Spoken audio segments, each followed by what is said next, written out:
okay to two other ski patrollers that allegedly came by. Did that bother you at all? That's my understanding of what happened. Did it bother you that allegedly, is this yellow over here? But a patroller came by to check on everyone. Did it bother you that there was no log of that patroller? No. Didn't bother you. Okay. So nothing so far has bothered you, right? Okay. These are just the facts. Everyday life at Deer Valley, right? Yes. Okay.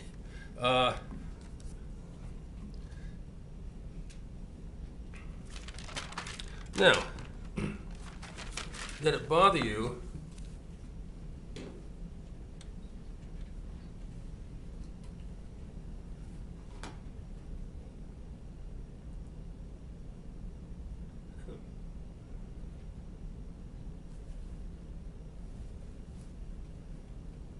see this right here where my cursor is? Yes.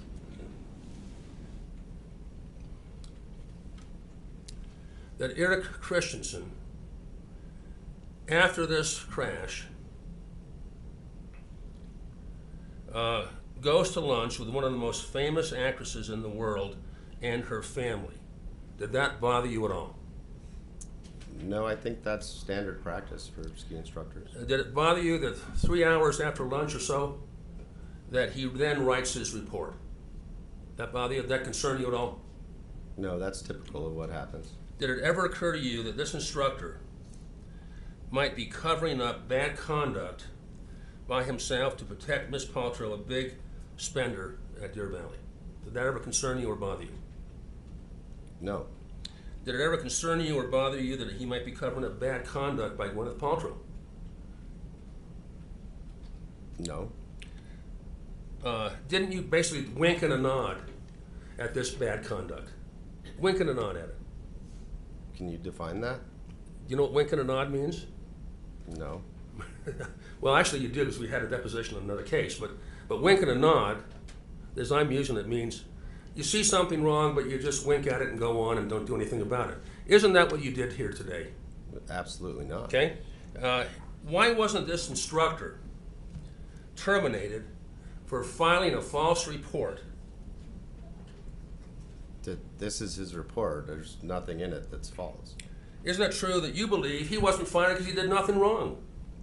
He did nothing wrong. Correct. Okay?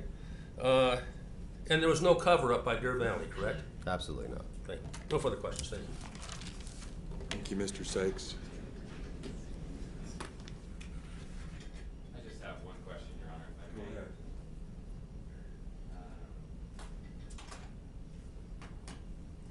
Mr. Egan. Good to see you again, Mr. Graff. Thank you for coming back. Thank you. It's very nice of you.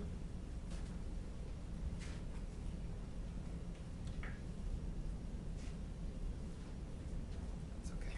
He was cooperating yesterday. I think I just need to go back to the old technology again. Okay, so I just want to ask you, Mr. Graff, Excuse me, one question. excuse me 1 second. Let me see, I got my computer. Oh, yeah, go ahead.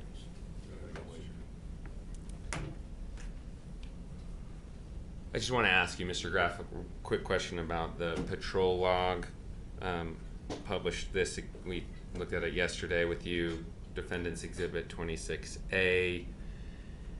You were asked questions, not today, but before you left the stand yesterday by plaintiff's counsel about this bad boot entry here. Do you see that? I do see that. And do you remember questions about how that was sort of a minor issue, and he was asking why that would be logged, but other major issues might not be? Yes. So can you explain what is a bad boot, and what would it require of a patroller who came upon that kind of a problem? You know, I'm not exactly sure what this bad boot issue was, but it could be that a buckle was broken. It could be that as funny as it sounds, could be they were on the wrong feet. You know, you see things like that. So there was some issue that Jess responded to, and it was as simple as a bad boot. And might it require a toboggan down the hill if someone had a malfunction that they couldn't get down the hill? Yes. Okay, so, and then this section here, 1202, again, I'll use this little laser pointer, 1202 here, it, over in the nature of the injury discussion, it says skier collision and disorientation. Do you know who wrote that? I don't know who wrote it. Whoever is manning the dispatch is the person who puts these entries in. Okay, so would it be fair to say then that it would not be Whitney Smith that wrote that? It would not be Whitney Smith. They're transcribing what Whitney Smith is saying over the radio. So Whitney Smith was on scene 2 minutes after the call came in. And then whoever was there wrote down what she said. Okay. And she said that she was on scene of a skier collision with the patient experiencing disorientation. Right, and the jury has heard what her experience was, and you don't know anything further than you've already told us about that, correct? That's correct. Okay, thank you. No further questions. All right, you are excused. Thank you. Thank you. Is there a possibility the witness may be called back? Not from us. Yeah, very small. Okay, so you're still under, I guess, this trial, so please don't discuss the case with any of the other witnesses. Okay, Thank you.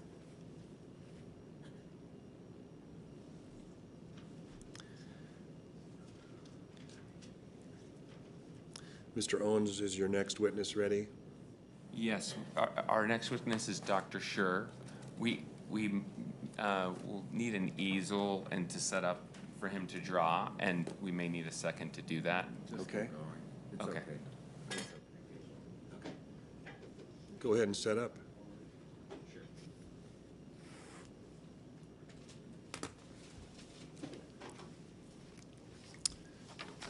Dr. Scher? Yes. Good morning.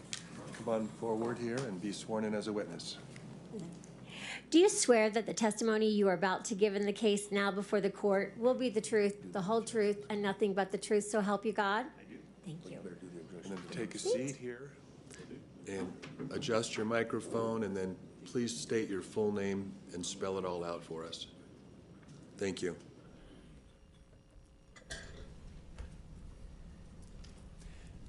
My name is Irving Scher, I-R-V-I-N-G.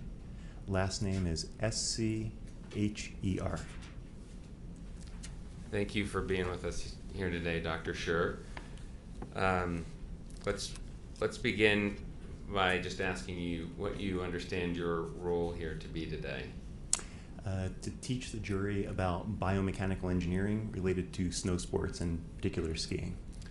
And do you have an understanding of what plaintiff's biomechanical expert, Dr. Boehm, has said about this case? I have. I've read his deposition testimony and his trial testimony, so I do understand what he's saying in the case, yes. Okay, and you have opinions about his testimony, is that right? That is correct. I've analyzed his biomechanical engineering analysis. So the jury will get to hear your response to his analysis. Exactly. Okay, great. So before we get to that, let's talk about your background and training so they understand why you and not me are on the stand. Sure. Where did you go to school?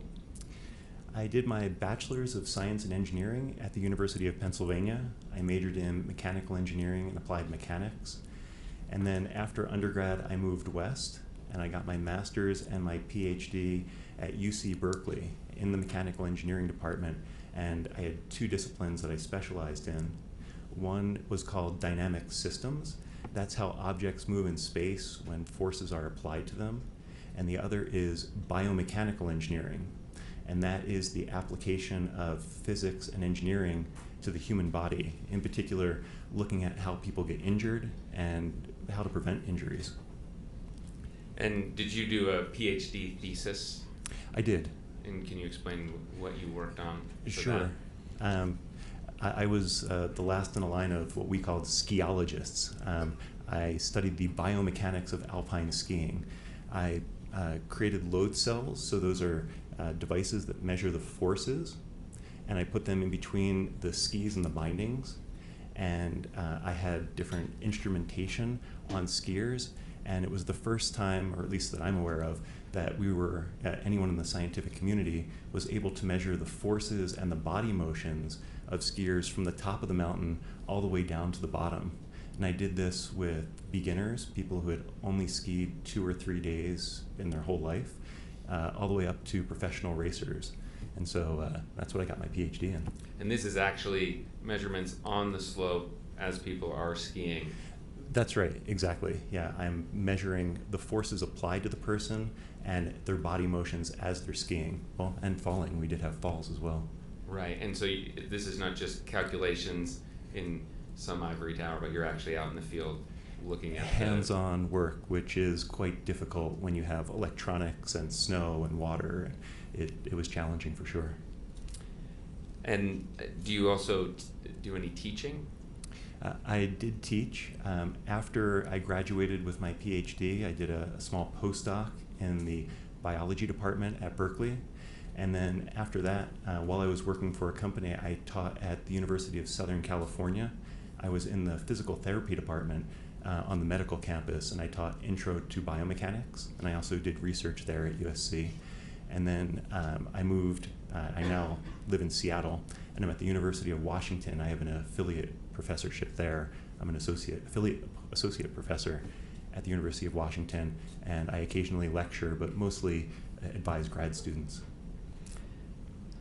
What about professional licenses? Do you have any of those?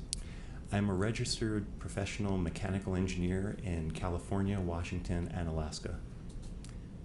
And then in terms of professional societies, these groups of people that get together to research and work on a certain field, are you connected to any such organizations? I am. And what are those? I am chair of a group called ASTM F27.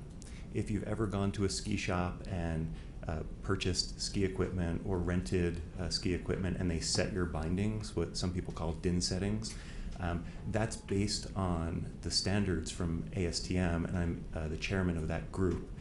We also do other snow sports equipment. I represent the U.S. for snow sports equipment safety at the International Standards Organization, so the ISO. So if you go over to Europe, you'll have the same release and retention settings for your skis. Your bindings won't pull off your skis. They use the same standards that we've developed here in the U.S. I'm also president of a group called the International Society for Snow Sports Safety, and that's more academic than the other two organizations I was mentioning. We call it ISSS. ISSS is the premier organization worldwide to present and publish your snow sports safety research. And we have members from all over the world: Switzerland, Korea, Norway, obviously the US, Canada, Australia, New Zealand. It's quite a great group, and it's really the group that helped develop ski binding standards. So you do some research on the safety of snow sports like skiing, correct? That is my main focus of my research ever since grad school, and I've continued to do that now. And then you also evaluate cases in a litigation context, is that right? I do. About 15%, 20% of my work is forensic work. The rest is research and development. So most of the time, are you doing research to try and improve the safety of skiers on the hill? Yes, and I should say it's not just snow sports. I work in other recreational sports areas, water sports, mountain biking, other areas too, but snow sports is my favorite, my passion. So let's explain to the jury what biomechanical engineering is, just because we could use a refresher. Sure. Biomechanical engineering is the application of physics and mechanical engineering to the human body. But in a forensic sense, it's what links the event to the injury. So if you have some type of event and there's forces and motions in the event, in the accident, the forces are applied to a person, there's internal forces on their, like in their body at the joints or something like that. The amount of force and the amount of motion it takes to create damage to the body, that is biomechanical engineering. And how's that different than medicine? They're both dealing with the human body, but what's the difference? Sure, the medical field tends to take the injured person, figure out what's wrong with them, so diagnosis, and then try to get them better, so treatment with an eventual outcome. So most medical training is after the injury, as opposed to what forces and motions create the injury. We like to think of ourselves on different sides of the injury. Thank you. Can biomechanical engineers determine the forces required to produce fractures of bones in the body? Yes, there's a lot of research on that, and that's one of the main areas for biomechanical engineering. So is there scientific literature that describes the forces needed for, say, rib fractures? There is, yes. And you're familiar with that literature? I am, yes. And let's maybe ask a specific question about that literature. Given your knowledge of it, does a 70-year-old man need to fall on his side with his elbow between him and the ground to cause rib fractures? No, so there have been a number of scientific studies, mostly done by biomechanical engineers, but there's other scientists who have looked at this as well. And what they do is they take cadavers or portions of cadavers and they apply forces to them. Sometimes they'll swing a pendulum into the side of a cadaver or to the front, or they'll have a plate, a very heavy weighted plate, contact the person arm down, arm up at 45 degrees. Or they'll drop the cadaver in different configurations, and then they'll see what injuries are produced. And so when they've done this, in particular for chest impacts, what we find is you can get lateral rib fractures, according to the biomechanical engineering literature. You can get lateral rib fractures with an impact to the side with your arm down or with your arm up. But you can also get lateral rib fractures from compression. So front to back compression of the chest. So if I press my chest in like this, what happens is the ribs actually bend out on the side, and that can create fractures on the side, and that's quite common as well. So rib fractures are not just from side contact, it can be from front to back compression as well. So let's get to what you did in this case. So what did I ask you to do in this case? Basically, you asked me to evaluate Dr. Bain's biomechanical engineering analysis to see if it was accurate and correct. And what material did you review? I think you already mentioned you read his transcript and you watched his trial testimony. Is that right? I did, yes. And maybe for the jury, in case they need a reminder, he had that green screen in the back of him. Right, just the talking head. He's speaking from Florida, I think. That's right. Right. And so let's just start with his analysis. Do you agree with it? I do not. I do not agree with his analysis. And maybe before we explain why, just give us a sense of what you understand his method and analysis to be. Sure. As I've gone through what he testified to in his deposition and the trial, looking at his calculations and what he's done, to me, there's two parts to his analysis. The first is calculations to show that Ms. Paltrow had to land on Mr. Sanderson in order to get the rib fractures that he got.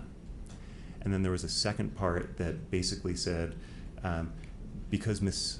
Paltrow had to land on Mr. Sanderson, that could only happen with Ms. Paltrow hitting him from behind. It couldn't happen any other way. It was impossible.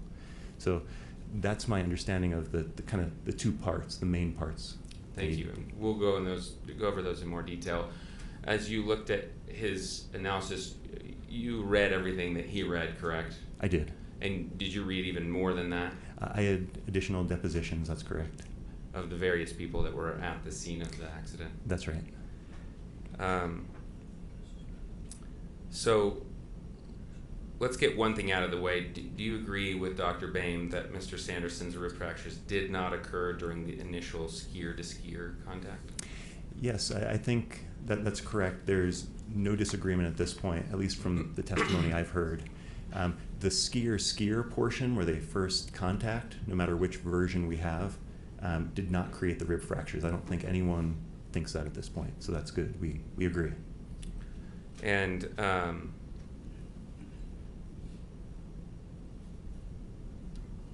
in terms of just a quick overview before we go into his calculations, which you can explain to the jury, do you believe that Ms. Paltrow's account, and I should say, are you familiar with her account? I am. And you heard her trial testimony? I did. And read her deposition? And Yes. do you believe her account of the collision is consistent with what you know about biomechanical engineering? Object. Goes beyond the scope of this expert witness. It calls for him to evaluate. Go to your testimony. Would you please approach the bench?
Objections overruled. Okay, so let's go back to that question. I was asking you, in your opinion, is Ms. Paltrow's account consistent with what you know about biomechanical engineering? Yes, it is. And maybe another way to put that is it consistent with the laws of physics? It's the same question, yes. Yeah, and exactly. Dr. Boehm, the jury heard, talked a lot about Newton's laws and the laws of physics, applying those to the evidence in this case. And again, in your analysis, as you apply them, Ms. Paltrow's account is consistent with those. Objection lacks foundation. Overruled? That's correct. Ms. Paltrow's version, her scenario is consistent with the laws of physics and what we know about biomechanics. And then the account that Dr. Boehm gave, and that is based on Mr. Ramon's account, is that consistent with the laws of physics? I do not believe it is, and I can explain as we get into it. Yes. Okay. Great. We'll explain that. Let's go to Dr. Boehm's calculations, so you can explain to the jury your analysis of those. We have an easel, and as I understand it, you would like to kind of draw so that you can show them what the equations mean. Is that correct? That's exactly right. Okay. So I'll grab the easel and then that board.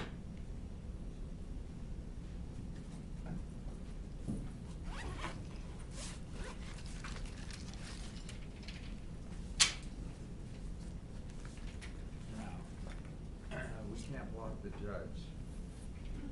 Judge, where do you want this easel? On the screen? He's gonna also need to see the screen, so is it okay if we put it right here? Are you gonna be able to see that?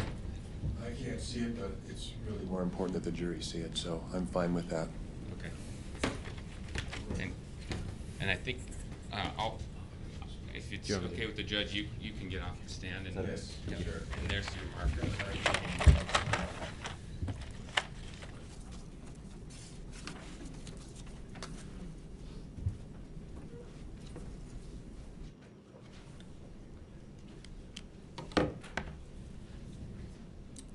Okay, so I'm going to pull up something that Dr. Boehm pulled up in his deposition.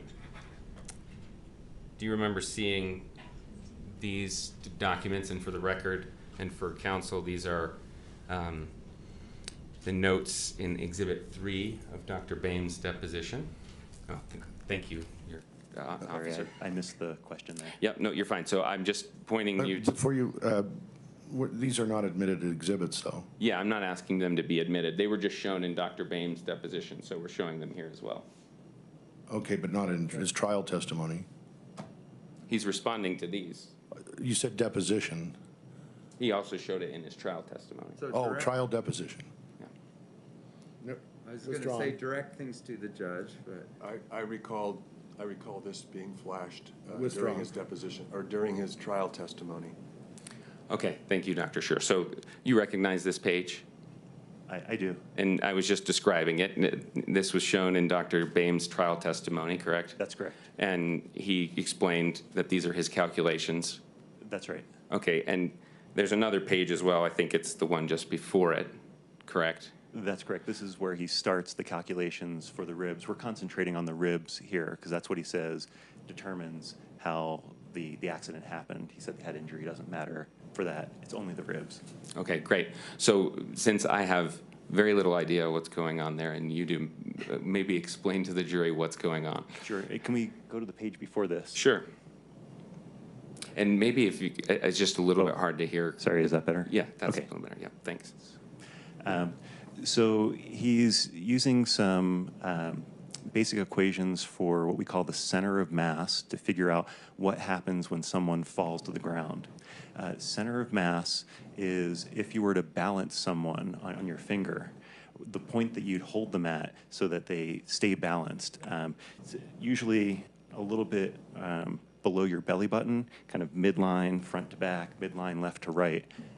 And so if you took all of the person's weight, all their person's mass, and put it into one point, that would be the point that you're interested in. So that's what Dr. Boehm is doing in these calculations, is he's using that point for Mr. Sanderson. And this first part here, where he has this, that's an equation, x is position. So he's saying there's a certain distance that center of mass falls, and you can see that over here. That's 3.5 feet, or he does it in meters, 1.0668 meters. So center of mass falls to the ground. He's saying that there's no initial falling position, that's fine. No initial falling velocity, V is velocity. And then he has 1/2 acceleration times time squared. And that equation is correct. Acceleration here is the acceleration from gravity. So what he's saying is Mr. Sanderson's fall to the ground for the center of mass from 3.5 feet, which is probably about right, hits the ground within, and he calculates the time, he solves for time, 0.466 seconds. So that's the first part of that, which is great. The problem comes in that he then says the velocity at contact is 1/2 acceleration times time. And that is absolutely wrong. That is not the velocity at contact. The velocity at contact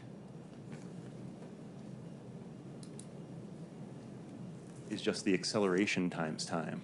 So he has this extra half. And it was unclear to me why that would be there to start, and I'm not sure why he put that in, but it creates problems for his calculations and his opinions moving forward. If we can go to the next page, I can explain that. So these are his equations. If you remember in his testimony, he said 4,000 newtons. And that's an engineering unit in metric for force. 4,000 newtons is roughly 950 pounds, I think in English, but newtons is fine. Over 4,000 newtons, you get the rib fractures.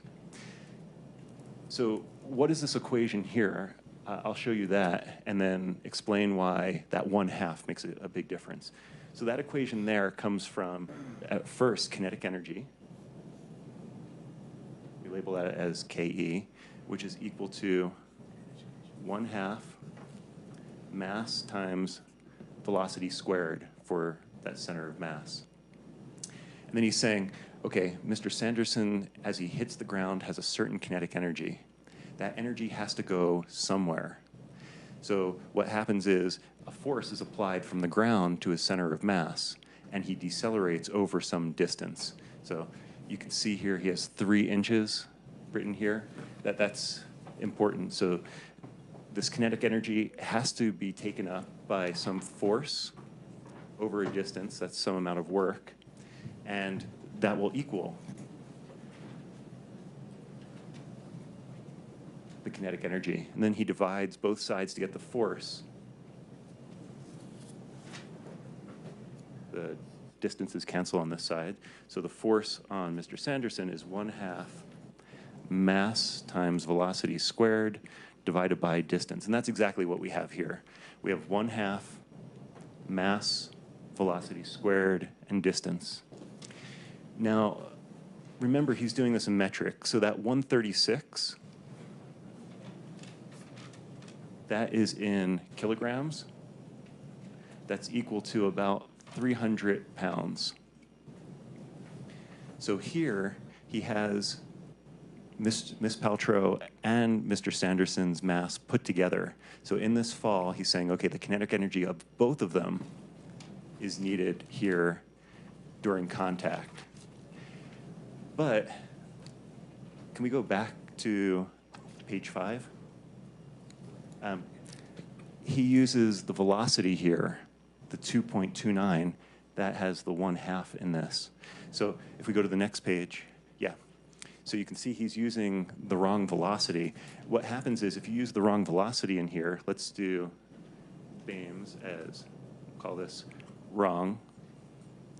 So what you get is 1/2 mass times 1/2 acceleration times time. Oops, that's squared. There we go. Divided by distance, and squared there. Correct is 1/2 mass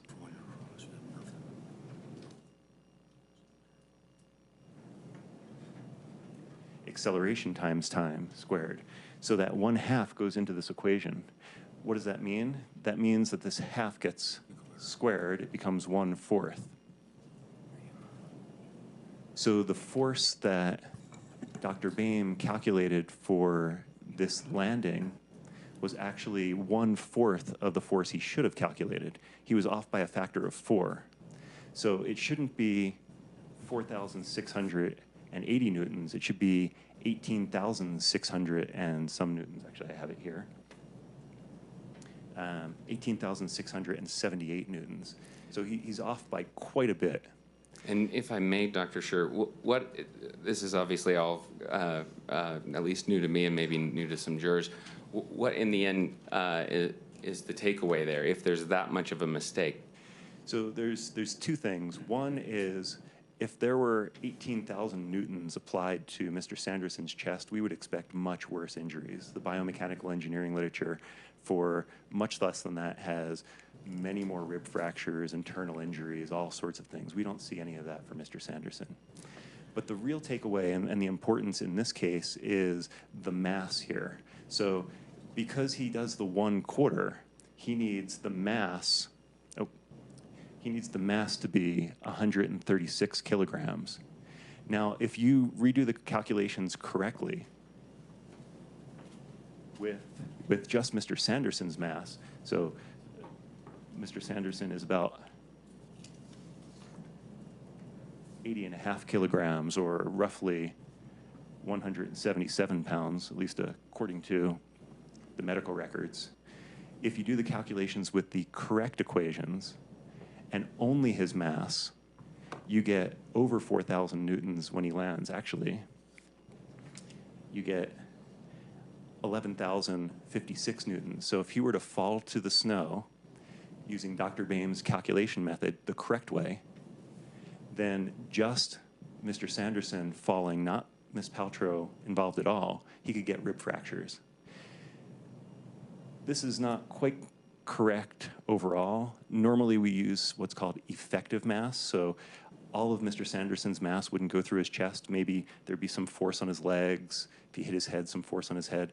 We typically would say maybe 50% of his mass would be appropriate for effective mass. So instead of the 80 kilograms, we would do, and actually I should put over here, this winds up being 11,000 newtons. And if we do the 40 kilograms instead for Mr. Sanderson, so, and that's,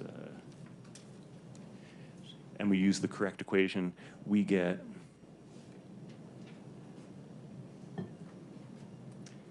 sorry, I don't do the math in my head,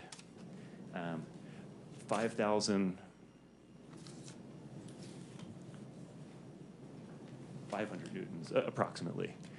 What this means is Mr. Sanderson can fall to the ground without Ms. Paltrow landing on him and sustain the rib fractures according to Dr. Boehm's calculation method. So if done correctly, he cannot say his opinion that Ms. Paltrow had to land on Mr. Sanderson to get the rib fractures, which means that this goes through the rest of his analysis. So the rest of his analysis is wrong. So this is really critical, that 1/2 that he did for the velocity, the wrong velocity, really threw the rest of his analysis into question. So, Dr. Scher, there's a lot more we could say about the calculations, I'm sure, and you would approach it differently than he did, correct? That's correct. But given the way he did it, if he did it correctly, you're saying that the conclusions that he came to are inconsistent with his opinion. That's correct. Yes, okay. Exactly. Okay, so, yeah. Okay, doctor, let's talk about skier collisions. You've, as you explained earlier, done research to understand what forces are like on the ski slope. In this case, how would you apply what you know about physics to understand the claims about the ski collision? Sure. I would apply Newton's laws to the contacts, the different versions of the events, and see what makes sense, how it would unfold. Do the physics of the contact that's being testified to make sense? Is it self-consistent? And this may be another opportunity to draw some pictures if you need to, so feel free to if it will help you. But you were talking about the center of mass earlier. How does that concept factor into how you would evaluate the evidence in this case? Sure, yeah, if it's okay to draw again. You may. Thank you. And I can see what you're drawing through the monitor here, so. Oh, nice. Perfect. Great. And if you need more board or pages, we have them now. Is that correct?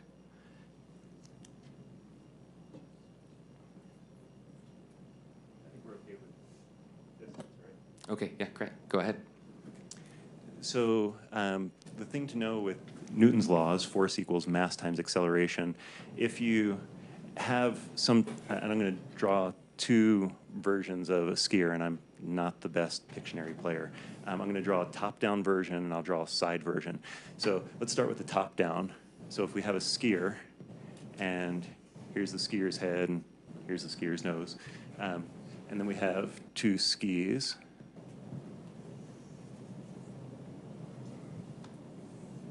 The center of mass would be, as we mentioned, looking down, somewhere around here.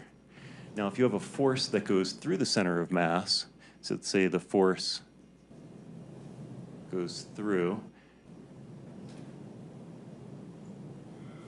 then the person will accelerate in this direction. They'll accelerate along the line of the force. But what happens when you have a force that doesn't go through the center of mass, it'll create an acceleration going in that same direction, but it'll also distance here. It'll also create a torque, which is equal to the force times the distance, that will cause the person to rotate. And that's really important because if the force does not go through the center of mass, there's always a rotation. So if you're hit on this looking down, this would be the right side, then the person's going to rotate counterclockwise in this image. The same thing is true if we look at a skier from the side. So here we have our skier, and here's their pelvis and center of mass. That's our ski boot. And if the person, for example, has a force applied below their center of mass, then there's, again, some distance. That's going to create a torque and a backward rotation so that the person moves backward and falls back. There's two things to note with this for skiing in particular that's different than most other events. Skis have releasable bindings. So if I'm looking at this side view, the boot is held in by a heel piece and a toe piece. And so if you have someone pitching forward, if the ski slows and the person's center of mass moves forward, it'll create a torque on the boot and it'll release the heel of the boot. And for someone of Miss Paltrow's size, that could be anywhere from, well, it's approximately 143 foot-pounds, so 143 pounds acting over a foot. Same thing is true for the top-down view. If we look at the toe piece for the binding, if there's a torque on the ski, a twisting torque, the ski will also release from the boot. And for someone of Miss Paltrow's size, it's about 37 foot-pounds. So in front of the boot, if there's 37 pounds 1 foot ahead, it'll release. If it's 2 feet ahead, it's half that value, so roughly 17. So these are the principles that we need to understand the mechanics of an impact and a fall. So when we apply those principles to this case, what conclusions do you draw? Sure. The first is that Miss Paltrow's version of events is consistent with the laws of physics and how people move and rotate. And what about Mr. Ramon's version? For Mr. Ramon's version, I couldn't get it to work. It doesn't match with the laws of physics. The complete part of his testimony just doesn't fit. And so can you explain why it doesn't fit? Sure. So Mr. Ramon's version, maybe I should sit down. Oh, sure, yeah, go ahead.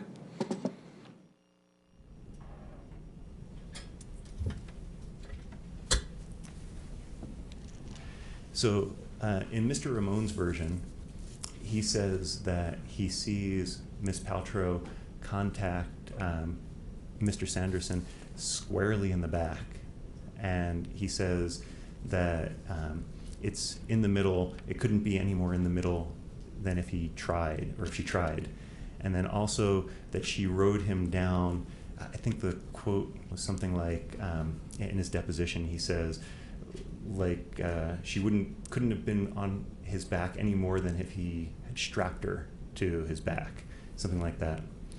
So as they're going down in Mr. Ramon's version, Mr. Sanderson goes spread eagle, arms out, legs out, and the key for me is that Mr. Ramon says that the inside edges of those skis that are going into this V catch, and Mr. Sanderson stops on a dime. And if that were the case, then Miss Paltrow would keep moving, and, well, maybe I should draw. Sure, go ahead if it will help. Yeah, I think so.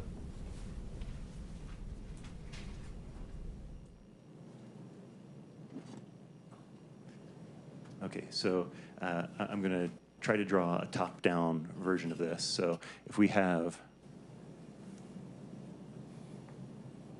Mr. Sanderson And here are his skis.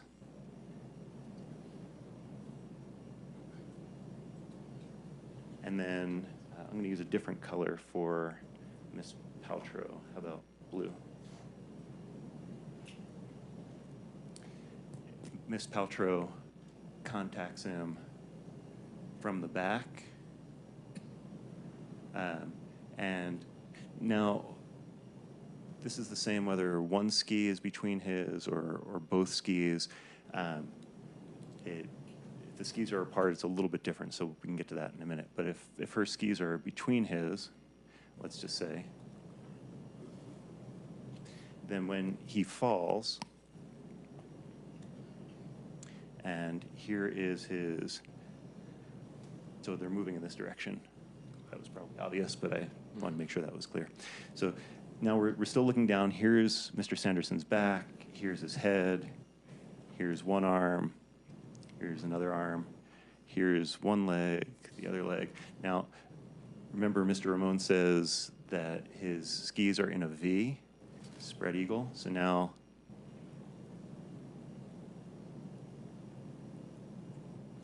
if that were to happen, then he stops very quickly, and Miss Paltrow is going to remain in contact somewhere around here, and her skis are going to stay underneath Mr. Sanderson. When that happens, it's like the center of mass continuing to move forward while the skis slow rapidly, which creates an upward force at that heel. It's going to create a heel release. But as you heard in the testimony, all the skis were on.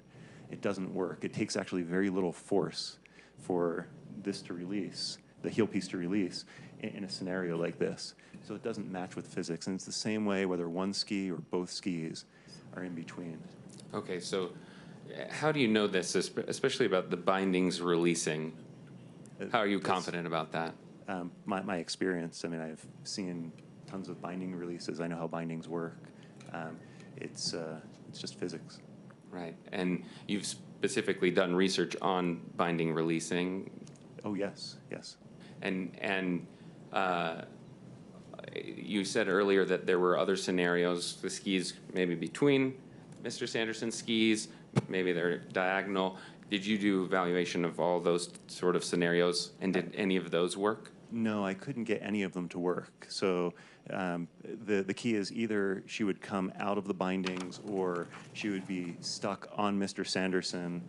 She wouldn't be able to move past him. If her skis stayed on in various versions of this, I don't know how she continues to move downhill the 10 feet that Mr. Ramon said she wound up if her skis are trapped underneath him. And would you expect her to get an injury in any of these scenarios? Well, certainly there's that potential, yes, a lower extremity injury for sure.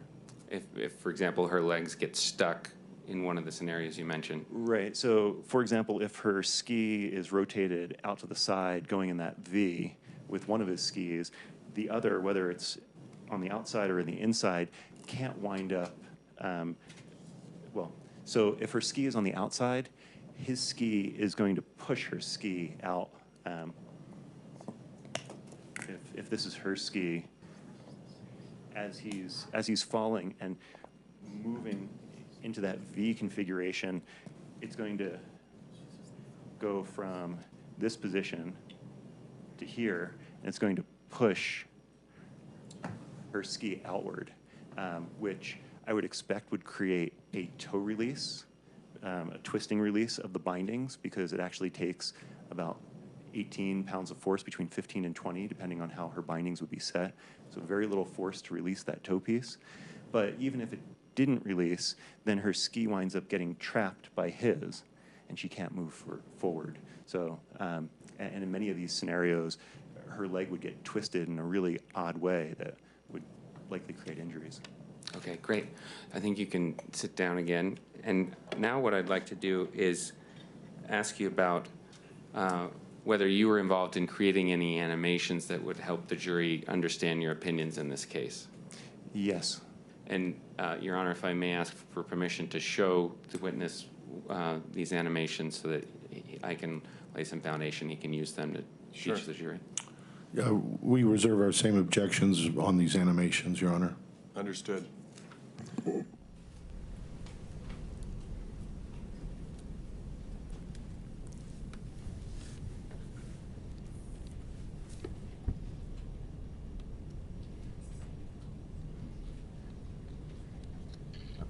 Restarting.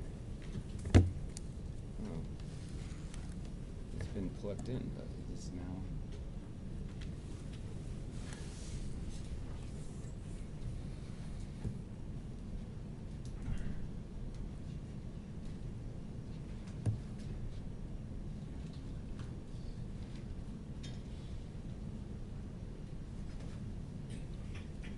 We're going a little over an hour. Why don't we take a recess while they straighten out the technology, and then we'll be back.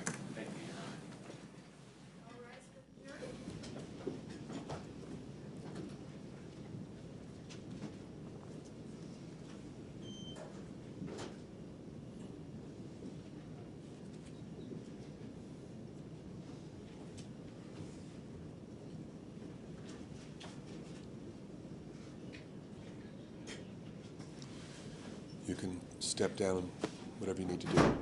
Thank you.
Everything working now? Yeah, sorry, we had plugged it in before, somehow it got unplugged, so it's out of batteries. Okay, Dr. Sure is using the restroom. okay, Back shortly. all right. Why don't you go ahead and have the jury come in?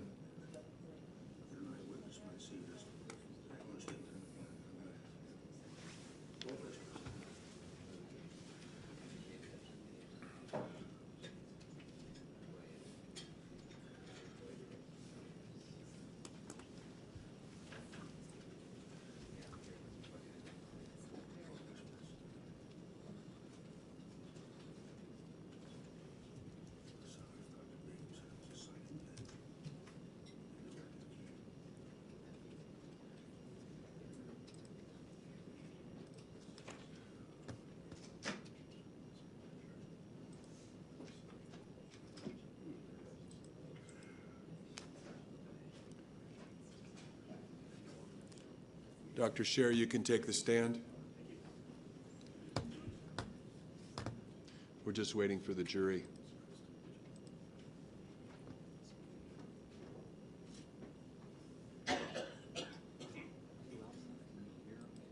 Are you? Loud enough? Yes. Yeah, she's monitoring the audio. Yes, you sound, yes, your audio's coming through.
Thank you, Mr. Egan. You may proceed. Yes, thank you, Your Honor. May I approach to show the witness the animation? You may. So this animation is number 5, correct? It It's is. called Close Up, and I'm going to play it for you.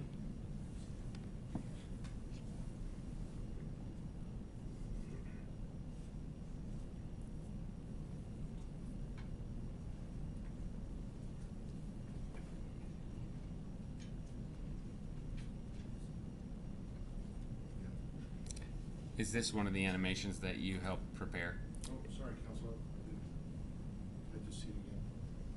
Sure. Which number is it? Number 5. It's called Close Up. And it's 22 seconds.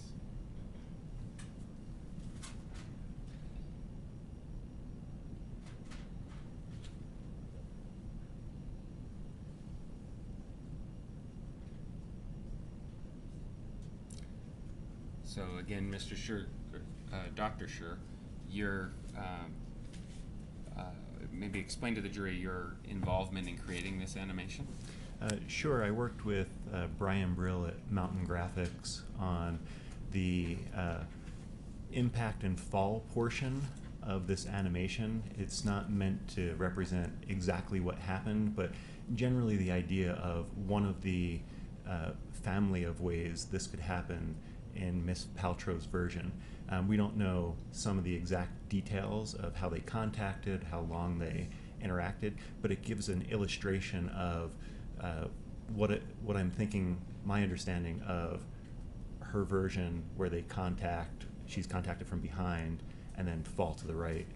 And does the animation make certain assumptions about various facts and testimony in the record in this case? Yes, it does. Okay, and you can explain those to the jury as we go through it. Sure, yeah. And the animation will help you explain what you said earlier about biomechanics, applying biomechanics to this case. Right, exactly. Okay, so permission to publish this to the jury, Your Honor? We assert our ongoing objection to the animations or cartoons. They lack foundation, distort the reality, and are incomplete.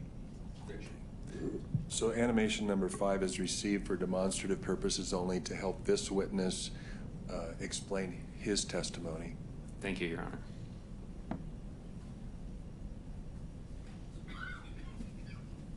So, Dr. Scher, I'm gonna let you take the reins here and use it as you need to explain, okay? Thank you. Is that all right? Your Honor, we also object to the extent that this witness hasn't testified to any of the placement of any of the other skiers or bodies in this animation. Mr. Egan, is that relevant to this witness's testimony, the other skiers? No, he's gonna talk about the collision itself.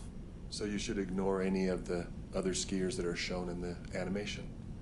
Okay, so you can reverse it, Dr. Scher, to just before the collision, so we can focus on that and explain what you mean to show by this animation. Maybe I can't. How do you? You could press play again, and it will get to it. Oh, here we go. Okay, there you go. Yeah. Okay, great. So, take us through, if you would, Dr. Scher, what this animation shows from your point of view as a biomechanics expert. Sure. The first thing that you should be aware of is that this is Miss Paltrow's version of the events. So, Dr. Scher, sorry to interrupt you. Oh. Just maybe pull your mic. Sorry, Yeah, sorry about there that. The first thing to be aware of is this is Miss Paltrow's version of the events. So that's what we're showing here. And as we move forward, I'll talk about the physics, kind of like what I drew earlier with the center of mass and the rotation, and that's the idea. That's what went into this. But again, this is not exactly what happened. This is just one of the possible ways it could have happened. So we have Miss Paltrow in black, Mr. Sanderson in the blue as they move forward in time. It's her testimony that his skis slid between hers. There we go. She felt a contact directly in the back, along her back. It sounded like her buttocks as well. The person was grunting, pressing against her, but they were on their skis for a period of time. If in this situation he's also moving to skier's right, which is in the left in this image, that will create, remember I had the force that was offset from the center of mass. That's going to create a rightward motion for her, but also create some initial rotation. Now, in this portion, there's a number of possibilities. She could be adding weight to her right ski because of the contact from Mr. Sanderson. When you ski, if you're in, let's just take a snowplow or what my kids call pizza position. If you weight the right ski, you turn left. So if she weights the right ski here more because of the contact, she's going to turn counterclockwise. The contact from Mr. Sanderson, if it's more to the right, will turn her counterclockwise. So as they're moving to the right here, there would be some counterclockwise rotation. And here, her ski can catch, or she could pitch to the side, or they could both pitch to the side. They could both lose balance. We're not sure what happens. But as they're rotating, they're continuing to fall. And Miss Paltrow's version has them spooning essentially as they're coming down together, which would make sense if their legs got caught up. If he was contacting her below her center of mass, where his right leg was contacting her right leg, her thigh in that area. Also consistent with Miss Paltrow saying that her right knee was splayed open at the end and she felt right knee discomfort. That all could happen there. So as she's rotating and he's rotating counterclockwise, they fall to the side. Now, at this point here in the animation, I guess maybe the next frame, if I can do it.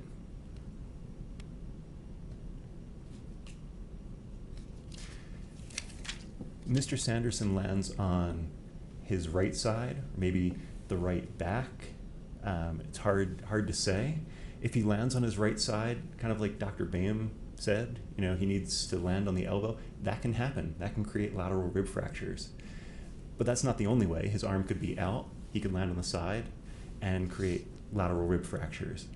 He could land on his side and a little bit towards the back, and Miss Paltrow could land on him. She could be fully on him, maybe with her buttocks or her back or some portion of her mass compresses his chest front to back, and that can create his rib fractures.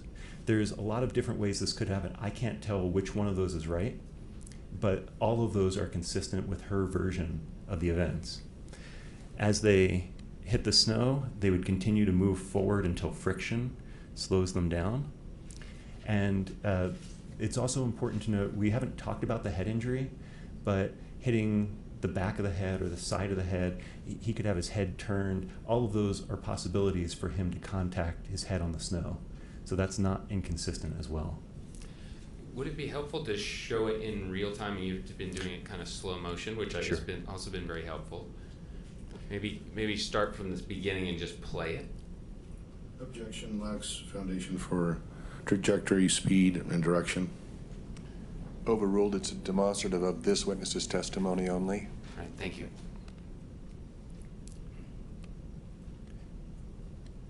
Okay, Sorry, yeah, go ahead, Dr. This is from the beginning. And if there's anything you want to comment on as it happens, feel free.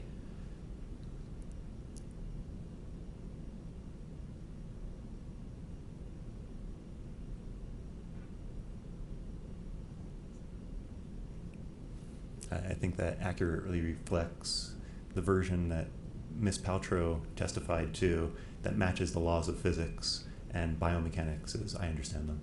And would it be helpful to show, there's one other animation that has a little zoom in from the other angle. Would that also be helpful? I think, yeah, it can't hurt. Let's show that then. Permission to approach, Your Honor, for that. Okay. What's the number of this animation? This will be number 4. It's called Zoomed Inside. What was the last one, James? Number 5. Oh, sorry. Yeah, thanks. Okay. Wait just a sec.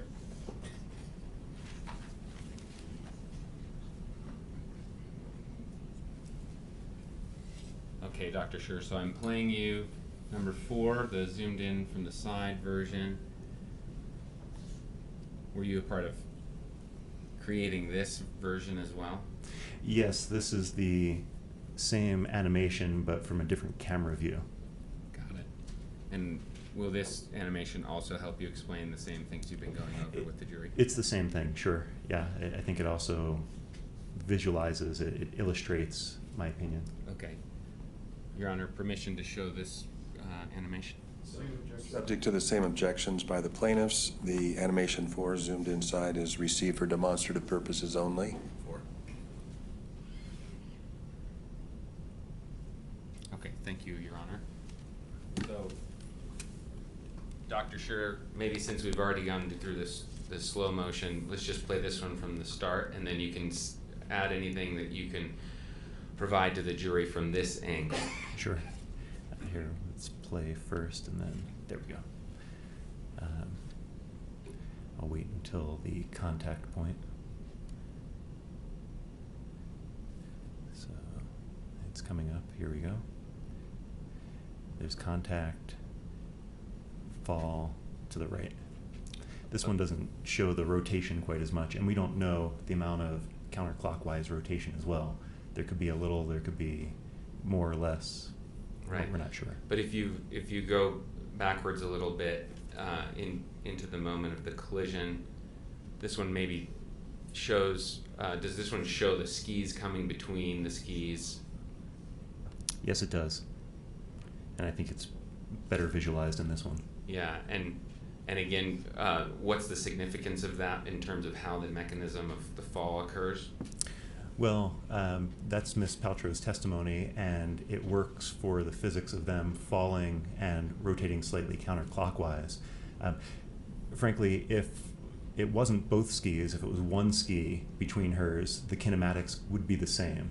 For example, if his right ski were on the outside of her right ski, it wouldn't change the general kinematics. This is generally, and I keep saying generally because we don't know the exact details of it, this would work. So if we flipped the positions of the parties and Mr. Sanderson was in front, Ms. Paltrow came from behind, using this as a good visual for the jury, will you explain your opinions about what you would expect to happen on Mr. Ramon's account, I should say? Well, Mr. Ramon's account is very different because in Mr. Ramon's account, Mr. Sanderson goes spread eagle and his skis go out into that V and the inside edges catch.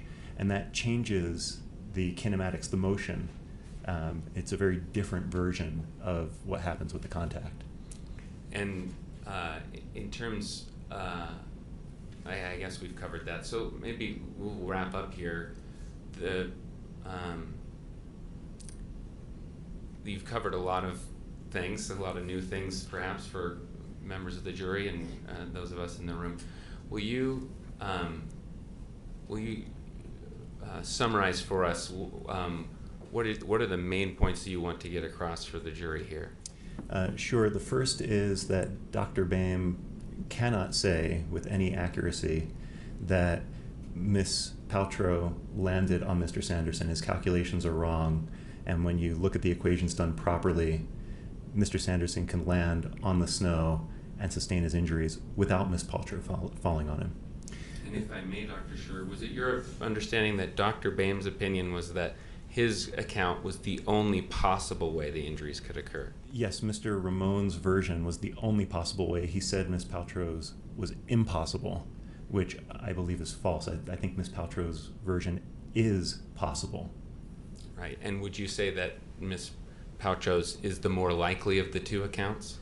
Well, considering it's the only one that matches with the physics of what would happen in contact, yes, I think so. Okay, and I interrupted you. You were going through your main points. What was the next one? Well, I think we've covered it. The second thing is that Dr. Boehm cannot say that Ms. Paltrow's version is impossible. That's absolutely wrong.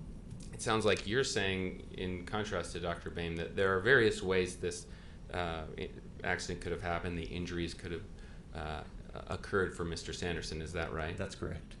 And you've evaluated the various testimony, correct? I have. And you've done a careful analysis from a biomechanical engineer's perspective on what different scenarios might be likely or how they would happen, correct? Correct.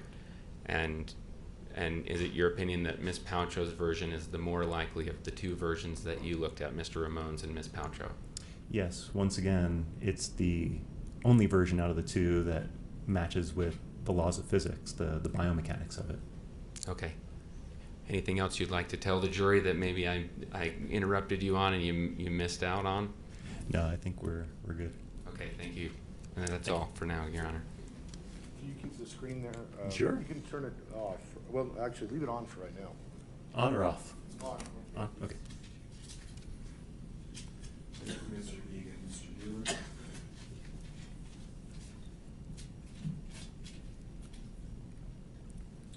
Morning, Mr. Or do you prefer doctor? Sure, Dr. Sure.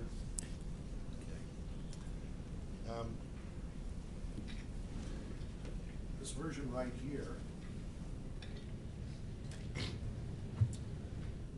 Can you back it up about to here on the scroll? To here? Yeah, and then go forward it out halfway between the last one. Okay, a little farther. Just before when Mr. Sanderson, who's also Maybe it's easier if you do it. well, could you just go a little bit farther forward? Just go slowly. I just want to get Mr. Sanderson, who's sometimes called Dr. Sanderson. Mr. Dieter, would you mind putting on a remote that allows you to be picked up? Okay, how about, can I use this? Sure. Yeah. Does that work? Is this working? Oh, wait, now it is.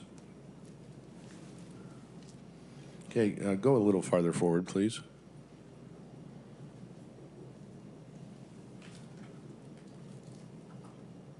Okay, and then when we get, okay. Now, this is Terry Sanderson. That's Mr. Sanderson, that's right. Okay.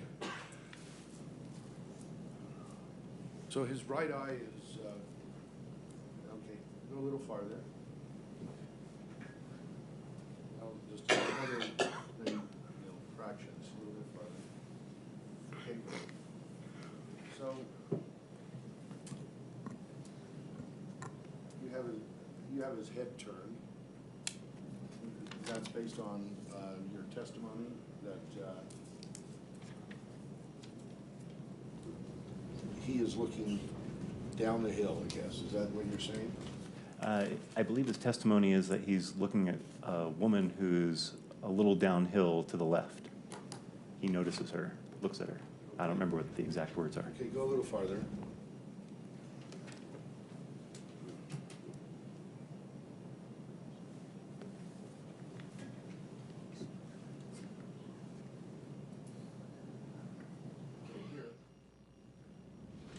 So his head, his left eye would be looking directly at Miss Paltrow. He would see her, right? I believe so. And it's inconsistent with his testimony. He didn't see her at all. That's correct. But he would see her there, wouldn't he? I would think so. Okay, go a little farther, just another fraction.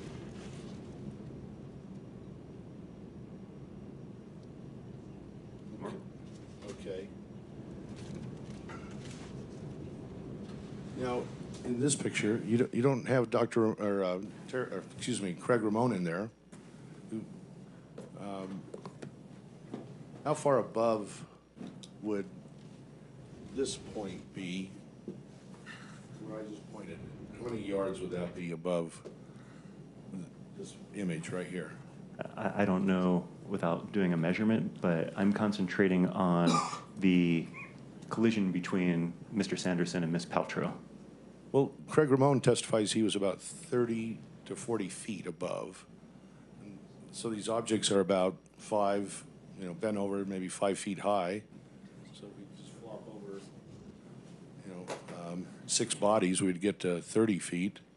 That would be about right here. I'm not sure. Well, you're an engineer, highly trained PhD. You can't even guesstimate that that would be about 30 feet? I can't tell. Would up here be 30 feet? Don't you think it'd be a lot more than 30 feet? Probably, but I don't know. Well, you helped create this animation. You don't know the distances in your own animation? No, I've concentrated on the collision portion. That's the biomechanics portion. Okay, who did the estimates or guesstimates of the distances of the bodies of the other people? So that's going to be Mr. Boggart, who's going to be on soon, I assume. Okay, so this animation doesn't have Craig Ramon in the scene at all? Not at this point. Okay. Is it because the defense doesn't want him in the scene, so to discredit his witness account? Oh, I don't think that's the case at all. You'll have to ask Mr. Boggart. Okay, we will. Okay, let's see. Just go another little section.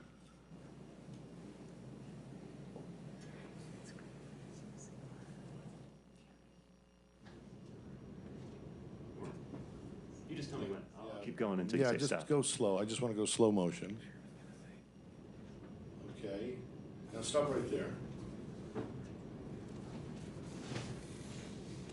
Now, do you know the time, how much time from the initial, let's say, impact of their bodies to this point would be?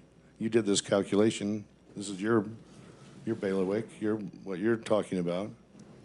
Do you mean in the animation or do you mean in real life? Right now. Yeah. Yeah, from the impact to this point, approximately. Is it like a fourth of a second, a half a second, a tenth of a second? Do you? Ms. Paltrow says that they're in contact for a little while, a few seconds before they fall over. So I don't know what it is in particular in this animation, if that's what you're asking. So you helped design this part of the animation, so you don't know how far it is. You just guessed it? Again, we don't know exact timing and distance. This represents an illustration of the version. So, yeah, it is what it is. It's an illustration of the version, but there could be wide variability in that version, right? There is variability, but we have constraints on it. The constraints are, it could have happened the opposite way, right? The opposite way. Explain. Ms. Paltrow hit Terry Sanderson. No, I don't think so. Not with the testimony that's given. We have two versions. We have Mr. Ramon's version, and we have Ms. Paltrow's version. This is Ms. Paltrow's version. Mr. Ramon's version is very different. Okay. Let's talk about that for a second.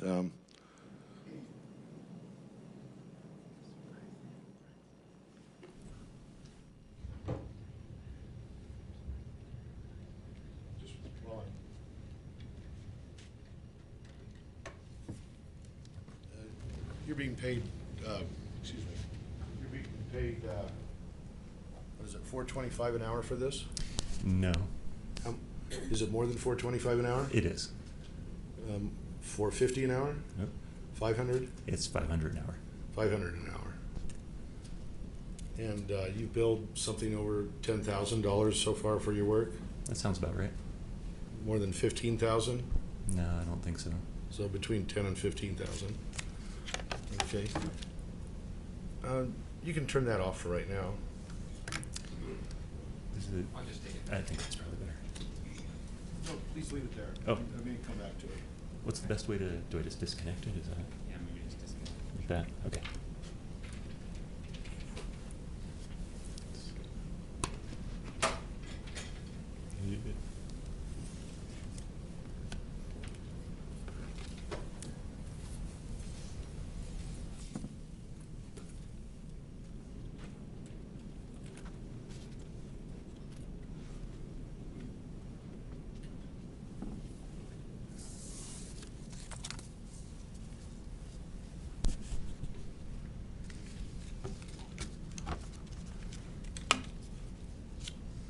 No, you're here to teach the jury, right? The defendant's version, correct? Teach the jury the physics that would be helpful in understanding how to assess the accident. So that's a no. You're not teaching the defendant's version. I'm not teaching any version. I'm teaching the physics and mechanical engineering, biomechanical engineering that would help the jury. I know it's hard for expert witnesses to say yes or no, but are you teaching the defendant's version? I guess I don't understand the question. Okay. Seemed like a simple question. Next, I'd like to talk about, did you review Dr. Gibby's testimony at trial? No, but I did see some of his trial testimony. All of it or some of it? Some of it. Was it more than 10 minutes? Probably, yeah. More than 20 minutes? Yeah. More than an hour? I don't think more than an hour. Okay. You didn't disclose anything about hearing Dr. Gibby's testimony. I'm not sure what you mean, but I did see it. Okay. You've never disclosed to the plaintiff your reports or your testimony ahead of this trial, correct? Your Honor, may we approach? Yes.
Are you an expert on broken ribs?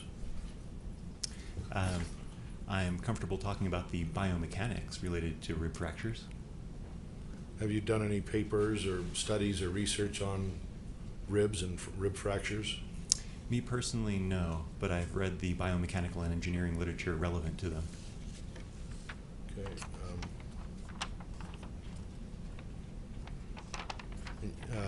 You haven't mentioned that biomechanical literature in specifics, correct?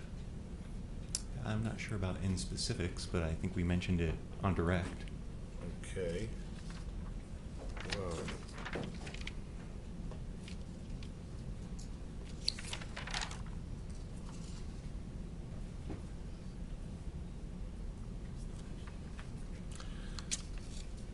So you said that Dr. Sanderson, or I'm just going to call him Terry. Terry was 70 years old at the time of this crash? It was 69, but effectively 70 for biomechanics purposes. Effectively because 70 is older? No, because there's actually good information in the biomechanical engineering literature about the amount of chest compression required to create rib fractures for 70-year-olds. And not 69-year-olds? Well, it's actually the full distribution, but the paper that I'm thinking of from Agnew specifically talks about 70-year-olds. You didn't mention that paper today? No, but would you like it? Not right now, thanks. I've not seen it. Let's see.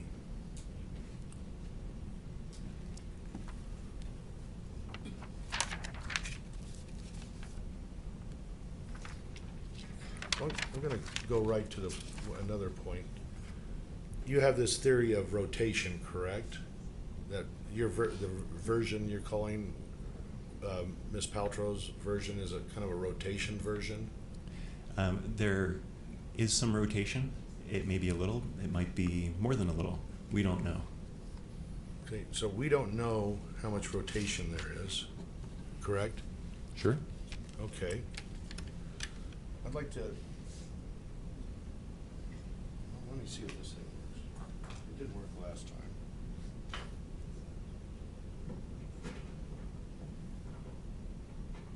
Guess it's working now.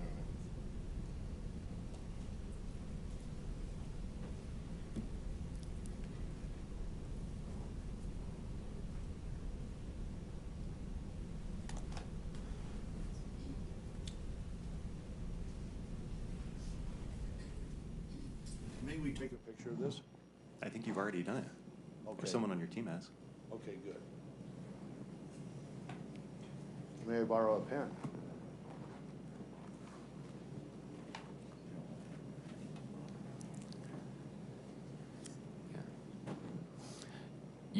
Your Honor, we would object to him writing on the witness's board. It's not an exhibit. It's certainly fair game. Okay. So, Well, Doctor- can we mark it as an exhibit, Your Honor?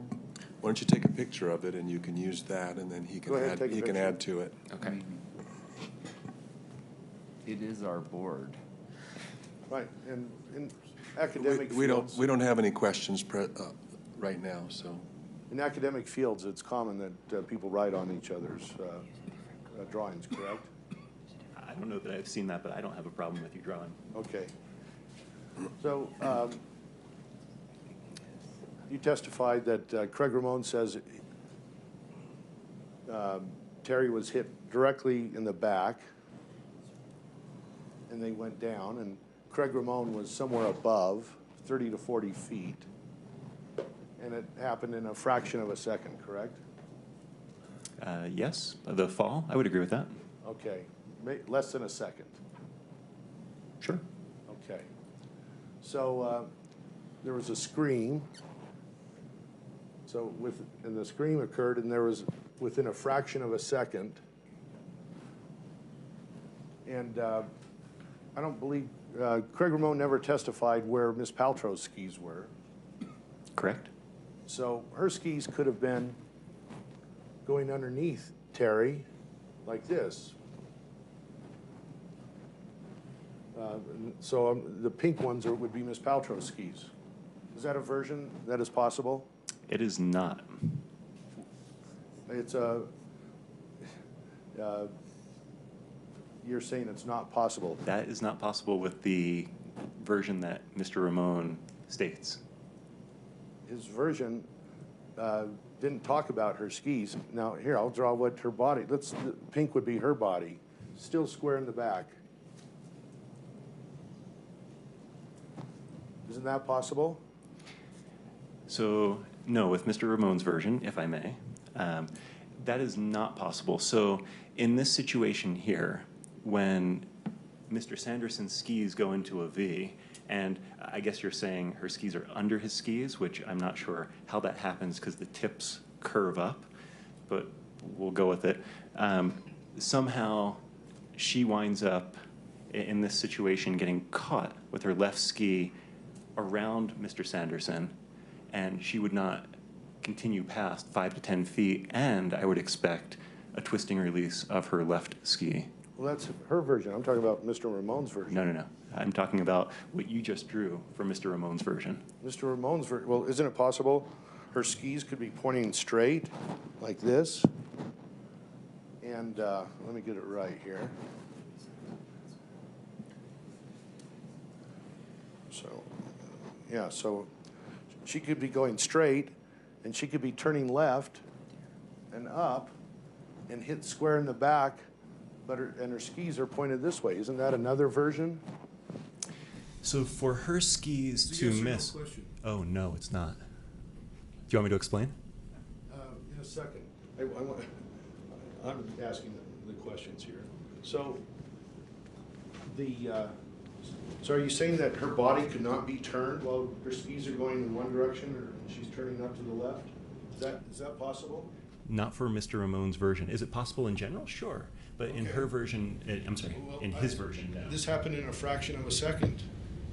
I don't think Mr. Ramon testified that he has a videographic or photographic memory. Do you? Well, he's pretty particular in his testimony about how she was on Mr. Sanderson's back. Right, and he could, you see the circle I have? Let's see, well, actually, maybe I could do it I've got it wrong. Let's do it the other way. Her body could be like this, and her skis could be like this, too. And people turn all the time while they're skiing, and their skis are going one direction, but their body is pointed a different. Right here. Can you see me? You see that? I see you turning, sure. That's possible, right? What you're doing in general is possible. Are you asking, does that match with Mr. Ramon's testimony? No, and I'm happy to explain why. I think Mr. Ramon's testimony is, it happens in a fraction of a second. Mr. Ramon, a professional wannabe freestyle skier, likes to talk about ski angles, but the main part is the body. He saw the body, and then the bodies go down together, and she lands on top of him.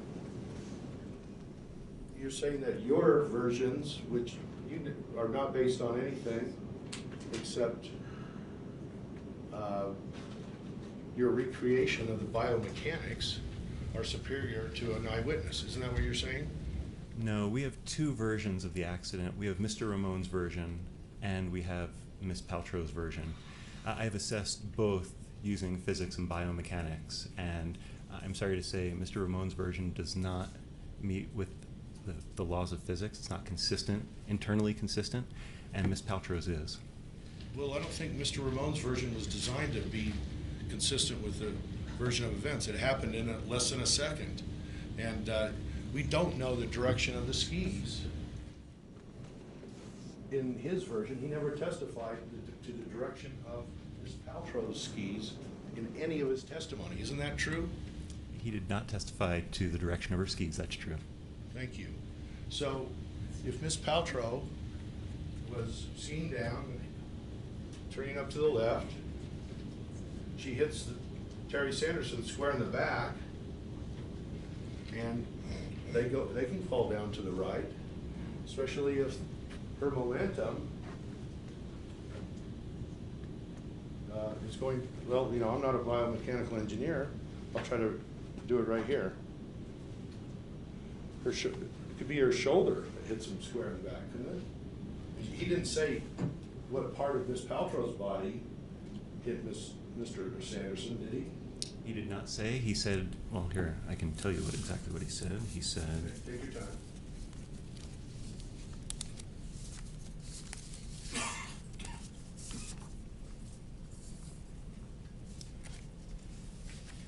he said squarely in the back. She couldn't have hit him in the back any better right in the middle than if she tried, and she couldn't have been back on his back any more than if he would have strapped her on the back, like a backpack. Okay, but that doesn't mean her body was straight. Might not be exactly straight. Yeah, it could be off center, because she was skiing down. She's like this, and she hits him right in the back. Or maybe it was a little off center because Mr. Ramon only had the view for a few seconds. And then her arms wrap around, her arms could have wrapped around Terry Sanderson, right? I don't think there's any testimony about that. Is it possible? Maybe, but Well, I don't where think would there's they have testimony. gone? Down to the side? She went in like this? In front of her, I mean, most likely, don't skiers ski like this usually? often. Often? What are the other positions? They can have her arms in more, Okay, and have so, them out more, so she could be like have her arms this down and to her turn like side, this? and the poles heading back. Okay. There's all sorts of options. So in that fraction of a second, Mr. Ramon saw the collision. The screen was up here. He turns his head, and she could hit him square in the back. She could have her, at that point, her body could have turned and possibly hit her, but the point is the skis could have been going at a different angle, one or the other, and still cause this crash. And your versions assume those are not possible because you assume that there's only one way, that their skis were going parallel to each other. This is your only assumption, right? Wrong. You made assumptions that these are possible? I looked at other angles. That's right. And the testimony, though, you said there's no testimony about the angle of her skis from Mr. Ramon, correct? That's true.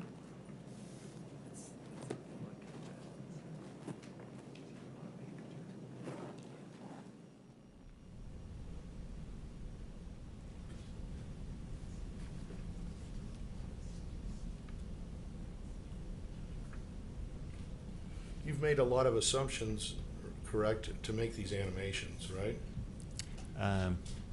Yes and no. I thought that would be more than one assumption. There are That's a some yes or no? assumptions. Sure, more than one assumption. Okay. Less than 100? Sure. Less than 10? I don't know.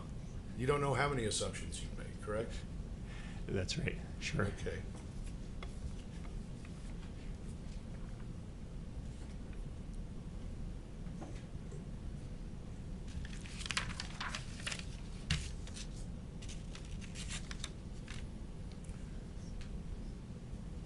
Now,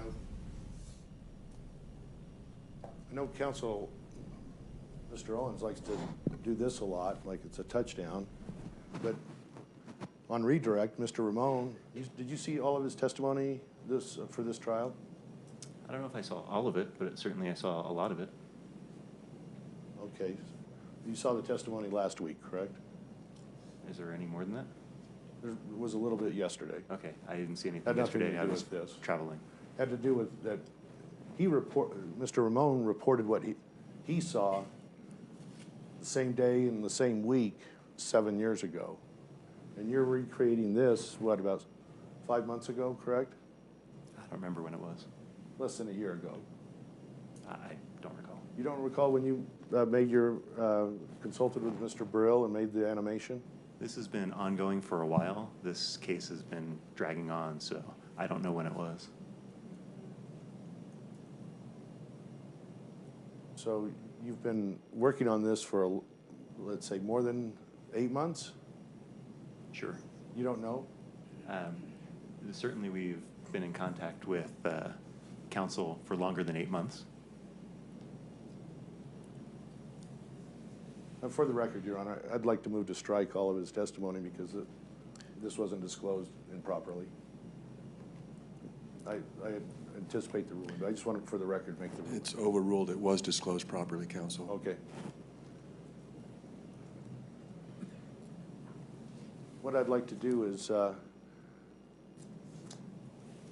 understand that you've made a lot of assumptions, and the jury would like to know how reliable your opinions are. So how can that be reliable when you totally discount some major events like what the direction of Miss Paltrow's body was compared to her skis? And there is testimony about Miss Paltrow's body movement. Do you know that? I guess I don't understand. Prior to the crash? Just prior to the crash? What version are you talking about? I don't know what you're talking about, sorry. Do you know about the version of Carrie Oakes? I don't think she saw the accident. Have you read her deposition? I have. Okay. You realize she testified that one of the kids said, "Mommy, watch us ski," and the kids were up there on the left. Miss Paltrow was down on the right, which would tend to show that Miss Paltrow was looking up to her left at the point of collision. I don't recall that. Okay. So you're excluding Carrie Oakes' testimony, correct? That's wrong. You're including her testimony? I considered it, sure. And are there any assumptions you've made based on her testimony? Not in particular that I can think of, but there may be. So could you speak up? Not in particular that I can think of. Okay. Not particularly that you can think of about Carrie Oakes' testimony, okay? Are you an expert on head injuries? I'm comfortable talking about head injuries from the biomechanics standpoint. Have you ever studied or held yourself out as an expert on concussion? If it's diagnosing or treating concussion, no. If it's the biomechanics related to the formation of concussion, yes, I've done helmet research and head injury research, in particular for snow sports. Did you apply any of your knowledge about concussion to this case? I certainly looked at it, but Dr. Boehm was very particular in his testimony that it was only the rib fractures that allowed him to say that Miss Paltrow contacted Mr. Sanderson from behind. So that's what I concentrated on for the jury. And you ignored his discussion about the head injury? Oh no, I certainly considered it. And it's not relevant in this case? Well, in disproving Dr. Boehm, it's not relevant, but I'm happy to talk about it. Okay. Well, it's not clear you disproved Dr. Boehm when you don't even know the direction of Miss Paltrow's skis at the beginning of this. It's also, I think, a big assumption to say what the body position of Miss Paltrow was when she hit Terry Sanderson in the back. Sustained, and was there a question in there, counsel? Just if that was accurate, I'll withdraw it.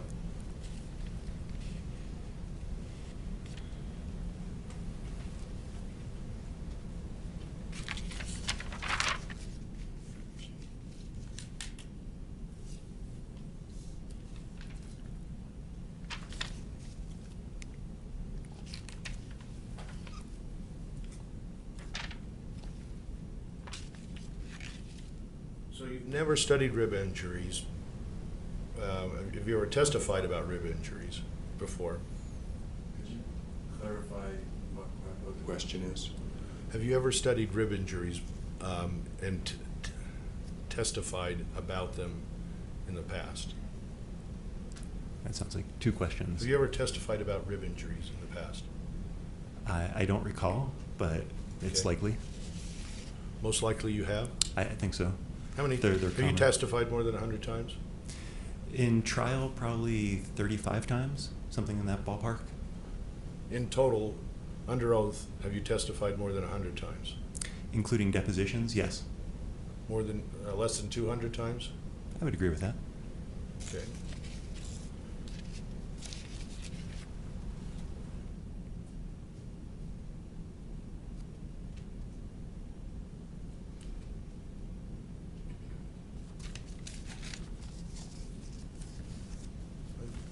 Let me just check.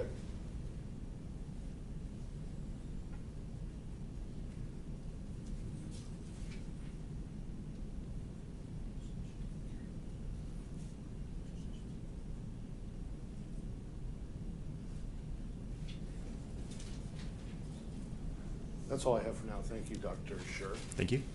Thank you, Mr. Bueller. Mr. Egan? Thank you, Your Honor. Dr. Scher, we'll just be real quick here. Did anything Mr. Bueller asked you change your opinion that Ms. Paltrow's account is consistent with the laws of physics to your understanding and Mr. Ramone's is not? That remains the same. Thanks. Mr. Bueller? Just, I think you said this before, that you're an expert in the laws of physics, but you're not an expert in medical medicine or orthopedics or neurology, correct? I am a biomechanical engineer. I am not a medical doctor. I do not diagnose and treat, but I do look at what forces and what motions create damage to the body. Thank you. That's all. You may step down. Thank you. Thank you. May call your next witness. We call Paul Bogger, Your Honor. Thank you. Your Honor, before Mr. Bogger comes up to testify, we may want to take a 5 or 10-minute break. I want to address something with the court outside the presence of the jury. We'll have to take one shortly anyway, so let's go ahead and do it now.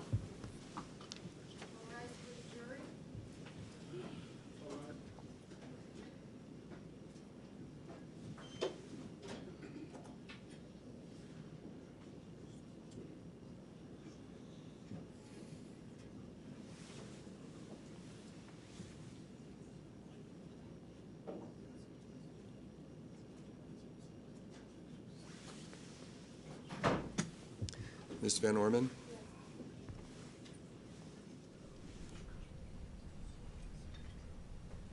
Your Honor, pursuant to our motion in limine, Mr. Bogger's testimony is going to be significantly limited in this case.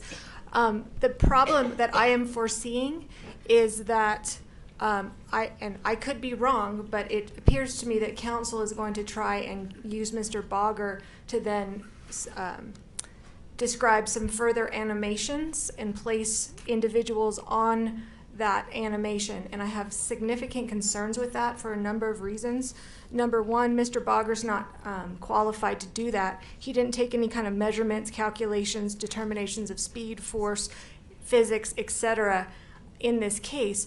But in addition, in his report, he does not make any mention of where people were, where they were placed. This would any kind of discussion of him talking about the animation, and if he was responsible for putting the people somehow on that animation. He does not describe that in his report. He doesn't talk that in his report regarding participating in an animation. He provides no diagrams in his report, no discussions of where people were or weren't. So I don't think that it would be appropriate for him to even deal with the animation, or that his testimony that he's the one that was responsible for putting, say, Apple here and Moses here and that type of thing. That would go significantly beyond anything he did in his report. So that's my concern, and I wanted to address that now rather than a sidebar. Okay, thank you. John, may I quick take a photo of this? Sure. Mr. Egan? Yes, Your Honor. So I think our response would be that Mr. Bogger has poured over the records in this case, and he has, in producing these animations, made certain assumptions about what testimony might be consistent with the illustration that the animations provide. He can be very clear with the jury that he's assuming certain facts. He's not finding these facts. He's assuming that they're true. They come from the record. He can explain that they're rough illustrations. He's not made measurements and decided that, yes, this is exactly 30 feet he can be subject to cross-examination on any point that might be inconsistent with testimony. He can explain that he chose to assume these facts and not other facts, and that if you assumed other facts, you might get different illustration. And then he will explain that the assumption of various facts that are shown in the animations are consistent with his understanding of ski collisions and skiing generally, which he has decades of experience, not just with skiing himself, but with investigating accidents, collisions, hundreds and hundreds of them for various purposes, mostly not litigation, mostly to figure out risk management concerns, deciding whether certain skiers have to be banned from a certain resort or a ski area. He has ample experience to be able to discuss how to consider various factors in evaluating a ski collision like this that has complex testimony that's not all consistent. And the jury, in our view, needs to hear from a ski expert that knows how to do that and can explain to them the principles that he uses. He will not tell the jury this is likely what happened, or that I have found that this must be the case. He'll say, I've assumed these facts. He can be very clear about what he's assumed, and then use that animation to explain to the jury how to think through the case, given his ample experience with evaluating ski collisions. So, Mr. Egan, I guess I'm still not hearing an expert opinion from Mr. Bogger, is it? Mm-hmm. That would have helped the jury. I mean, everything that I'm hearing has him weighing evidence, has him making decisions about what may have happened on that day, and that's invading the providence of the jury. It's not really going to help them. Your Honor, I see it as like, say, a medical malpractice case, which I'm more familiar with. If a certain set of facts might be in the record about what happened in a surgery, for example, then a surgeon, expert surgeon who has lots of experience reviewing records, but also doing the surgery himself, knowing what the training is, looks at the records, looks at the various claims, and you, as you said in your order ruling, I believe yesterday, can say, if we assume these facts, given my expertise, I can say this makes sense, or this is consistent with my understanding of surgery. And so my proposal is that we use Mr. Bogger in that sort of way, where he can help the jury understand, given what he knows about skiing and given what he's seen in the record, that there are certain principles you can use if you assume certain facts to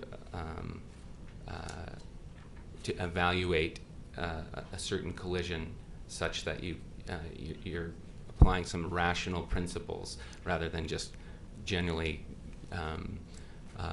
going with a certain gestalt feeling about what someone said. You're actually trying to rationally go through how to evaluate a ski collision, which again he has decades and decades of experience doing. And he won't say, he'll say to the jury, you're the ones that have to decide what happened. This is a very difficult case to decide. Isn't your medical malpractice expert example, isn't that an expert that's coming in to evaluate whether the standard of care was breached? Yeah, well, so yes, usually we would offer an expert in that way, but given your ruling, I'm just trying to use that as an analogy where we could still use expertise that would help the jury without rendering that final opinion, telling them, as an expert, you should do this, and I'm really the one that knows because I have tons of experience. Instead, he can say, here's how I evaluate these accidents, and let me show you how to do it. And then they have rational principles that come from his field of skiing and ski accident evaluation that help them, that they have not heard. They haven't heard from any ski expert that has provided to them that kind of a rational layout for analyzing the various complex claims in this case. And I think that would help them. Sure, and I think in my I guess, preliminary ruling on this witness the other day, yesterday. I'm losing track of the days here. Me too. I think I stated that he is qualified, certainly has qualifications, and can testify as to what a reasonable skier would do or not do in a certain hypothetical set of facts. But in terms of applying and weighing the evidence in this case, I think that goes too far. Okay, so, but if we showed the animation and we made it clear to the jury that we're assuming certain facts, we're not weighing them. We're just saying, look, let's take these facts. We're assuming them. We're not saying that they're proven.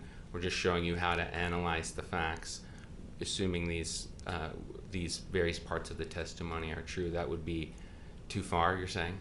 That sounds like closing argument. It doesn't sound like what a witness can offer under Rule 702. He can talk about, I mean, he's an expert in skiing. He can talk about skiing dynamics. He can explain what a snowplow is, what parallel skiing is, what the rules of skiing are generally understood to be. But in terms of taking that next leap, I don't think he can say, I've looked at the deposition testimony and I can tell you who's at fault here, or I can tell you who did something wrong here. I just don't see, I think that's the jury's responsibility, and I don't want a witness telling the jury how to make its decisions or how to make a decision that's either an ultimate issue or one of the issues leading up to that ultimate issue. So even him explaining his process for how to evaluate ski collisions would be too far? To what end? Why does the jury need to know how he evaluates a ski collision? Because evaluating ski collisions is a complex matter and he has expertise as to how to do that. Yeah, you know, right now I'm just talking in a, or I'm responding to your question sort of in a vacuum. I don't know what it is he's offering. If it would help, I could give you kind of an example. Like, Sure. If I could say, Mr. Bogger, when you evaluate ski collisions, and you've evaluated, you know, have established that he's evaluated hundreds of ski collisions. Have you ever evaluated collisions where there's conflicting testimony? Yes. When you approach that testimony, what are principles you use to evaluate that? And he can explain those principles. He doesn't have to talk about the facts of this case. He can explain, here are these principles. I don't think the jury's heard that. I think it would be helpful to them. I think it would be rational and it wouldn't be overbearing. You're asking him how he evaluates credibility. I guess that's true. How does he reconcile different accounts? Right, but we wouldn't, if given your ruling, we wouldn't go into applying it to this case. We would just give them the rational principles that would help them weigh the evidence. It wouldn't tell them how to do it. It would just give them a framework for doing it, which only he can provide. They have not heard from somebody that does this for a living, has done it, again, and how does that vary from what the jury does? If you look at the credibility jury instruction that I've already read, for example, and how does that differ? I mean, where it talks about conflicting testimony, how does what he's offering provide any specialized knowledge? I consider that generalized. Yeah, so I don't think he would just talk about, general principles of evaluating witnesses. He would talk about particular aspects of a ski slope, or witnesses on a. If he were here right now, he could help me. He is right here. Yeah, right. He is right here. So when ski accidents happen, and people go to the ground, their skis get released.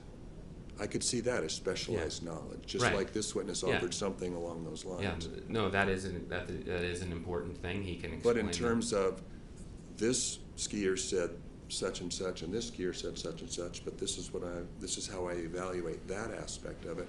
I think that's invading the providence of the jury. Okay. On deciding how to weigh testimony. Okay. I mean, for the record, if I may, Your Honor, I think we put this on before, but in case we didn't, we believe the motion to exclude Dr. Bogger or limit his testimony is untimely, and that Greg Skordas, their expert, whose report does much the same thing that Mr. Bogger's report does, should be limited in the same way.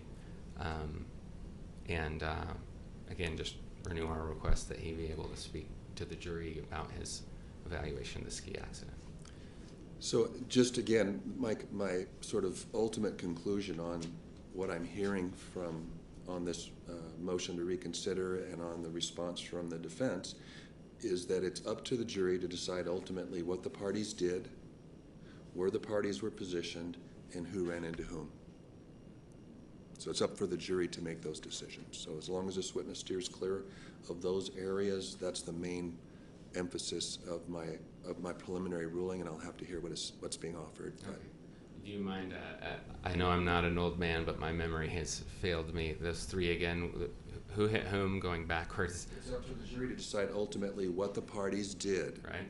In other words, leading up to, during, and after the accident. It's up for the jury to decide that. And various experts have given them some helpful information, like the biomedical expert gave testimony as to what the biomedical evidence reflected that would help the jury make that decision, just like this past witness gave the jury some biomechanical information that will help the jury make their decision about what happened in that accident, what the parties did, where the parties were positioned, and who ran into whom. And the reason that you see Mr. Bogger as doing something different than, like, say, Dr. Schur just did, who took the jury through assuming these various facts. I'm not telling you that this account is true. I'm just taking as an assumption what Ms. Paltrow said was true. Let's analyze it. You're seeing Mr. Bogger as different, and I'm not totally sure how. Do you mind explaining that? The plaintiff's witness applied biomedical principles in a methodical way to the different versions and then handed the jury that information. The biomechanical expert that just testified applied biomechanical principles to the different versions and gave that information to the jury to help them make a decision. Okay. So and what I see this witness doing is reading different accounts and reconciling them and wanting to give his reconciliation to the jury, which I think is too close to what the jury actually does. It doesn't provide it doesn't help the jury from an expert standpoint. okay. So it sounds like you're not persuaded that of our position, which is that he has skiing expertise similar to like a biomechanical engineer has, and can apply that to the facts in a way that would provide the jury with some, again, rational scheme to assess the accident that they wouldn't have otherwise. Under Rule 702. Right. Okay. And the same is likely going to hold true to Mr. Skordas' testimony. Okay. And you say likely. I haven't. I mean, I've heard you make kind of a motion. I haven't heard from the other side whether they're opposing that in some way. I see. You're just waiting until you have more specifics. I mean, if he's the same type of an expert, and I realize that he may not be a risk manager and he may not be a ski accident investigator for an employer, but it sounds like his testimony is along the same lines. Right. Okay. So, just in terms of guidance on this ruling, you mentioned the bindings, and I apologize if we're going long. I just want to make sure that we specialized knowledge, right, so that can help the jury in making their decision. So in your mind, would something like recognizing that the positioning of the skiers, if one skier is uphill, applying a certain knowledge of skiing, that would suggest certain things about the accident, would that be out of bounds? I guess I have to hear the question, but it sounds like you're getting back into making conclusions based on an investigation. If you lay out some hypothetical facts to say if this skier was here and this skier was here, from a skiing standpoint, and then ask questions based on that, I could see that, but okay. It's feeling a little too hypothetical right now. Sure. Okay. Thank you, Your Honor. Thanks for your patience with my questions. Sure. Ms. Van Orman? Yeah, just really quickly, circling back to why I raised this in the first place, is the concern with the animation. And so what I don't want, because Mr. Bogger apparently had some involvement in creating the animation, which was not designated in his report, nor was any mention on what his involvement was, what he did for it, how he placed anybody anywhere. There's no discussion of any of that. I don't think that it's appropriate for him to comment on the animation and to say, well, yes, I saw that, this helps me because I'm the one who helped to place these people there. It would have been, again, by reading the depositions and applying, which is what the jury needs to do. So I would say he can't even talk about the animations because that just goes beyond the scope of his report, anything that he's done in the case. I would agree. Unless the foundation can be set. I mean, I haven't heard anything that would establish a foundation. we have been broadsided, Your Honor. We had a 37-page report produced a long, long time ago. There was a motion deadline that we respected months ago. These issues were argued 45 days ago, and then immediately before our witness is going to take the stand with this 37-page report, we get essentially a midnight filing and that guts half of his opinions. I don't think it's fair, Your Honor. I can't even read the darn thing. I'm focused on getting my witnesses ready. The untimeliness is very prejudicial to us, Your Honor, because we can't properly brief this in days. Okay. I've already ruled that the initial motion was timely, and I made a ruling on the initial motion. The subsequent motion was not untimely. The court has agreed to reconsider the motion, and that's what I've done. And I don't feel that it's unfair or unduly prejudicial. You were aware of the issues with his report long ago. But you ruled in our favor before. What I ruled was that the initial motion didn't give the court enough to grant it. Because they And so then there was a poorly motion. briefed it. Then there was a motion to reconsider that gave the court more information, and I can see that it would be, I mean. You can't poorly brief You don't want a to, motion. this would create an appealable issue. Do you want to do that for your client, is my question. No, but I don't want to. They poorly brief something, the judge denies it. Then right before the testimony, they better brief it, and now we lose. I mean. That's what trial is. This is trial. Things happen. The points that were raised in the motion are valid points. They're sound. They're based soundly in the law, and I want to make sure that what the jury hears is sound and not subject to any more risk of appeal than possible. So we'll take 5 before the jury comes back.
Ready for the jury?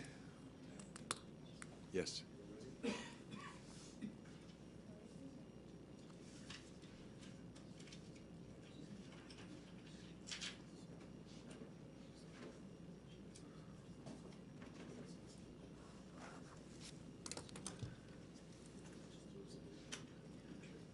Judge, are you here to say yes?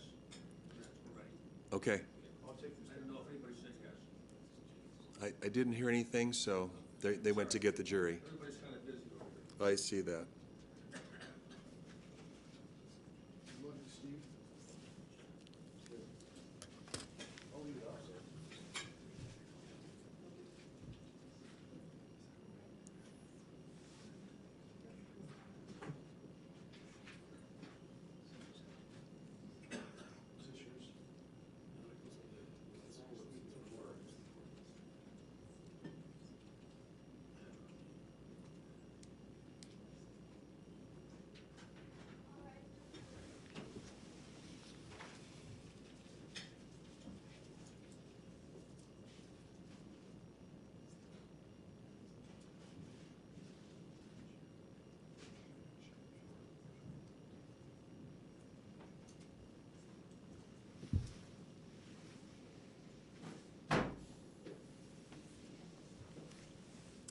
Thank you.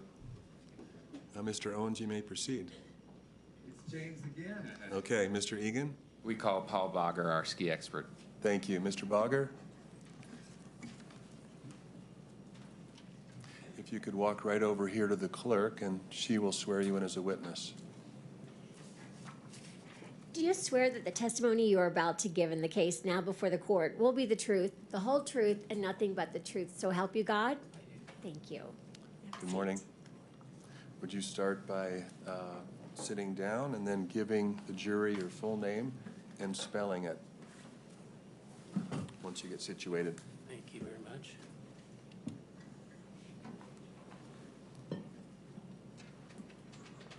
Yes, my name is Paul Bogger, Paulbaughger. Your Honor, I note that my computer is still there. Do you mind if I grab it? Sure. Thanks.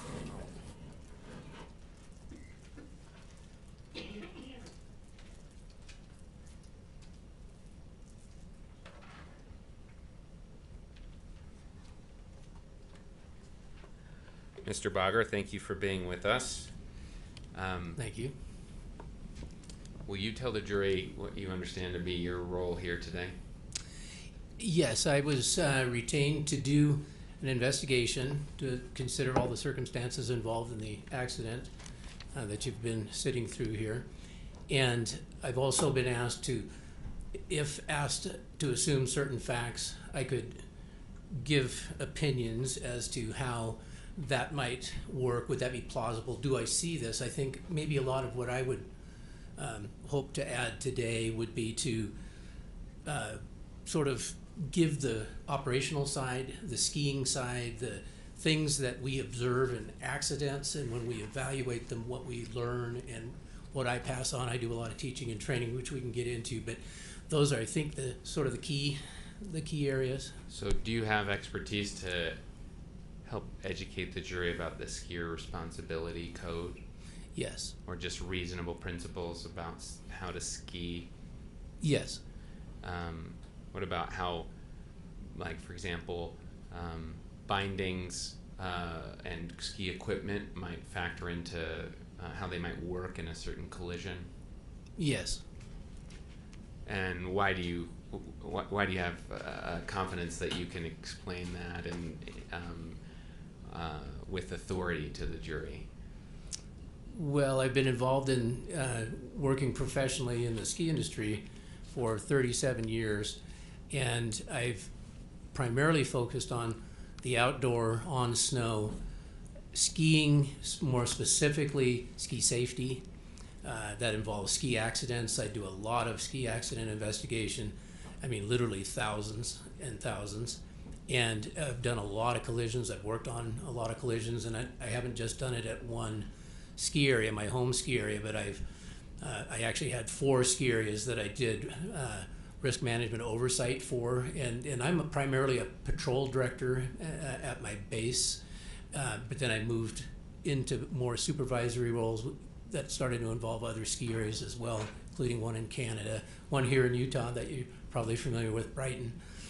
And those experiences of looking at these accidents in a variety of locations has given me quite a bit of information I can use to do the day-to-day use of that. Do we need to address certain issues on the hill? Do we need to remove a skier, for example, if somebody's unsafe? In bad collisions and bad accidents, we really do need to learn as much as we can. We get medical feedback. We just consider a lot of information. And then the last piece of that is I pass a lot of that on. I've been training and teaching people in the ski industry about accident investigation, skier collisions, skier safety for the last 20 years. And so I've been all over on that. Do you have any higher education? Yes, I have a degree in economics. And what about certifications that are related to ski sports or skiing? Yes, I would have a number of certifications. I'm not sure how many of them would bear directly on the ski accident part, but I'm an EMT, an instructor of outdoor emergency care, a licensed blaster, an aerial blaster, which means we can use explosives from helicopters and mostly for avalanche control. Well, I guess only for avalanche control. If there's anything else, probably be a big problem for me. I'm sure my license doesn't say that.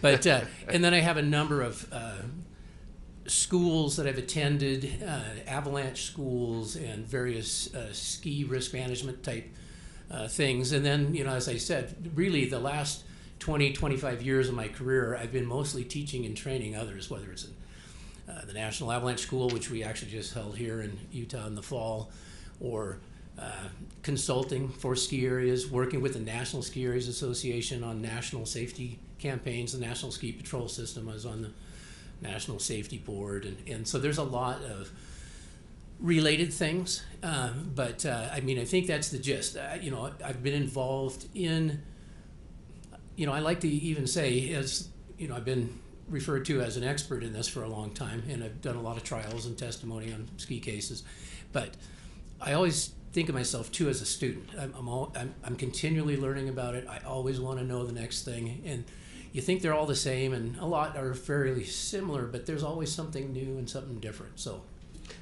have you ever, in your capacity you mentioned of reviewing cases for litigation or giving testimony in court cases, have you ever done that in Utah before? Yes, I had a. When was that?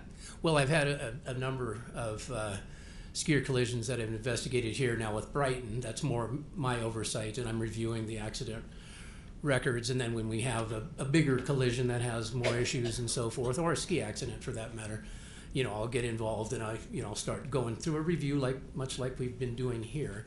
And I had a trial, I think 3 or 4 years ago in Salt Lake. Solitude, the ski area, was involved.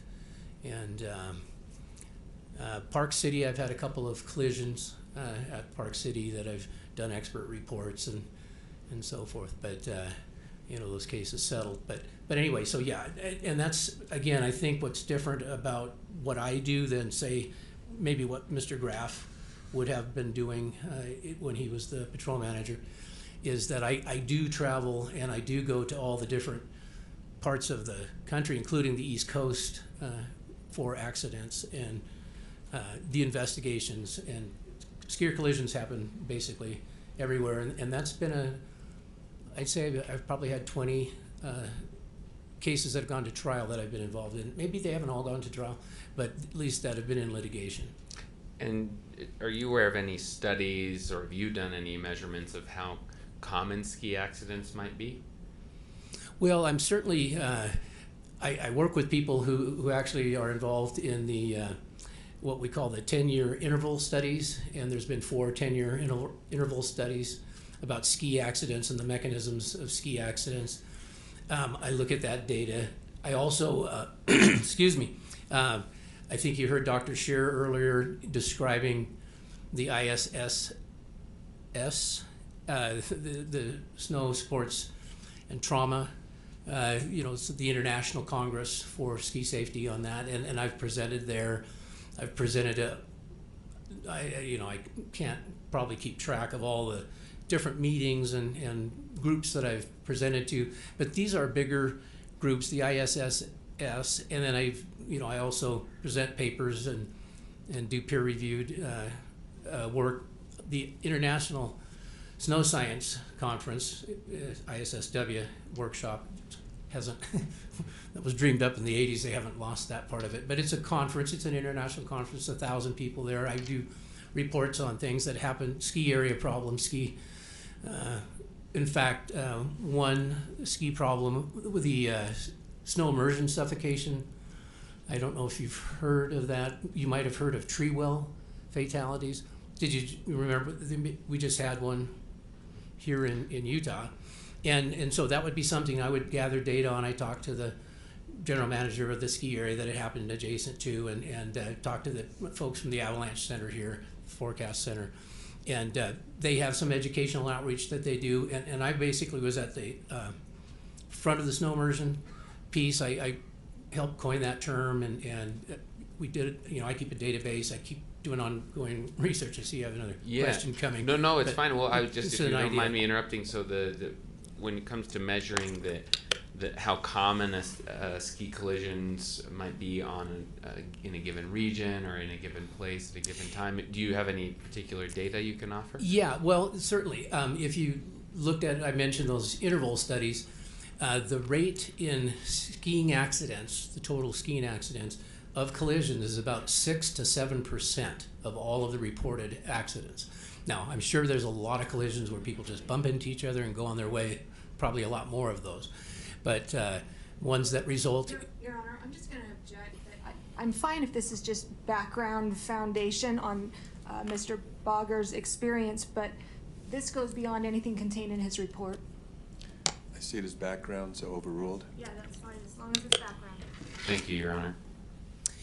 Yes, so that rate at 6 to 7% is sort of uncanny from interval to interval. So 40 years of data now, and it's still the same. And now I use that metric myself because I'm looking at the 4 ski areas that I'm supervising, and then the other ski areas that I go to when I do investigations, I look at their data, because the first thing I want to know is what is that rate here?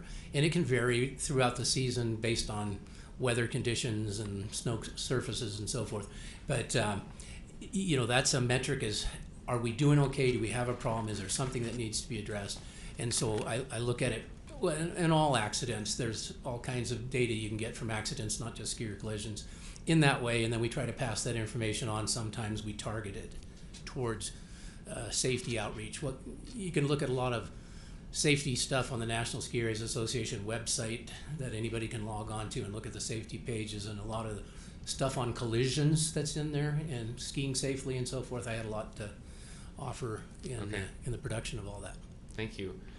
Do you have any knowledge of what the rate of ski collisions might be in Utah?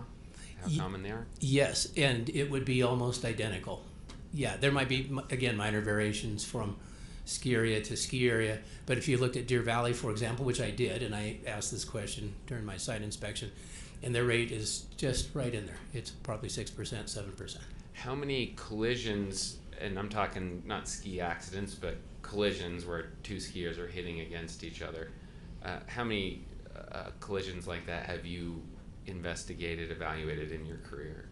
Yeah, I looked through sort of back through the accident review data that I keep, and to just look at what you saw the other day, the incident report form, and maybe it's got something like an additional patroller comment or a ski instructor's incident report. I looked through that and I figured there have been about 4,000 of those that I've reviewed out of about 44,000 accidents with just the incident report form that I've looked at. That's all accidents, but collisions, about 4,000. And then things that really got more investigated, where there was things like we're doing here, 550 is, so that's it's a lot of accidents and a lot of collisions In those collisions, over a long period of time. Sorry. Sorry, I No, just you're wanted to good. make, Yes. and nobody will think skiing is safe anymore. I Yeah. wanted to finish that. So, when you've done those evaluations, what is your role? What are you trying to accomplish as you evaluate those accidents? Well, sometimes we need to find the cause. Mostly we want to know the cause, and certainly that's how you can target prevention. But we also want to learn circumstances. Sometimes we have really bad injuries in these collisions, and it's important for us to make sure we know, is there somebody at fault, or people meeting the responsibilities? And so we're looking at that all the time, and part of that is we want to make sure, since we're all responsible as skiers, that includes the ski areas, me, you, if you're skiers, that we share safety and we all do it together, and we all have responsibilities, and if one of us is not doing our job, people get hurt. And so we need to evaluate fault at times, and we maybe address some people that we actually remove from the mountain. We've had people go in cop cars off of the mountain, but we're serious about it. We want our skiers to know that we're serious about it, and they feel okay bringing their kids there, that we're not just turning a blind eye. So, in your evaluation of these various collisions, what have you learned about what the inherent risks of skiing are? Well, certainly skiers face a variety of inherent risks, and those are often codified into, especially in states that have a lot of skiing in them, like Utah or Washington State or California.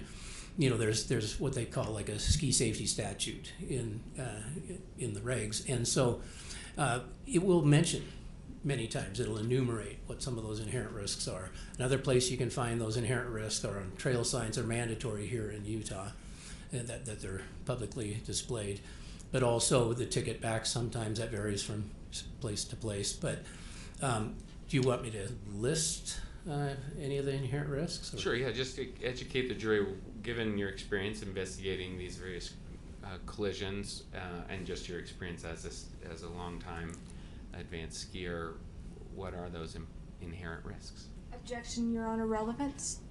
Overruled. Thank you. Yes, so things that you encounter as a skier, things that you could likely have a problem with if you weren't paying attention and weren't following your role, your duties, of things that we would identify under things like the Ski Responsibility Code, which we can talk about, but terrain changes, forest growth, bare spots, things that you might run into, objects, lift towers, grooming machines, snowmobiles. We try to keep those off the hill when people are around. But, that's part of the sport. People need to lift maintenance people need to get around the mountain. So snowmobiles would be in there. Oh, sorry. Oh, yes, go ahead. I was just going to say, what about inherent risks relating to ski collisions Yeah, in particular? and that's where I was coming to. Yeah. So I wanted to give you the broad brush and then say, and things like inbounds avalanches, you can actually get, even if they do the mitigation, you can actually get into an avalanche inbounds, and that's a risk you hadn't seen identified for a while, but about 5 or 6 years ago we started adding that one. And collisions, skier collisions, or even collisions with lift towers and objects, but skier collisions, as we know, 6 to 7% of the accidents, we can eliminate some things, but an inherent risk you cannot. And the definition there is the risk is inherent in the sport. You cannot remove it without fundamentally altering the sport as it exists today. So that means following our good responsibilities and being prudent skiers, we can reduce the risk, but we can't eliminate it. So does that mean that sometimes collisions occur despite people reasonably skiing on both sides of an accident? Yes, that happens all the time. And when you investigate collisions, do you sometimes, after a thorough review, conclude that you can't determine who was at fault? Yes, that's common. So just to put that in another way, in your evaluations, will you come to the conclusion that a certain accident is, and the evidence that you received in gathering information about it is not clear enough for you to identify who is responsible for it? Yes.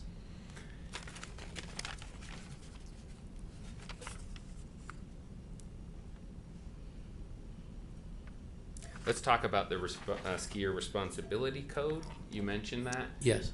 And it's been brought up before, but since you're the ski expert, let's have you teach us about it for a second. I believe it is defense. Give me just a second, sorry. Thought I had it right here. Yep, it's defense 91. Any objection to that being published? Or I guess I should talk to the judge. No objection.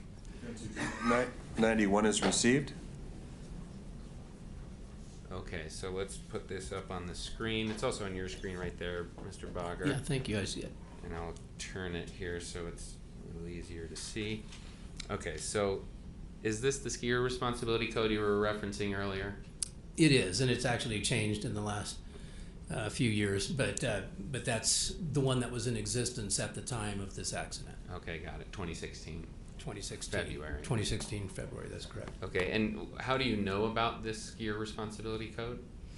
Well, it's key, excuse me, it's key to all of the duties that we were just talking about in order for people, the skiers, for us to do our part. And it's a national code, started back in the 60s with the National Ski Patrol System before they had professional ski patrols at ski areas. And it's used all over North America. Canada has something called the Alpine Responsibility Code. It's very similar. It has a few more details on it. I've testified in trials in Australia talking about a code that they have, again, very similar to this. But these are basic rules of the road. You have to give people, so you can put some order into the chaos that is skiing. You know, skiing's very dynamic, as you know if you're a skier. And so you're trying to put some basic rules in that people can follow. They're common sense. And, oh, go ahead. Do you know, are there ways that skiers can become familiar with this responsibility code? Yes, this is published at all ski areas. It's on trail maps typically, and you'd find them on big trail signboards too at the ski area. Websites will have it. There's all sorts of places you can go to find this, but it's everywhere. Okay, and let's talk about the particular points here. I'll pull them out. Maybe should we just go through them one by one? Is that okay? Sure, however you want to do it. Okay, so the first one, always stay in control and be able to stop or avoid other people or objects. That seems fairly common sense. Yes, that's if that one doesn't work, the rest of them aren't going to work. And then the second one maybe is more important. People ahead of you have the right of way. It is your responsibility to avoid them. Can you explain what that means for skiers? Yes, and the presumption is when people are skiing down a run, the people in front of you aren't going to have that rear view like you would. You'd be in a better position as an overtaking skier to see the people in front of you. Got it.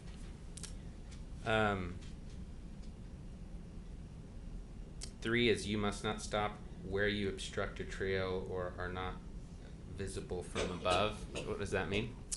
Well, again, it's just about being visible. And so if there's a breakover in the terrain and you were on the bottom side of it, the skier that's coming from above isn't going to see you. And so it's to prevent surprises. And again, if you're skiing in control, if you're following the first rule, when you're coming up to terrain changes, that's one of the things that skiers have to manage is their skiing, their speed, their rate, their course, and most importantly, their lookout. That's what allows them, even if they come to a terrain change and there's let's say a small child taking his skis off on the downside of that hill, you're not going to run into him even though that person might not be following the code. You're not following it either if you just go tearing over the hill. You have to be able to be in a position to maneuver so you don't hit anything. Okay, so if a skier were taking, are you familiar with the term GS turns? Yes, giant slalom. If a skier were taking GS turns, what principles here should that skier follow?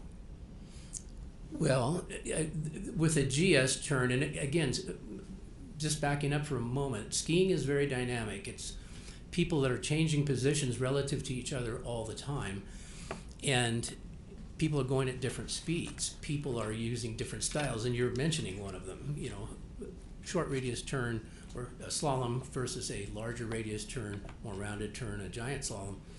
And these are different styles, and there's no prescription for how you have to do it or even what your ability is, any of that. There's no speed limit. I mean, there's slow skiing areas, but there's no number.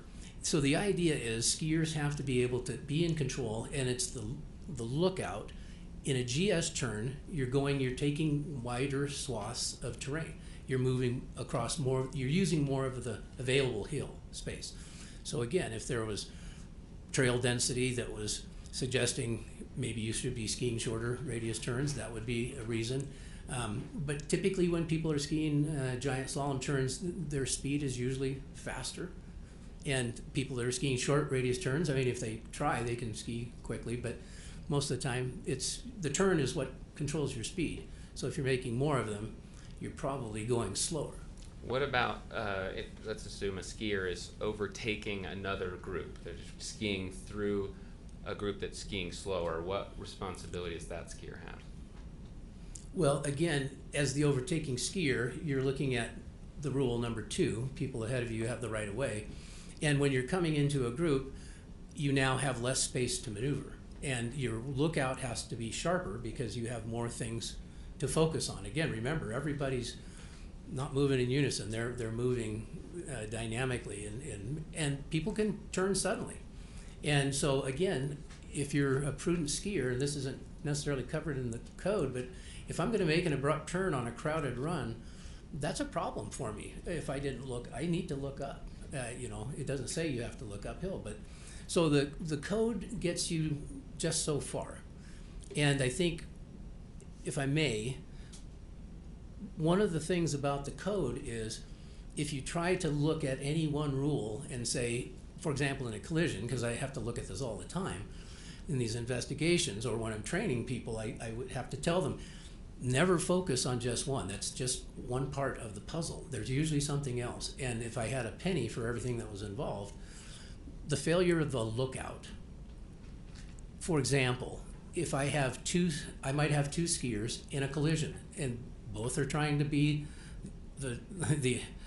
not the uphill skier, and I look at them and I'm going, but you were changing your positions, you had different speeds, you were merging and converging on each other.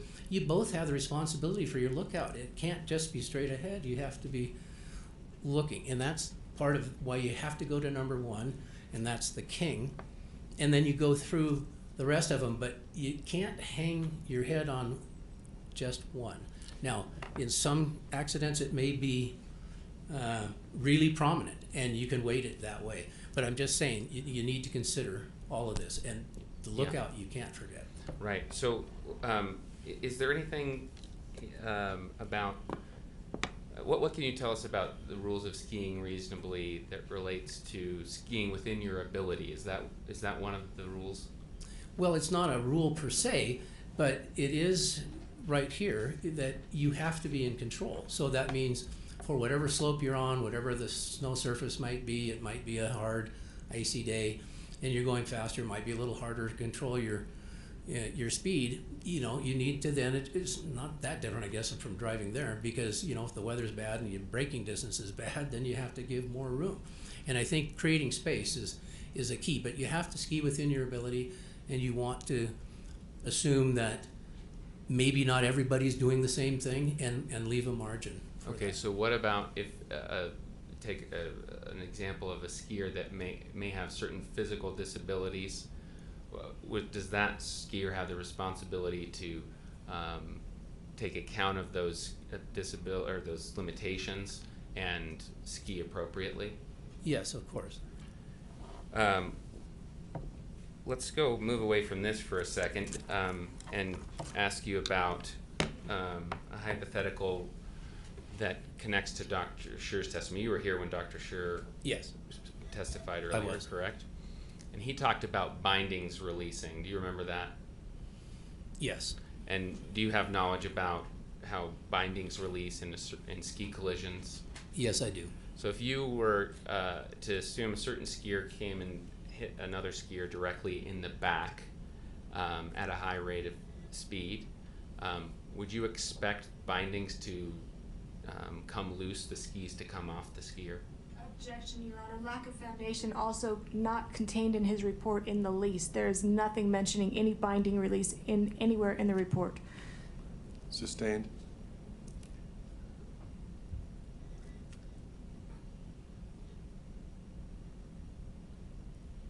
Let's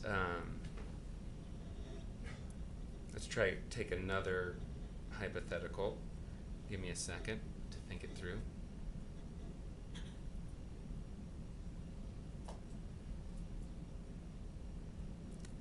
Let's forget about bindings and use that same hypothetical of someone skiing directly into someone else's back. Would you expect that person to launch over the next the person they hit, in a couple feet down the mountain? Same objection, Your Honor. Lack of foundation. Sustained.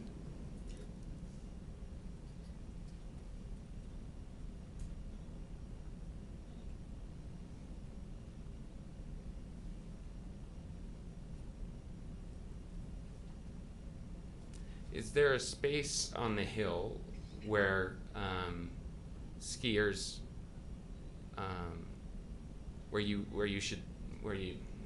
let me think about it differently.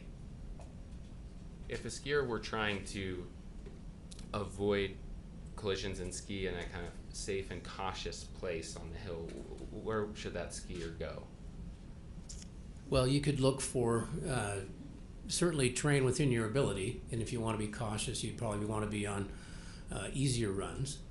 And if you were wanting to be away from more people, specifically if you're concerned about skier collisions, and runs are getting crowded these days, you pick the right time, or you wait for opportunities. You can wait for traffic to go by, and then you can go. Staying on the margins of the run is usually good, because you only have one side to defend, if you will. So if a skier were taking short radius turns on the right side of a run, would that be within the parameters you've just described? Yes.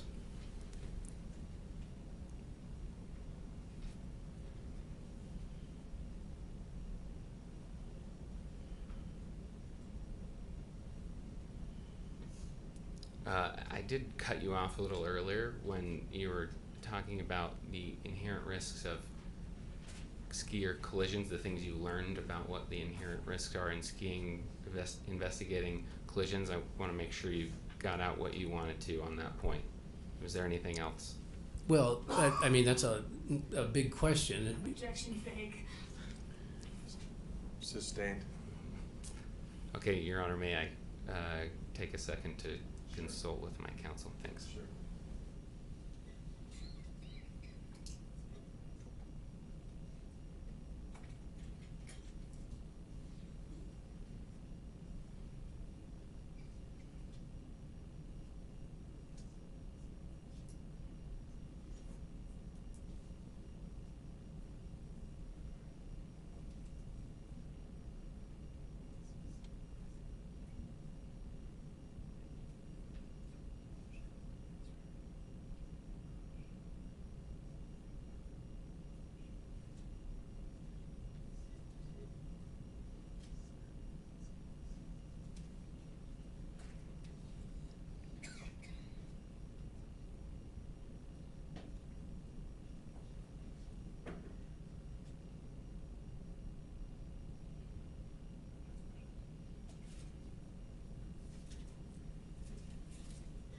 Thanks for your patience, Mr. Bogger. Sure.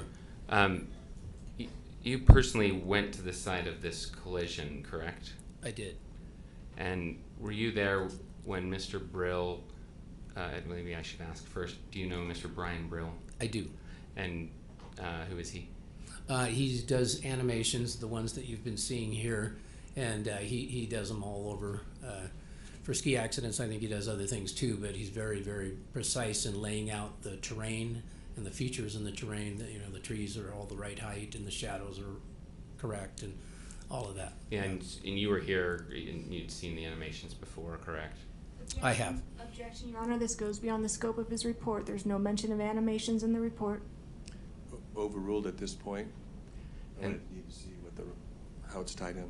Sure. I was just going to ask that given that you've been to the site of the collision, does the animation to you accurately portray the location? Objection, Your Honor. Sustained as to relevance, it doesn't matter.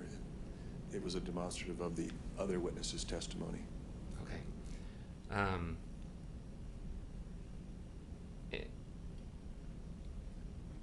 In this case,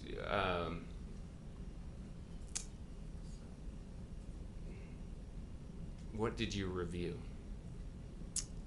I looked at all the deposition testimony, the documents, and various forms. We did the site inspection. I did work with Mr. Brill on the animations. I talked to Mr. Objection, Your Honor. Graf. Strike. Relevance. Sustained as to relevance. Why don't we take our lunch break at this time? It's just a little afternoon, and we'll take a recess and return at 1:30. Thank you. Thank you, Your Honor.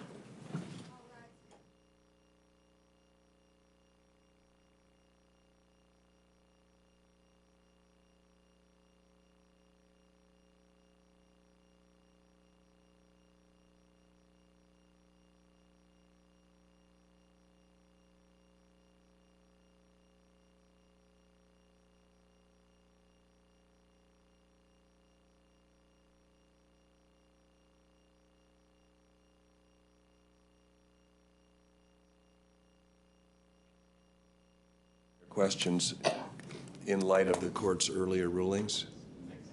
Okay. We'll see you back at 1:30. Thank you.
Thank you.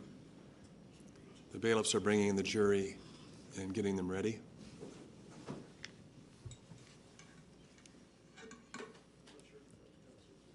No, I won't bring them in the room until they're ready.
Mr. Bogger, you can come back up to the witness stand.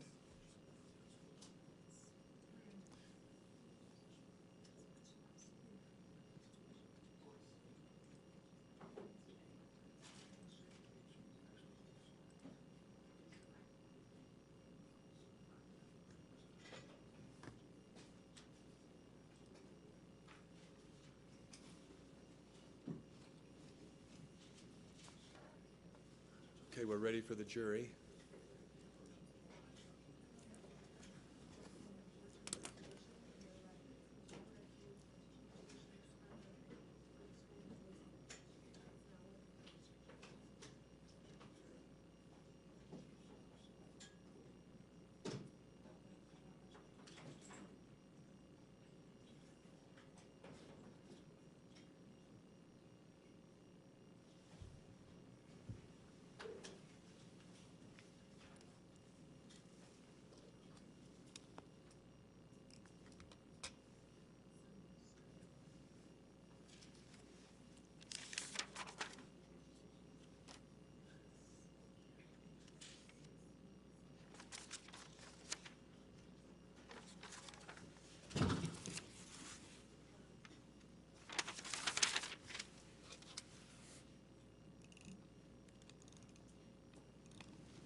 All right, thank you. Mr. Egan, you may continue. Thank you, Your Honor. All right, Mr. Bogger, we just have a few more questions and then we'll get you off the stand here. First, is it your opinion that both Mr. Sanderson and Ms. Paltrow had the responsibility to exercise reasonable care to avoid a collision with each other on the day of their accident? Yes, that's correct. And you're familiar with Ms. Paltrow's account of that collision, correct? Yes, I am. Have you heard her testimony, in the trial testimony that she gave to this jury? I have. And you also reviewed her deposition? Yes. And if you assume that her account is correct, is it your opinion that she did comply with the standard of care or the reasonable standard that you just said that was her duty? Yes. And if you assume her account was correct, did Mr. Standerson comply with that duty? No. And why is that? Well, if you assume the facts that we're looking at Ms. Paltrow's version, then you would have to conclude that at the moment of the collision, she was a skier below and was hit from behind. And that collision, I know I said there were a lot of other factors, but in this case, that seems to be the key factor. And that's where the failure of someone's lookout at the last minute, even if they can be in control the entire time, making great slalom turns, whatever it might be, but you can be a very good skier and you can be skiing in control, but if you have a momentary failure and there is someone below you of your lookout, then you have a collision. And by definition, if you have that collision, that's not in control because you can't stop and or avoid anything below. So by definition, that's skiing out of control, even if it's momentary. Did you review the evidence relating to Deer Valley's paperwork and obtaining of information about this accident? I did. And do you have knowledge of the standards for ski resorts in terms of that kind of a investigation of an accident? Yes. And did Deer Valley comply with that standard? Yes, based on the facts that they had in front of them, yes. And did you see any evidence of inappropriate documentation? No, what I reviewed looked like it would meet the industry standard of care. It would be very similar to all the ski areas that I visited and know I'm familiar with their record keeping and so forth. These are typical business records kept in the course of business. In your experience thoroughly investigating over, I think you said 500 ski collisions, do you sometimes conclude that the evidence does not allow you to determine who is at fault? All the time, yeah. Sometimes you just don't have enough information. Sometimes you have conflicting information, and you just, there's plausible versions, and you can't know which one's right, and you just have to realize that you're not going to be able to determine fault. So that's common enough. Okay, that's all my questions. Thanks. Thanks. Ms. Van Orman?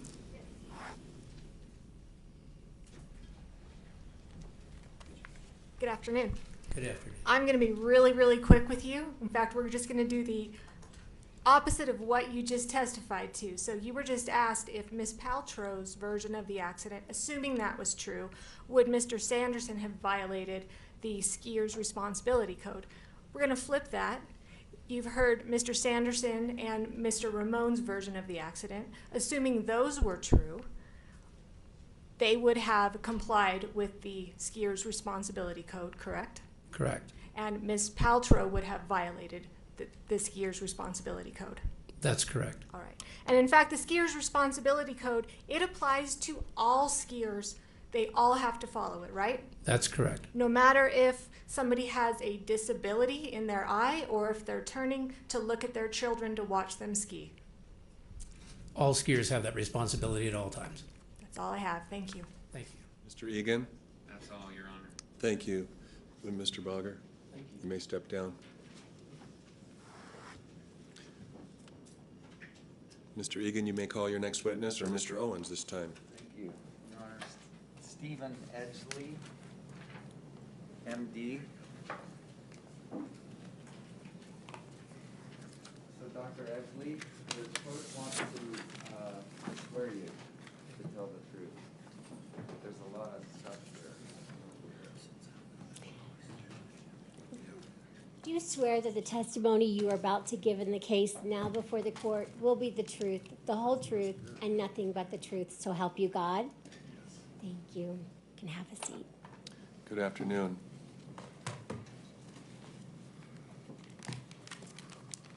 Would you begin by stating your full name and spelling it for the jury?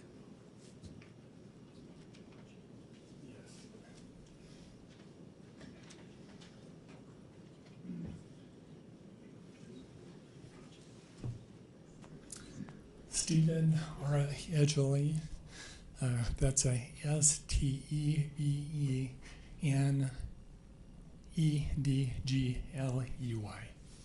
Thank you. Yep.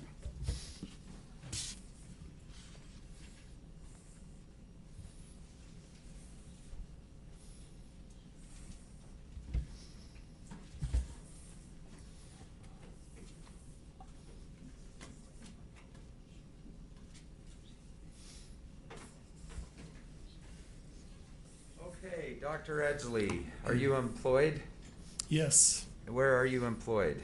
at the University of Utah. And are you over the acquired brain injury division? Yes, physical medicine and rehab is my specialty, and I'm over that section. How old are you, sir? 49. Okay, and just background, undergraduate degree, where was that? I studied psychology with a pre-med emphasis at BYU. My med school training was in Chicago at Loyola University in Chicago.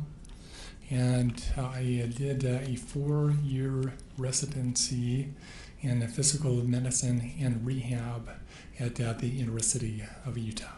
And then did you go there? Did you stay at the university? Yes. And have been for how many years? Overall, 20, yes. Okay, and do you hold an endowed chair at the university? I do. Do you teach? Are you a professor there? I do. And you personally had an acquired brain injury, is that true? Yes. So I had a stroke in 2001, 21 years ago. And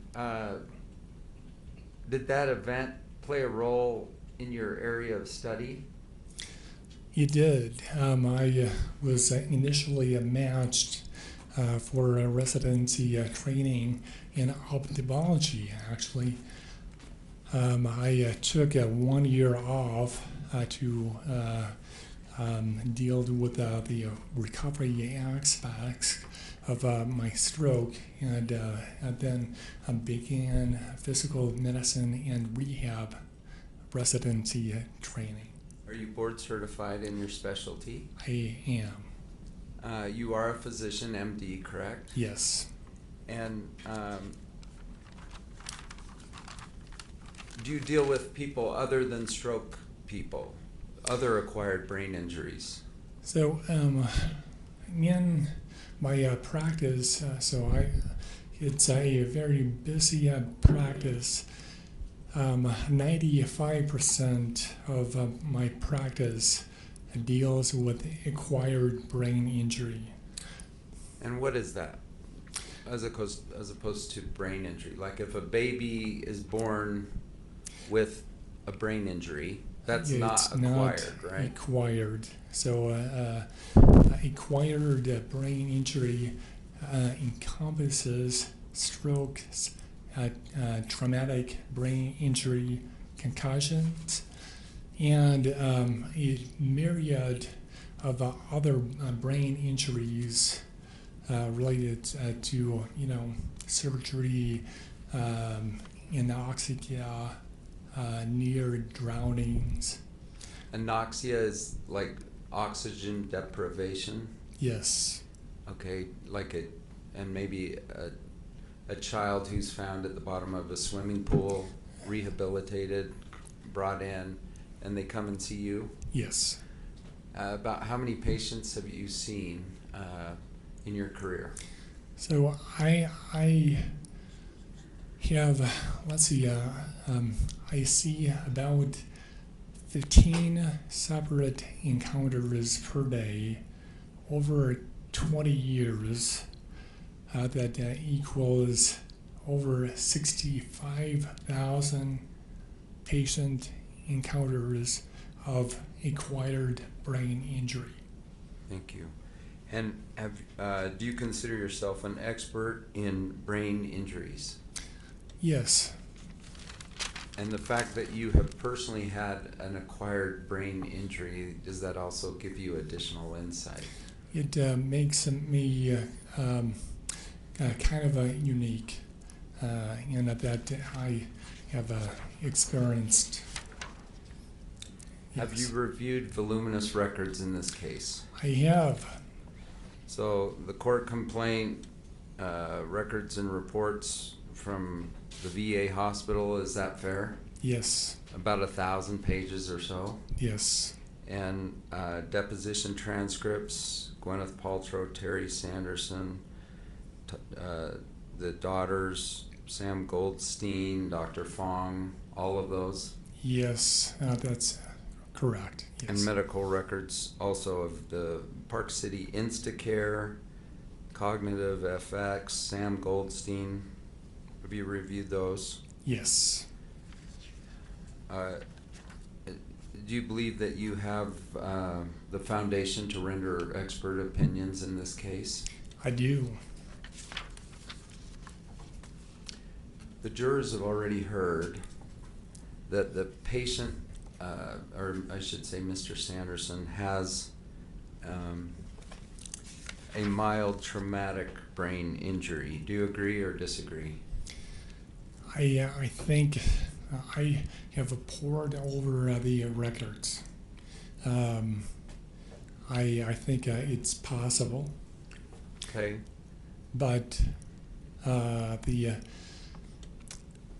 testimonies are inconclusive.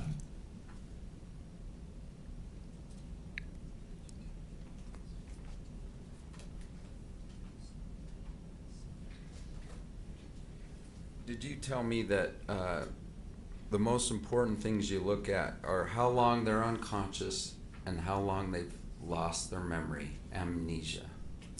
That's correct. So that's going by the Cantu concussion grading system, which is preferable because it's the most objective and not relying on subjective symptoms from any patient.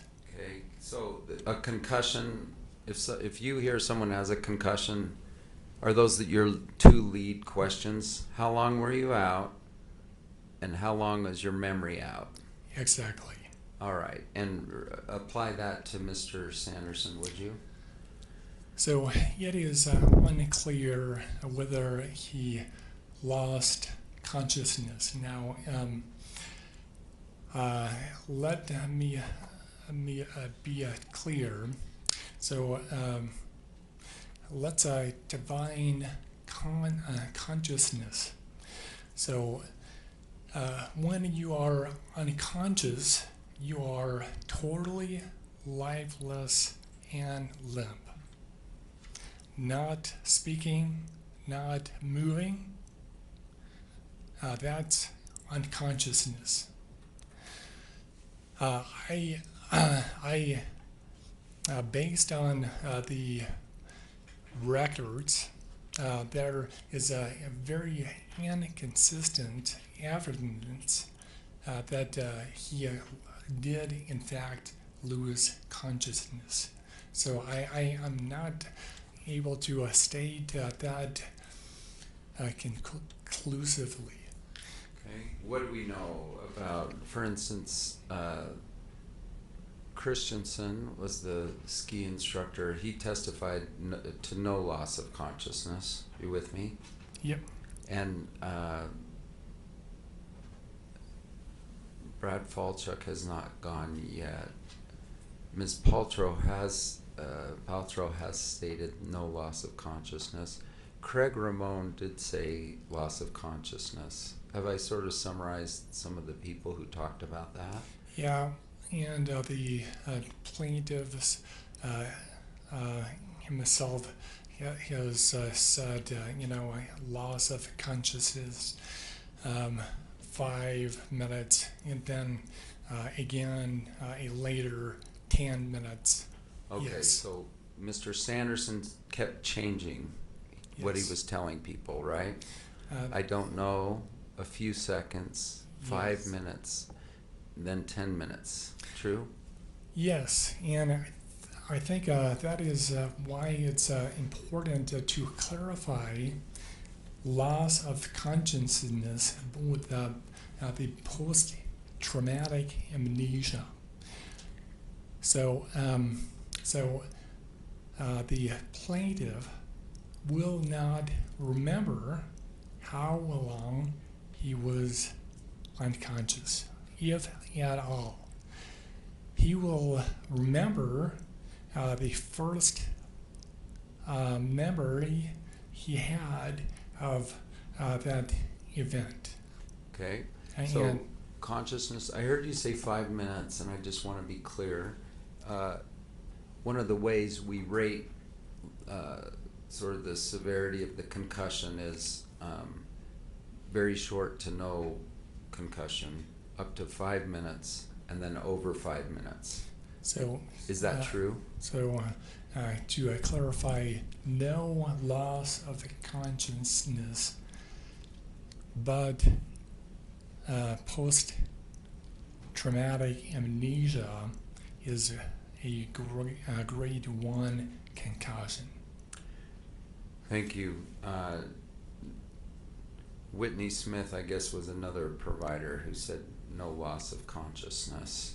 Are you aware of that testimony? I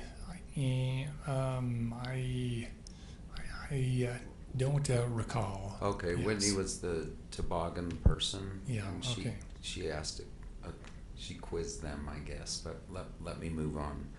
Okay, so even if Ramon's testimony is believed, that would put him only in the second category, less than 5 minutes.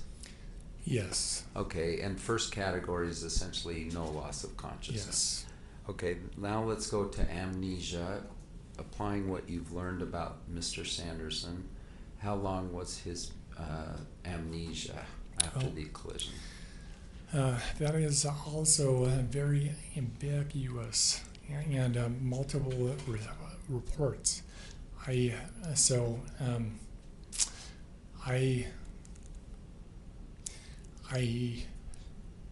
hear and read that he had a conversation with Eric Christiansen, which he does remember, which was traumatic in his opinion. So Sanderson remembers Christensen yelling at him. True? So is that what you're referring to? Yes, that is the allegation, yes. Okay, and he remembers his friend Craig Ramon talking to him. Are you okay? Are you okay? True? Yes. Okay, so what does that tell you about length of amnesia?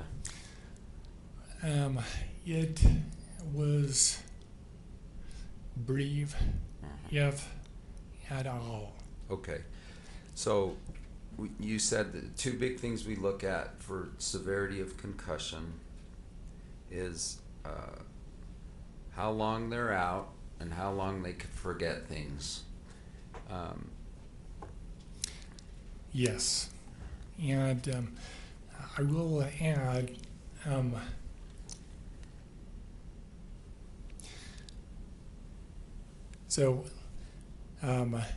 people experiencing brain trauma have a period of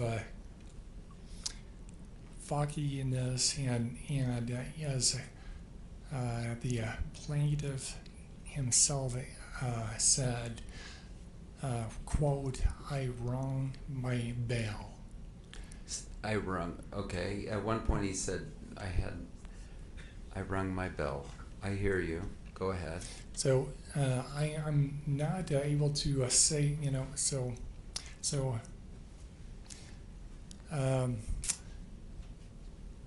it is probably it is likely that he did have some confusion, but if he had no loss of consciousness and no post-traumatic amnesia, it can't really be called a concussion. All right, fair enough. And confusion, let's just talk about that issue. He has memories at the actual incident site, correct? I suppose. I don't think. Sustain an objection, Doctor. That's when you do not answer. Length of period of confusion. Do you remember what he told the toboggan person, Whitney, about whether he? Do you know if what Whitney observed in terms of his confusion level? No. Okay. She wrote alert and oriented ×4 or something. That's in evidence. I'm asking him now to comment on it. Overruled? No foundation. Overruled? If Whitney, the toboggan person, observed no alert and oriented ×4, are you familiar with that term? Yes. And is it 4 out of 4? Yes. Like 4 is the best score? Yeah. I want to know what that scale means. Please tell me. So let's see. Oriented to person, place, situation, and location. Place, time. Time. Yes. I don't know. Okay. Person, place, time, situation. Did you say president or present? No, person. Person. Gotcha. So. All right. And the jury's heard on those issues, so that's okay. I asked Terry, would it surprise you if at the Instacare they found no confusion? He said no. Is that consistent with your knowledge of the events? Yes. Have you seen texts he was sending out, even at the bottom of the hill, about Whitney? Overruled? Go ahead. I have heard about the text. Yes. All right. Is it your opinion that if Mr. Sanderson suffered a concussion and it was mild, it was mild? Leading. That's overruled? Go ahead. What's the question again? Is it your opinion that if Mr. Sanderson suffered a concussion, it was mild? Yes, it is. Yeah. And is that based on the things we've been discussing, or are there any other issues?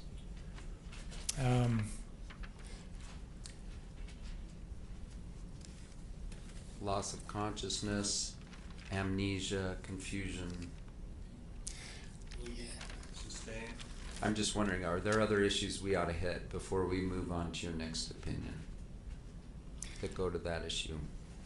A helmeted low velocity impact. Also. Low velocity impact. What does that mean? So he was not going fast. Okay, what do you know? Like in a car accident.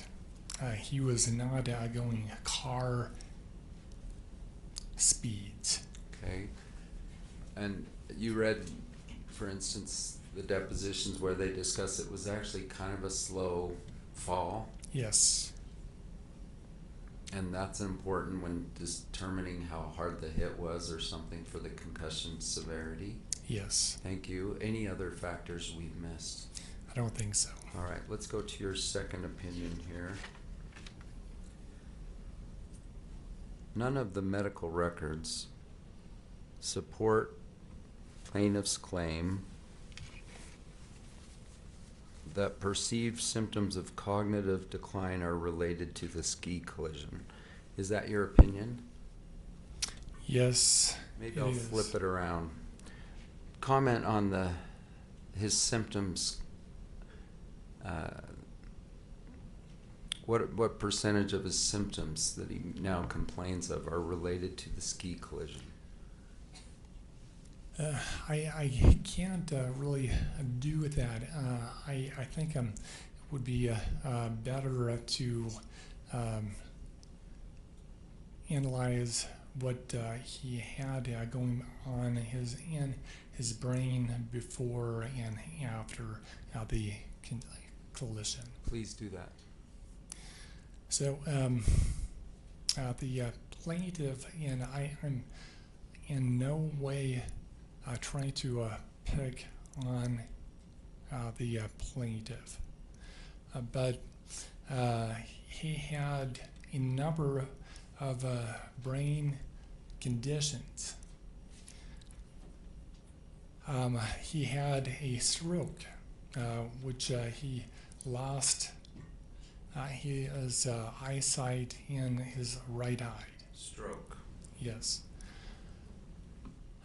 He had evidence of a microvascular disease in his brain.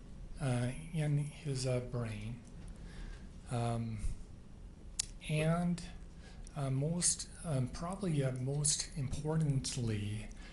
he had evidence of a hydrocephalus clear back in 2009, and let me talk about the hydrocephalus and. Okay, let me make sure we get the whole list, though. These are preceding brain problems from his pre-collision, true? Yeah. Are we showing this, whatever this exhibit is, to the witness and having him read off of that? No. He's not reading off of it, but please turn it around. It's a different topic.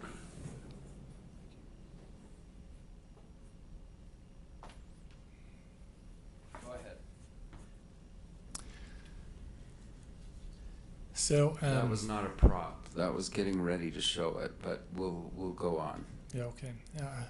Restate. Yes. Thank you. Okay. I heard you say, with regard to pre-collision brain problems that the plaintiff had: stroke, microvascular disease, hydrocephalus. Any others? Not that showed up on the MRI of his brain in 2009. He had a history of migraines. Is that something you'd put under that list or not? Yeah. Yes. So. Sustained? Okay. Pardon me? I didn't even strike. I couldn't hear. Just move to strike the answer. Motion granted. I didn't even know what his answer was going to be, by the way. I'm just trying to get this list together. But the answer is stricken, the jury must disregard it. Thank you. So, if you think of another one we ought to talk about, please tell me. Okay. You said you want to talk about hydrocephalus. What is that word? Hydrocephalus is where the ventricles have too much pressure, or a condition called normal pressure hydrocephalus, which is equally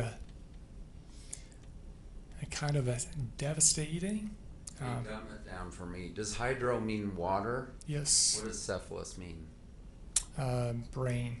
Okay, Yeah. so water on the brain. And then this is very confusing. Normal pressure hydrocephalus is not a normal condition. Is that true? Not at all. Proceeding overruled? It's, I mean, when I see the word normal in a diagnosis, I think, oh, that's normal. But in this case, normal pressure hydrocephalus is or is not a good condition. So, it is a well-recognized medical condition that is degenerative in nature, meaning it gets worse with time. About only 1 in 500 people between the age 60 and 70 have this, and it gets worse with that time. You said hydrocephalus means water brain. What does that mean? There's too much fluid in the head, or what? It specifically means that there is too much fluid in the ventricles of the brain. And what's a ventricle again? Fluid filled cavities that feed the spinal column and eventually get resorbed by the body. And you said it's progressive. Just comment on that. So let's say there were no ski accident. Comment on its progressiveness in Mr. Sanderson. So it's been 14 years since that initial MRI. That's quite a bit of time. I would expect symptoms to crop up like loss of memory, like trouble with balance. Okay. Let's move on to microvascular disease. By the way, I want to know if these things are related. If someone has the hydrocephalus like Mr. Sanderson, does he also have to have microvascular disease? No. All right. And do you believe the microvascular disease caused the stroke? Yes. Okay, so those two things are related. So go ahead. A stroke of the central retinal artery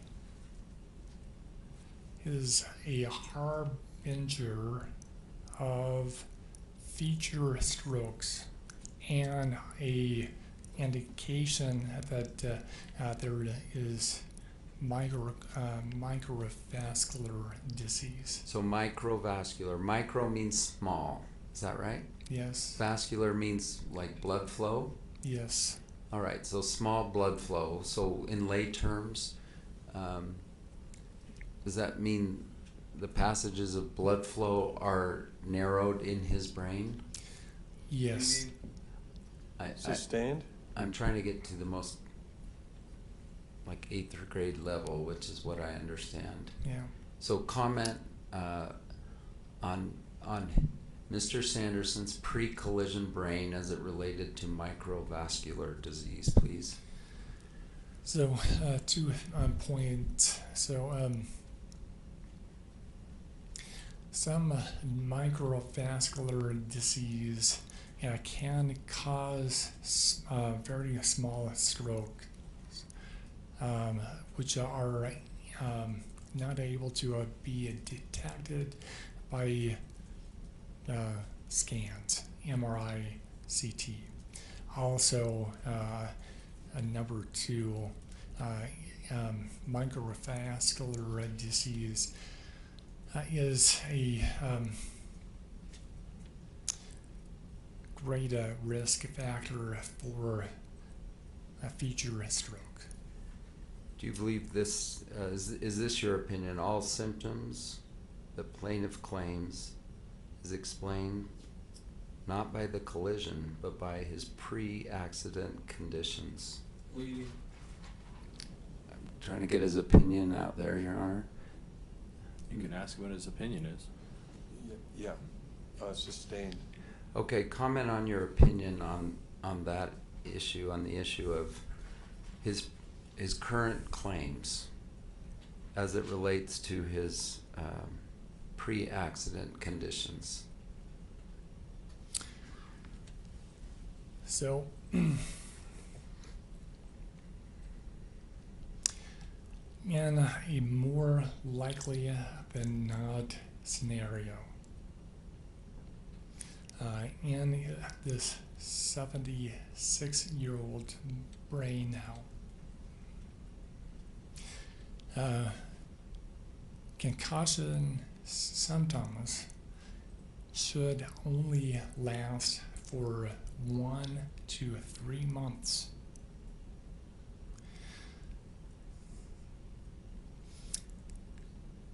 There is a wide berth of evidence that when the concussion symptoms last for longer than 3 months, it's highly correlated with monetary gains or litigation. Explain that, please. Monetary gains or litigation. Go ahead.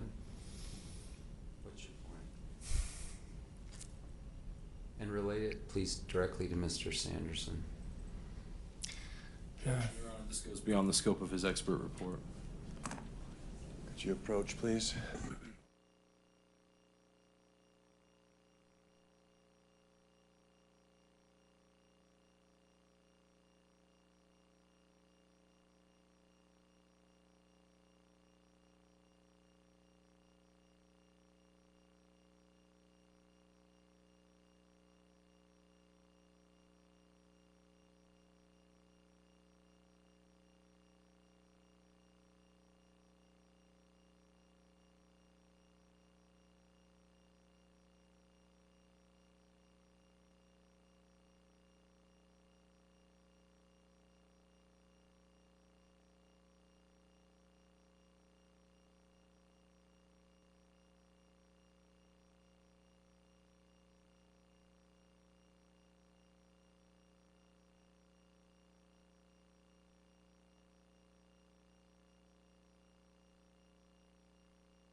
Sustained?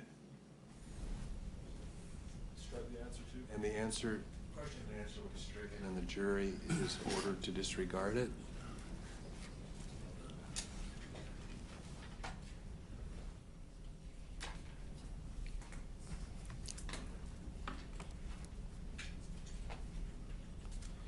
Comment, would you, on the patient's pre-existing anxiety and depression? So, he has been medicated for a number of years for depression and anxiety. And do you believe those things play a role in his current condition? Absolutely. And just comment on that, would you? So, also, when symptoms of concussion last for 3 months or longer,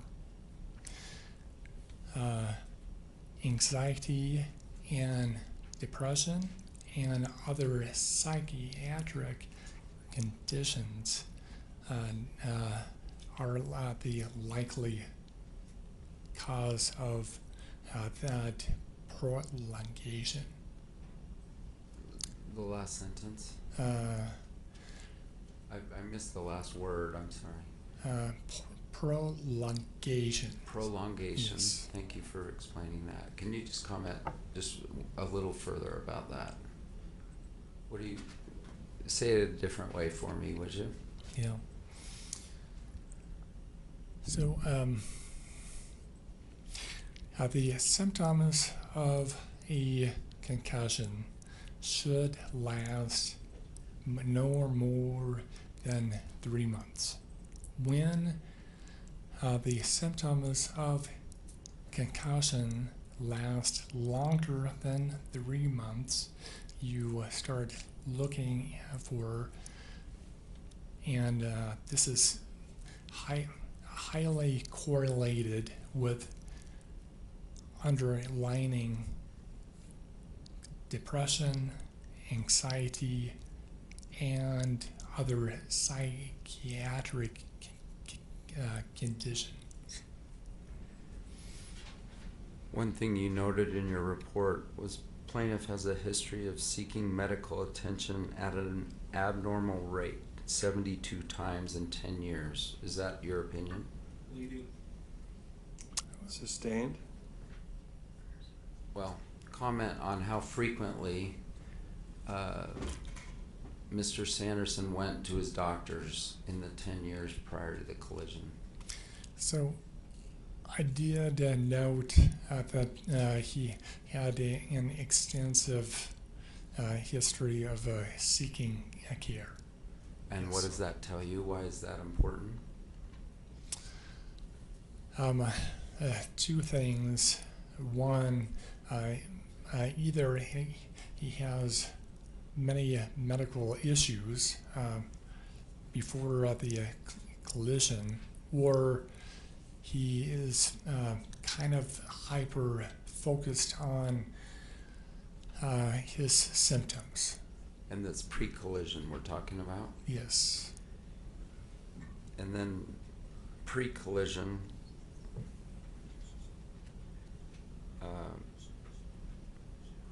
just as a part of aging, did he note a decline in his mental or physical activity acuity level?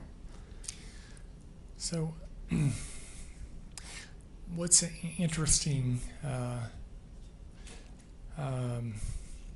is within 1 month of the collision, he went to his own family doctor and said, I feel like I'm getting old. This is within 1 month before, correct? Yes. And did he say, I'm having a hard time doing the things I've always done? Yes. Leading. Overruled. And why was he feeling that way? Do we know? Hearsay, Your Honor. Yeah. So I Sustained. I'm just asking, do you have any thoughts on that issue? Hearsay. Sustained. Well, using your medical opinion, I'm just wondering, what does that tell you as a reviewing medical expert? Foundation. Overruled. Go ahead. I'm getting old and I can't do what I used to do. Go ahead. Overruled. Go ahead. So I have had many patients of his age say the same thing. Yes. And I think it's important to clarify one thing. So the brain is an organ, just like any other organ. With time, it accrues conditions, problems, just like any other organ. The plaintiff had evidence, including objective evidence on MRI and things like that, of these disease processes before the clinician. Okay. And this was the stroke workup, is that where he had the imaging? Yeah. Before? And do you know of any of their plaintiff's experts who actually reviewed the stroke imaging before the collision? Foundation, Your Honor. Overruled. I do. Did they? Did any of the plaintiff's experts review the imaging to your knowledge? Not to my knowledge. And if we're trying to figure out, hey, what's this guy's brain like before and what's this guy's brain like after, it would be nice to put those side to side, wouldn't it? And actually compare? It would, and that's what the defense has done. Yes. All right, let's just talk about aging. Have you seen? May I show him a document, Your Honor, before I publish it? Sure. Have you seen Defense Exhibit 103 and 103B? I have. And does that appear to be a true and correct summary of Mr. Sanderson's health before the incident? It does. Okay, and Your Honor, I move to publish it. Any objection? We object, Your Honor. It's what we've talked about before. There's irrelevant medical information there. I'm about to establish the relevance. If he hasn't established it yet. I'm going to admit 103 and 103B for demonstrative purposes only to allow this witness to illustrate their testimony.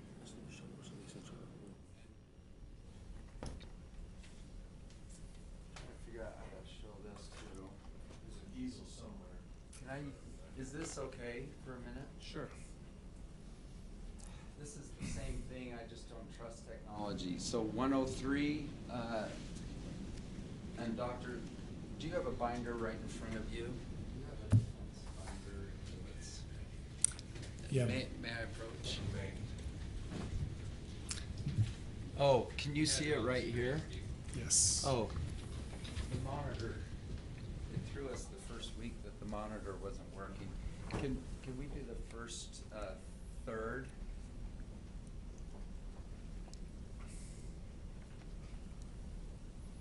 All right.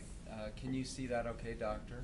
Yes. And is this the note you were just talking about? Thinks he's gotten old all of a sudden, not doing things he used to do? Yeah, it is. Yes. And then, let's say that big. Then, blind in right eye. Were you familiar with that? I was.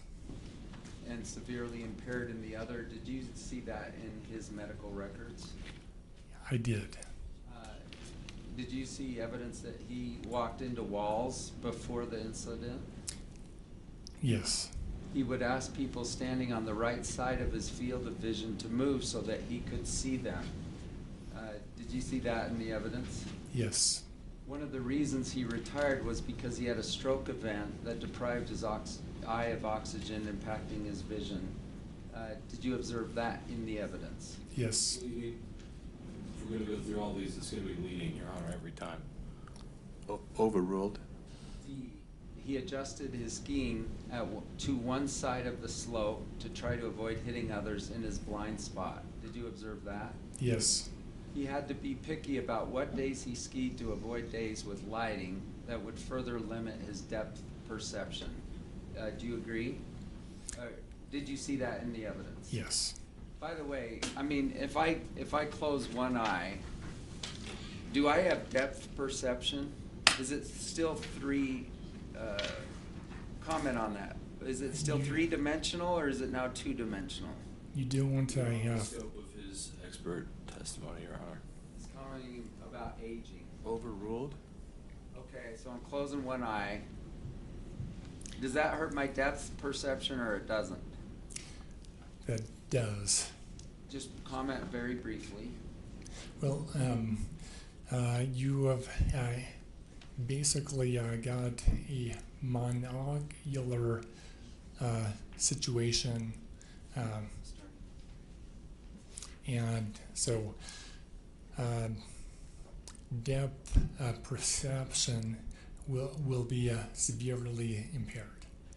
Prostate cancer, were you aware he he to this day still has metastatic prostate cancer. Yes. It's not like it was cured. True? Yeah. And he is severely hearing impaired. Did you see that in the record? Yes. He has difficulty hearing higher frequency sounds like a woman's voice. Did you see that? Yes. Hearing loss is severe. Did you see that? Yes. Heart palpitations. Did you see reference to that?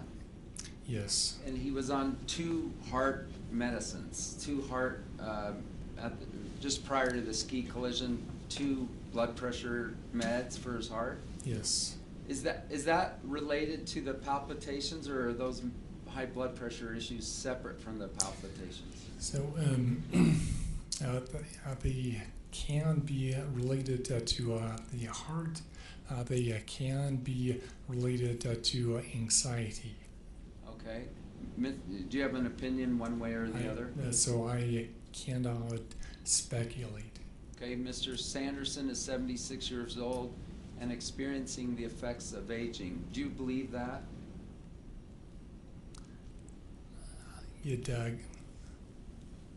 We all are. Is that a yes? Yes.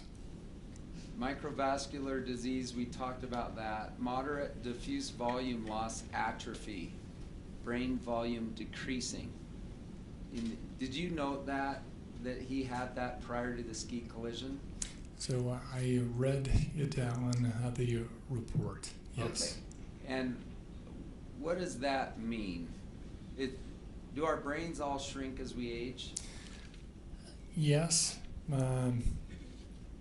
Some more than others. And Talk about Mr. Sanderson, please. Brain atrophy can be caused by a number of factors. Okay. Comment on Mr. Sanderson, please. What do we know? Why did he have that before the ski collision? We don't. That's I why don't know I'm why asking. he had it before. I'm asking if he knows it. Overruled? Tell us if you know why he had it. I don't. It's a vague symptom finding, and it could be caused by a number of things. Commonly, people who drink alcohol excessively commonly have brain atrophy, but there are a number of other causes. Did you see any evidence in the VA record that he sometimes drinks more than 6 drinks a night? I did. And did you see the advice from his providers was, don't do that anymore? I did. We want you to abstain from alcohol. Yes? Overruled? I did see that, yes. All right, we're gonna move faster here. By the way, it says moderate volume loss, so mild, moderate, severe, are those sort of the 3 categories? Yes, and that's referring to the MRI in 2009. Retinal artery occlusion, we talked about that, that's the eye thing. And clotting in arteries delivering blood to brain. Is there anything you want to comment that you haven't talked about on that issue, number 9?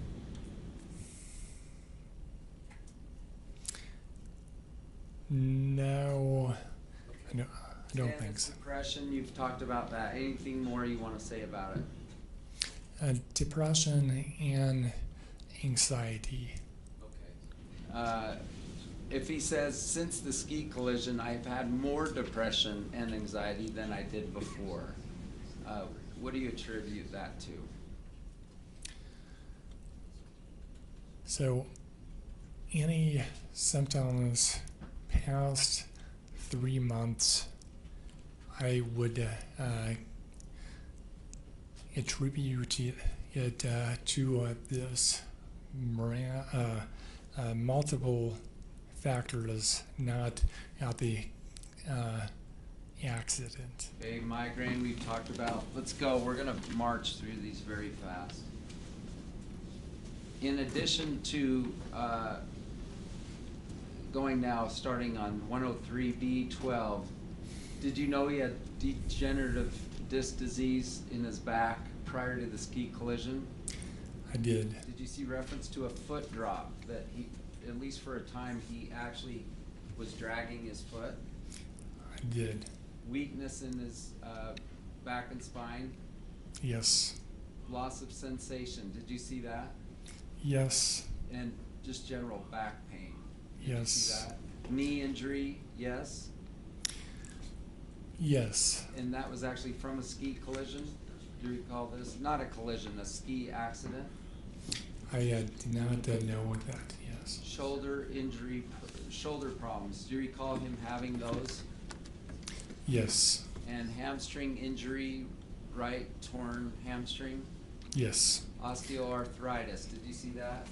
Yes. And what may be more relevant to this case is the osteoarthritis in the neck region, which would make moving your head side to side kind of painful or difficult. That, along with the vision impairment, are, I think, relevant. All right. My partners here are telling me I should wind up. Can you at least look at insomnia, respiratory problems, poor male sexual reproductive health, lower urinary tract issues, kidney problems, hypercholesterolemia, weight gain, and restless legs? Are those all conditions you saw in his pre-collision medical records? Yeah. Why are these things important when we're talking about aging? It is a long list. Some of these conditions are more relevant than others, but the some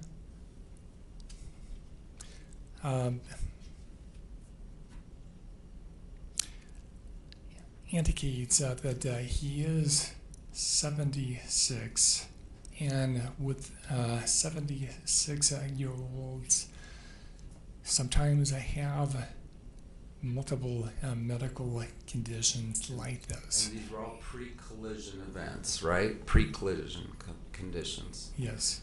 And what does that tell you in terms of his aging, like at 69? Well,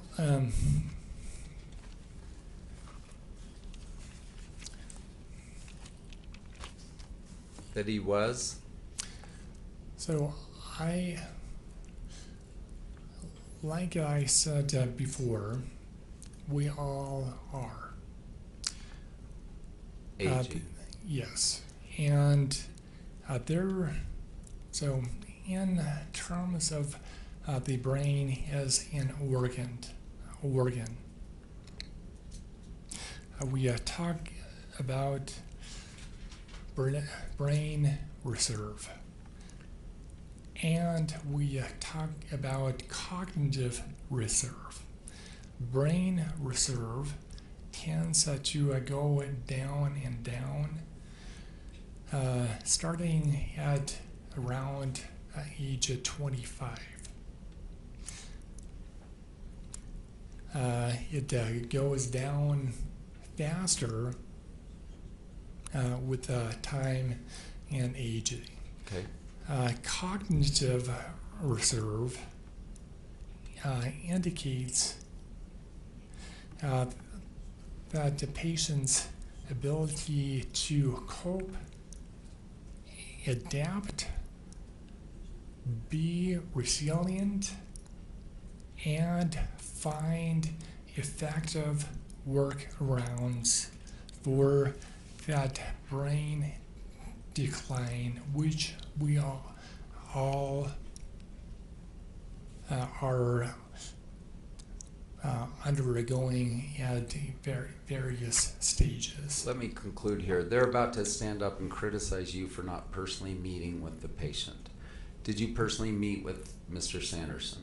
No. And what did his actual treating providers at the University of Utah, or excuse me, the VA, Veterans Administration people, what did they show on all their neuropsych testing?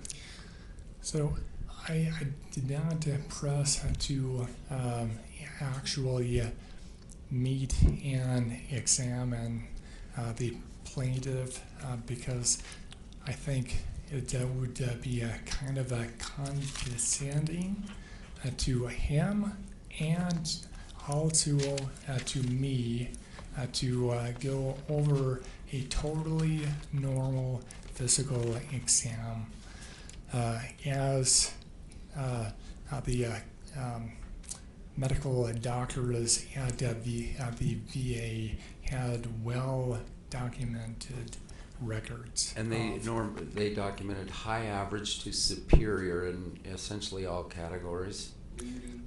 Sustained. Can you comment on their findings in terms of some kind of graph? So I think you're referring to the neuropsych test. Correct. Just give us, and then I'm sitting down. Give us a couple, 2 sentences on that, would you? So a neuropsych test is really like an MRI of the actual mind and its function.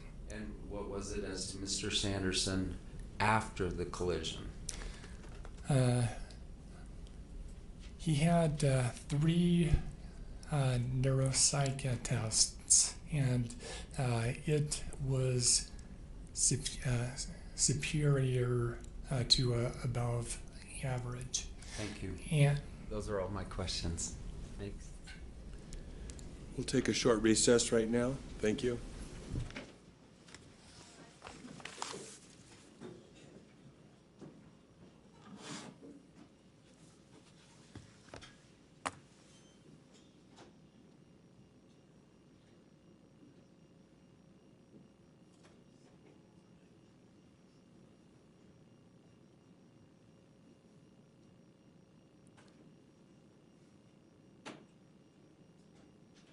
You can step down. We'll take a 10-minute break.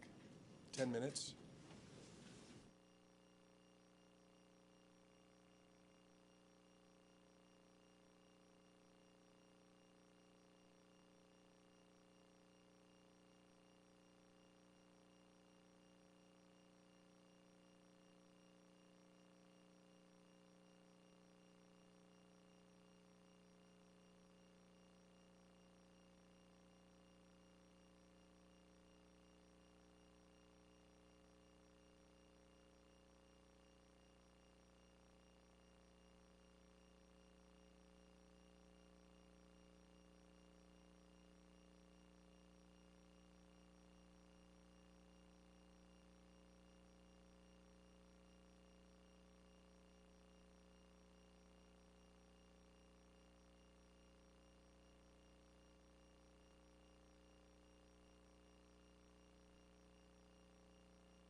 let him know.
Judge, while the jury is not here, may I mention an issue? Yeah, have him stop at the door. Go ahead, Mr. Owens. So after this witness, there are 3 witnesses who haven't been able to testify, and so they're going to testify by deposition. Are they ready to go on Carrie Oaks? Because we withdrew that one, but we want to know, are they ready to go? We can be ready. And, Yes. and are you reading our parts too? I don't know what your parts are, but. We handed them. Yeah, we got them about 15 minutes ago. Right. It's just a matter of reading them, though. I just need to know, because otherwise. We wanted to play video of ours. But, you know, if the court wants us to read them, we'll read them. Your Honor, we can't, Yes. Dr. Fong's video, as you know, took quite a while. We don't have that time if they want to call Carrie Oaks and rest. So. Our video is 15 minutes. No, but we're entitled to our talking too. So can we do it on paper, Your Honor? What was the last question? I didn't hear Can we you. just do it all on paper, the reading back and forth? We don't have time to review their Mr. video. Sykes, are you fine with reading the deposition? You know, Loris, Actually, Kristen Van Orman is talking with James right now about it. Right, but we're talking about like, we're going live here. Right, and we've handed this to us, 15 minutes ago. We gave him our part a couple hours ago. We'd Well, like to. James is right here. I don't know who. Well, did you talk to Kristen? I did not, but as I understand, Kristen is We're- amenable to reading it. We're Is trying to that get correct? Dr. Bain. We'll go along with that if we can get Dr. Bain, but I'm not sure we can even get Dr. Bain except for. Get Kristen in here, would you? 2 o'clock for sure tomorrow afternoon. All right, well, let's finish with this witness, and in the meantime, maybe it'll sort itself out. If not, I'll have to make a decision. I'm trying to contact Dr. Boehm right now. Okay. Let's have the jury come in.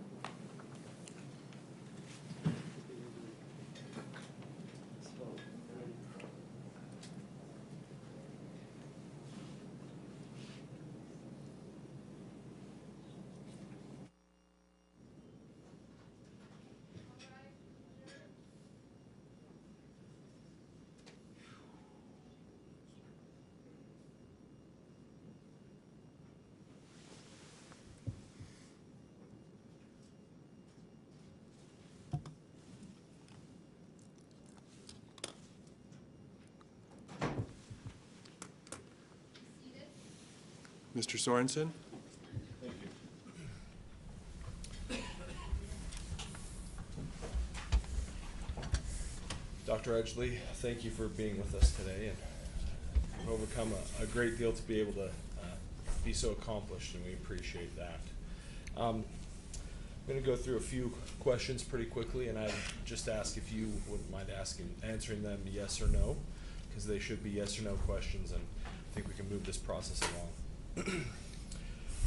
Is it true, or is it the case that you're paid $500 an hour for records review and $700 an hour to be here? I believe you have that information, and that is correct. That there is an opportunity cost by my not being at my regular practice. I'm not here for money. I get paid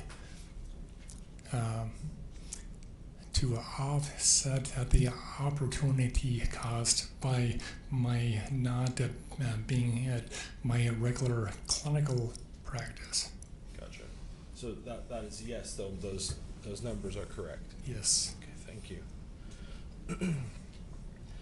And is it true that, and as defense counsel pointed out, you did not ever meet with or see Terry Sanderson, correct? Yes. Okay.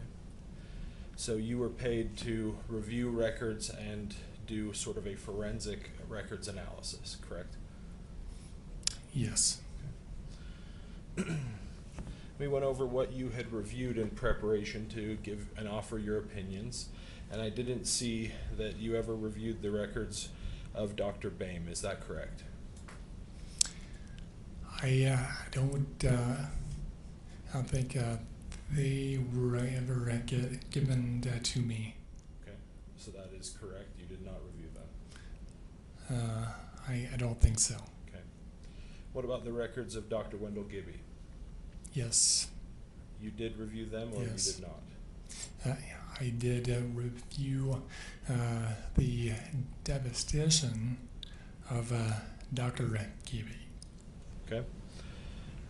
That was not on the list of things that you said you relied on for your opinion. Are you aware of that? No, I was not. Okay. So is it your position that you did rely on some of Dr. Gibby's records to formulate the opinions you've offered so far? So I did rely on the opinions of Dr. Gibby, yes. Okay.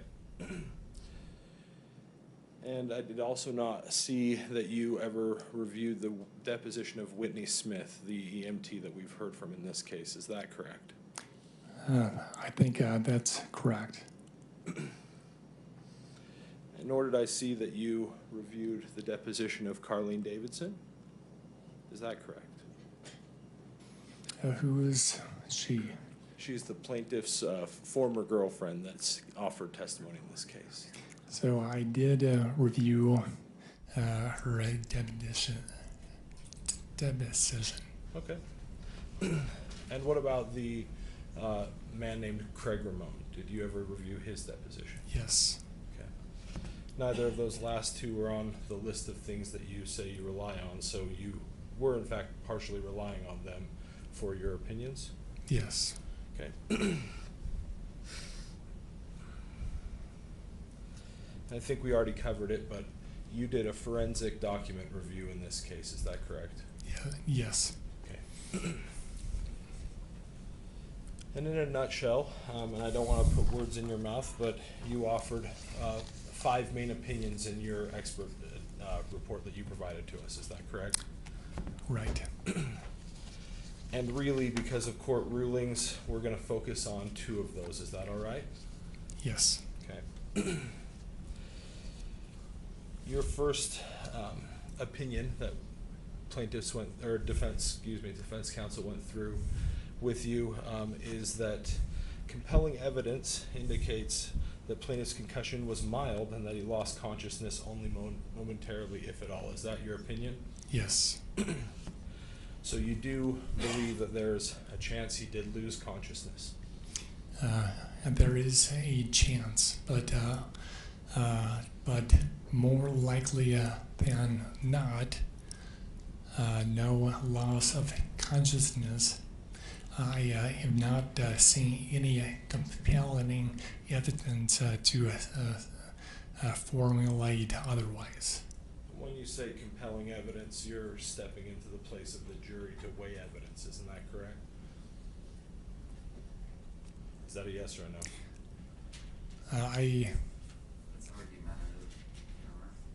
Sustained.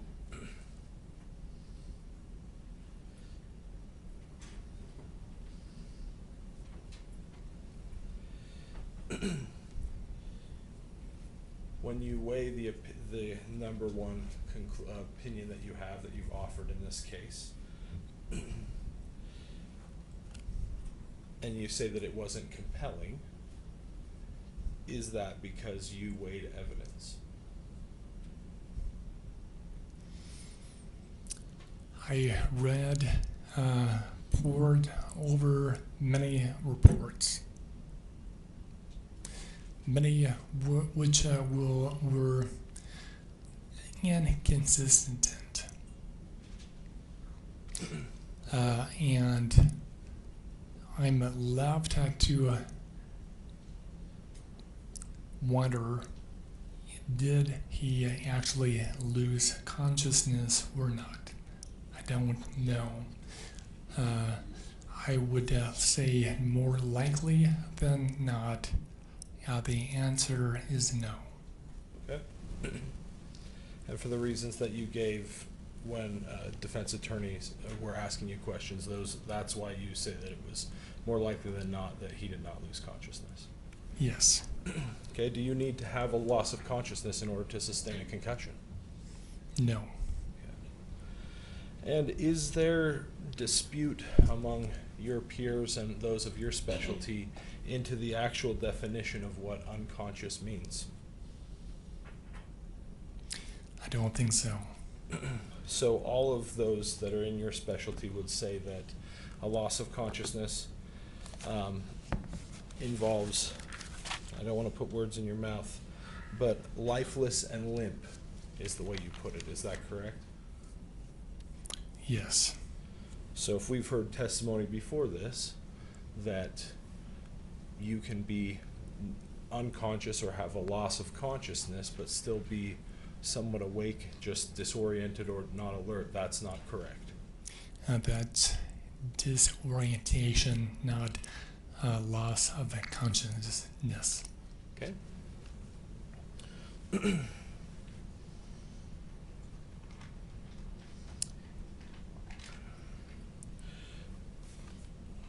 Is it possible that the amnesia that you talked about with defense counsel is or could account for Terry Sanderson's inconsistent testimony about how long he may or may not have lost consciousness?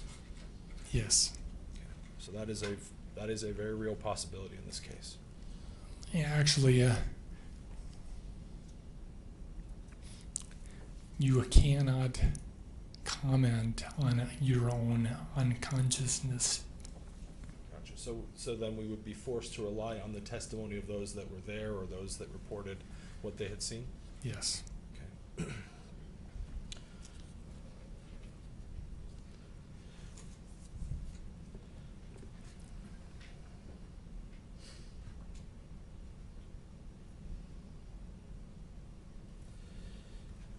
We've heard some testimony earlier about a triggering event. Are you aware of things that could be considered a triggering event? The concept, yes. Okay. Is Alzheimer's disease caused by a triggering event typically? No. Okay. Is dementia caused by a triggering event? No. Okay. Is NPH caused by a triggering event? No. Okay. Can the presence of NPH exacerbate a concussion or the symptoms of it? It can in theory, but only for a brief period of a time. Brief meaning weeks to months. Okay. Not certainly not 7 years. Okay. And the jury's heard a lot of testimony about a condition called PCS, or post-concussive symptoms. Are you aware of that condition? Yes. So is it your testimony that the presence of NPH could not be a risk factor in possibly leading to PCS? Let me back up. So,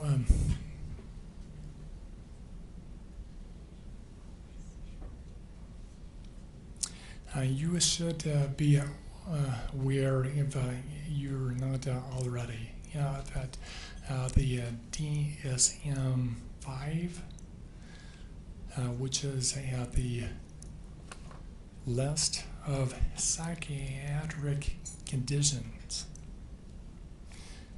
the fifth and most current edition says that if a concussion lasts more than 3 months,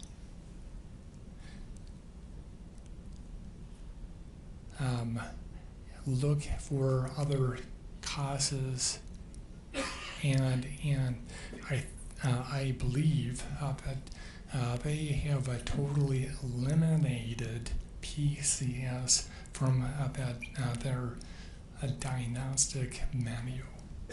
So, and I don't want to misstate the answer you just gave me, but is it your opinion then that PCS and NPH are not related at all then?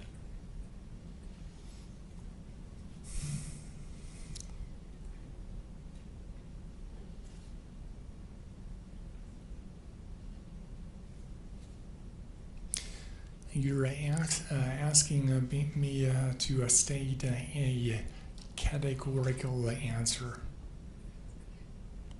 Yes. No. I cannot say that there is no small, association. Okay, so when Dr. Boehm, for instance, testifies that it's rare, but PCS can occur after the occurrence of a concussion, is that accurate testimony? I would like to, so I have an issue with the term PCS because I don't think it's, so whereas it was a valid condition, it's not, at least in the psychiatric world, it's not recognized as a condition now. Okay, so, and maybe I inartfully asked the question, but essentially, if I hear what you're asking, or what your response was, and again, I don't want to restate for you, but you're coming at this from a psychiatric perspective, where PCS might be more of a clinical or medical diagnosis. Is that correct? No. Okay. Can anxiety and depression be risk factors for possibly having PCS? Again, I take issue with the term PSCS, post-concussion syndrome. Okay, what about, and I think we're talking about the same things, but I believe I'm talking about post-concussion symptoms, and I don't know that they refer to it as syndrome anymore. Is that correct? Yes. Okay. So if you want to talk about post-concussion symptoms, we can have a dialogue. Yes. Okay. And maybe that's my fault for misstating it before. I'll ask you the same question then. Can NPH be a risk factor for concussive symptoms? So NPH is a chronic degenerative disease that is likely exacerbated by a number of things. The immediate aftermath of concussion being one of them.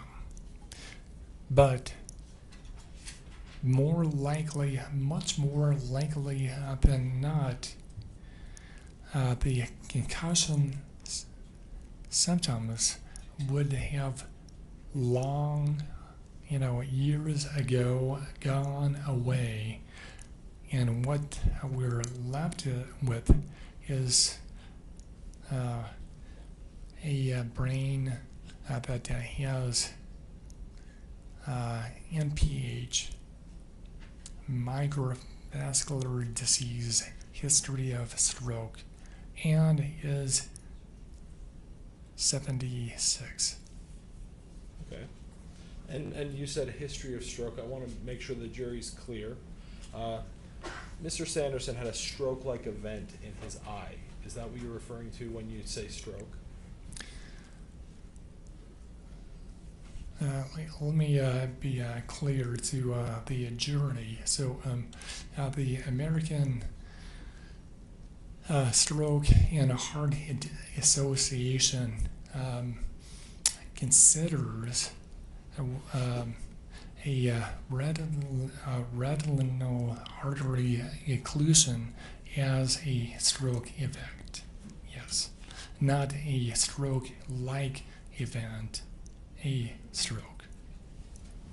Okay, but there's no scans, and you've poured over many in this case, that show any sort of brain bleed or any issues besides the MPH and other issues that we've talked about that would be related to that stroke event. Is that correct? Yes.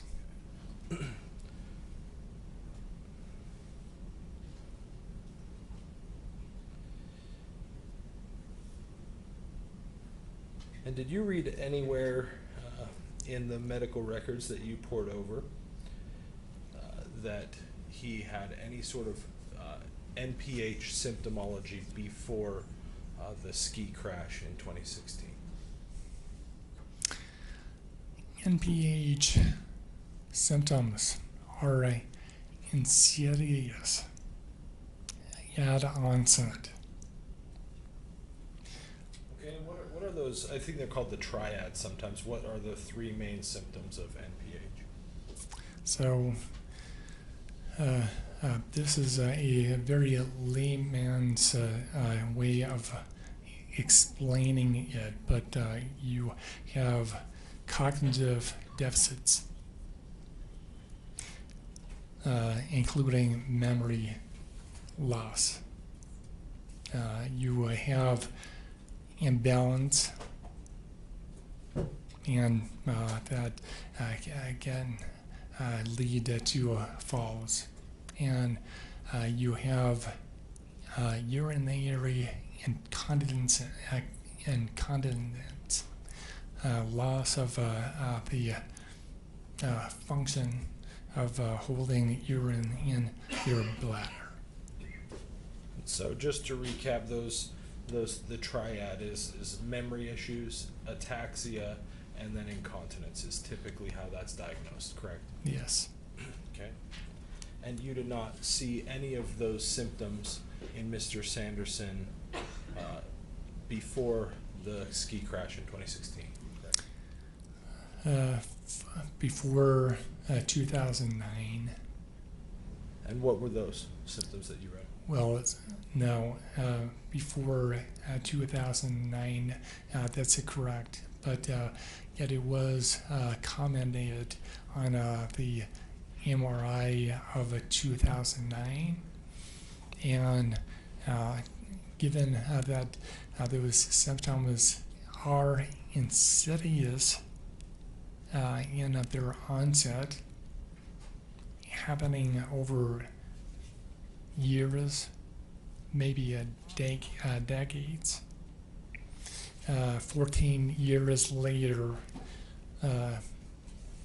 I'm not at all surprised to find the plaintiff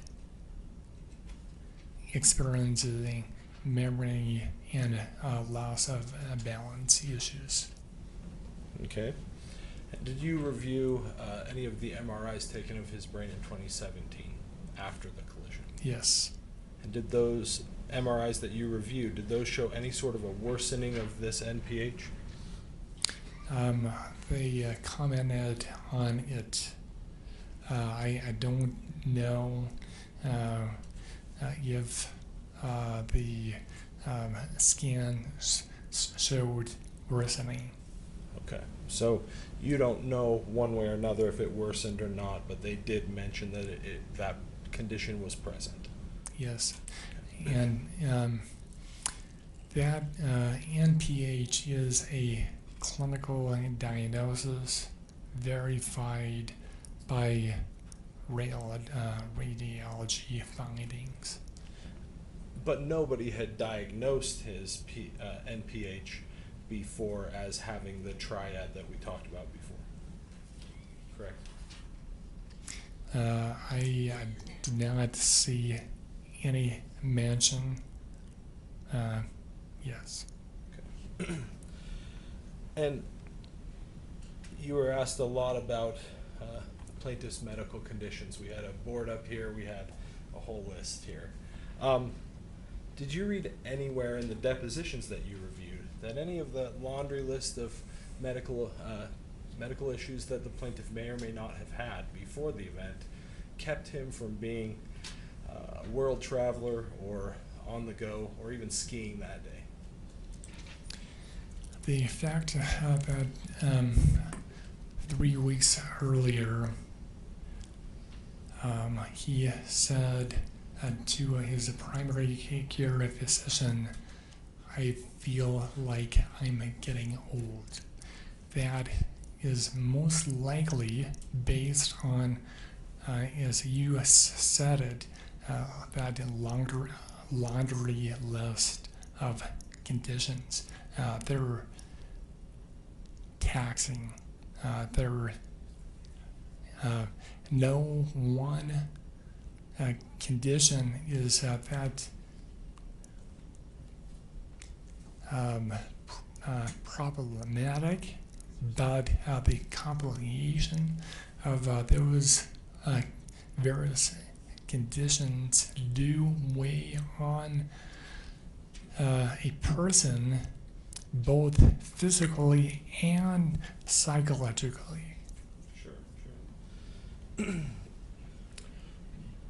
But then if that is the case, Doctor, how do you reviewed some of the daughter's depositions, as you said, how do you account for their accounts of what happened with their dad directly after the ski crash in 2016? I'm not going to make the claim that there was not a transient decrease of function up to 3 months. But beyond 3 months at time, what decline he had was more likely than not already the ball was already rolling. Okay.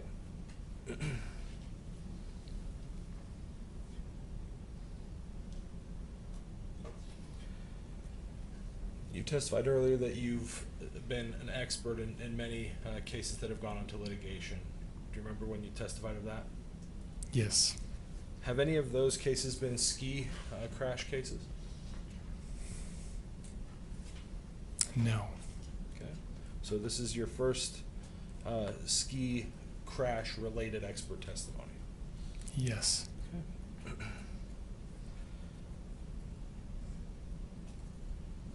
Do you know what confabulation is? Yes. And what is that? Will you explain it for the jury, please? Confabulation means making information up. And it's not just lying per se, right? It's not just you're grabbing it out of thin air. There's a little bit more of a clinical definition for it. Isn't that correct? I don't know where you're going with this. Well, it's not just confabulation is an actual medical condition. It's not just creating lies, correct? It can be related to a medical condition, yes. Is it often seen in situations where people have had a brain injury? Yes. Okay. So inconsistent testimony by the plaintiff may be attributable to confabulation if his story is to be believed that he has a TBI. So to point that symptom, confabulation, to the brain, alleged brain injury, sure, it's possible, but plenty of other things could account for that symptom of confabulation. Sure, but it is possible, as you just said, correct? Yes. And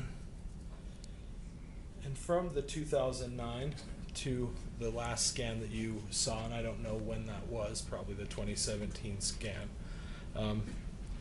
have you seen any of his symptoms, the symptomology that you reviewed earlier, getting progressively worse from an actual imaging standpoint? No, but we're talking about clinical diagnoses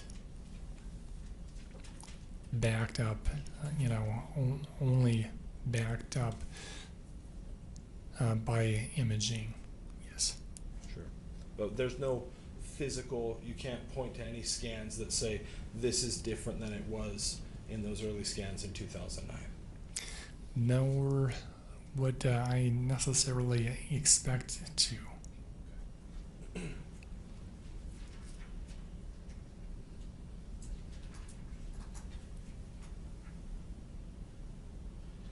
Do you know what the medical term discordant means?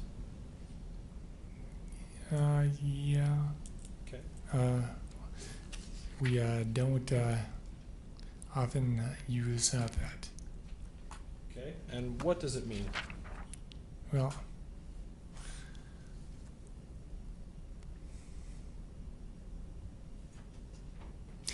it means loosely that things don't make sense and don't add up. Okay.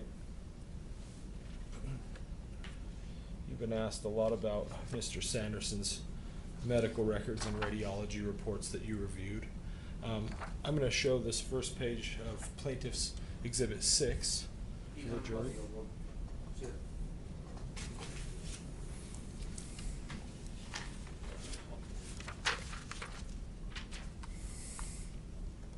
Do you see this radiology report right here?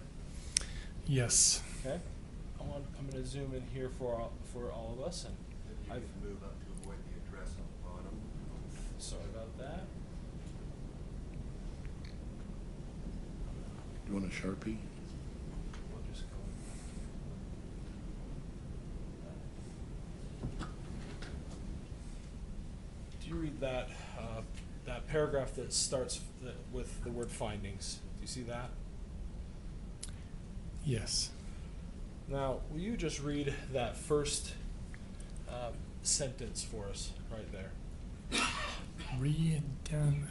Demonstration of a permanent ventricular system discordant with mild cerebral volume loss in sulcal prominence.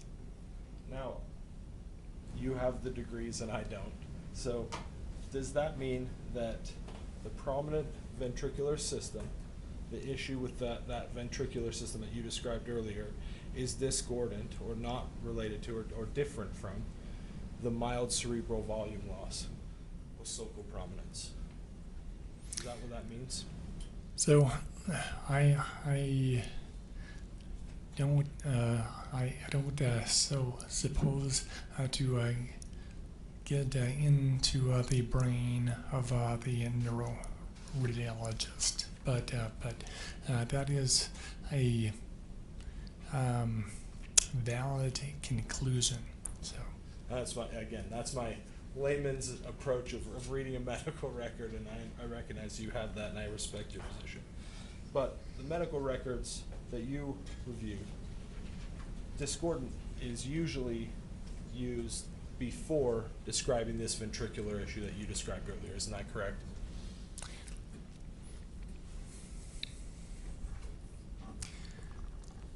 I think we were talking about two separate things: the enlarged ventricles, and as a separate issue, the mild cerebral volume loss. Okay. And short of going well beyond both of our expertise and sounding more like an idiot than I'm sure I already do, I think we'll leave that one there.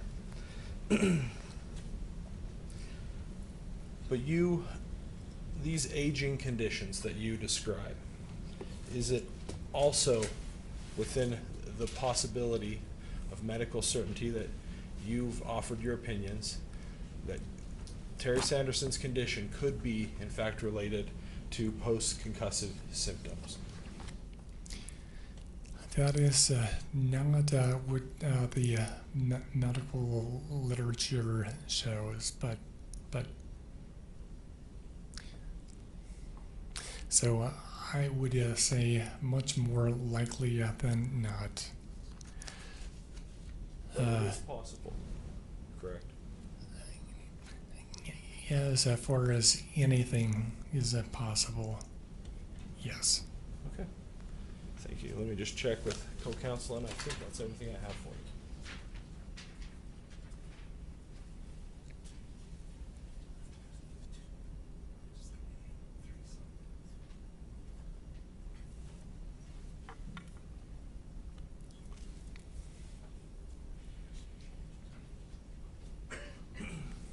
So if other witnesses reported massive changes directly after this ski crash in 2016, would you also attribute those massive immediate changes to the aging process?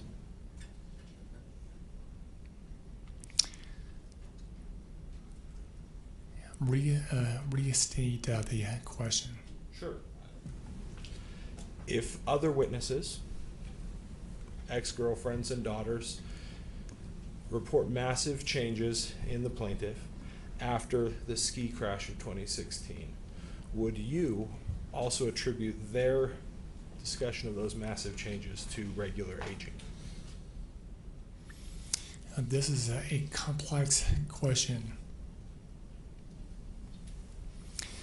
He had distress over very real rib fractures. He had psychological and physical symptoms that do influence, a patient's global functioning. rib fractures healed.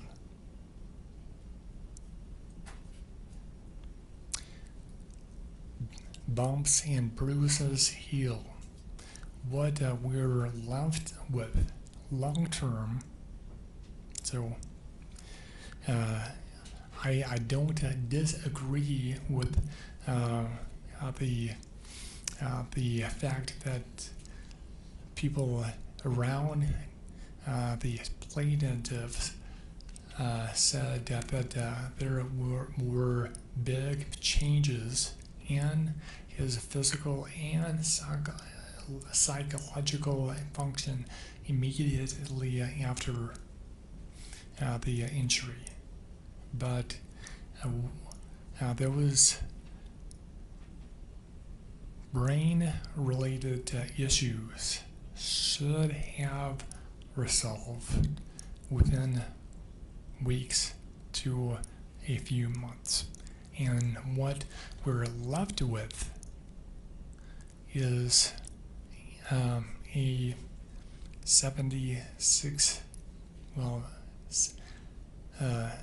69-year-old at the time brain with multiple problems. Sure. But looking over the medical history that, like you did, you see that Terry Sanderson continued to try to seek treatment for something that was going on that he attributed to be fairly related to this accident, correct? I would say that medical attention seeking behavior started before, and evidence by his primary care physician visit the 3 weeks earlier, and that was likely a ball that was already rolling. So he was interested in his health before the ski crash. You've testified to that, correct? Yes. So he would be very interested in anything that he viewed to be very acutely changed. Isn't that also correct? Yes. So it would be part of that pattern to continue going to the doctor a lot up until you think that you're going to get some sort of resolution of your symptoms. Isn't that correct? I don't suppose to know what was going on in the plaintiff's mind. Okay. Thank you very much, Doctor. I appreciate it.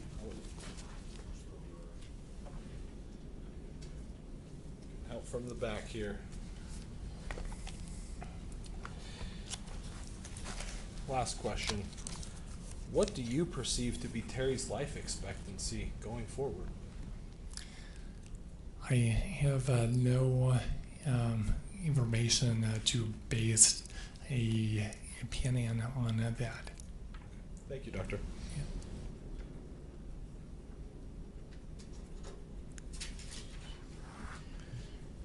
Mr. Owens.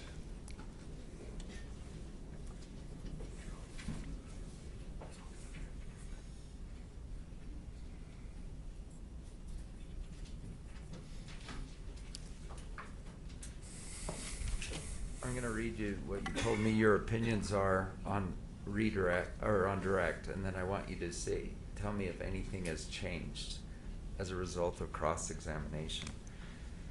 The compelling evidence is that plaintiff's concussion was mild and that he lost consciousness only momentarily, if at all. Is that still your opinion? Yes. Plaintiff's post-collision neuropsychological evaluation shows no evidence of impairment. Is that still your opinion? It is. None of the plaintiff's medical records support his claims that perceived symptoms of cognitive decline are related to the ski collision. At this point, yes. Another way of saying that is all current symptoms are explained by his pre-collision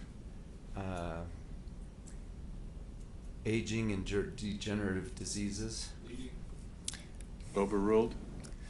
Much more likely than not, yes. And you were asked about a new word.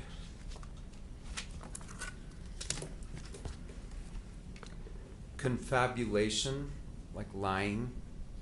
You were asked about that, right? Yes.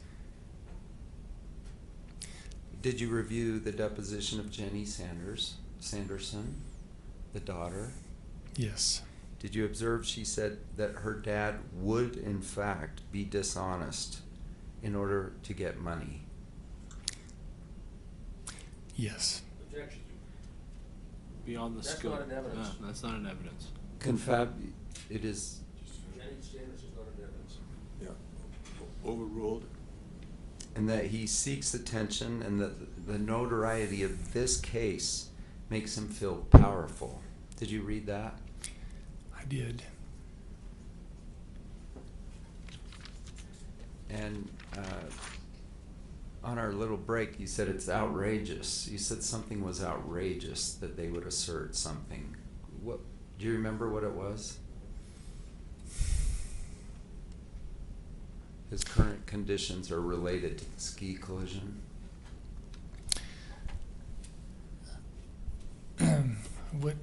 What's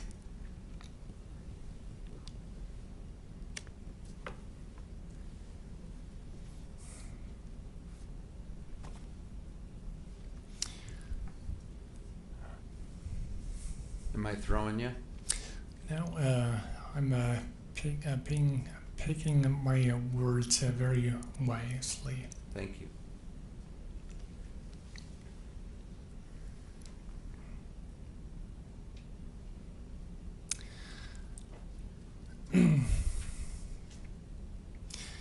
The neuropsych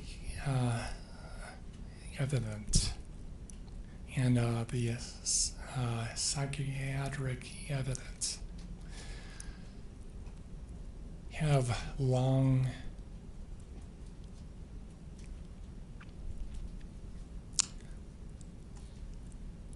evidence to support that when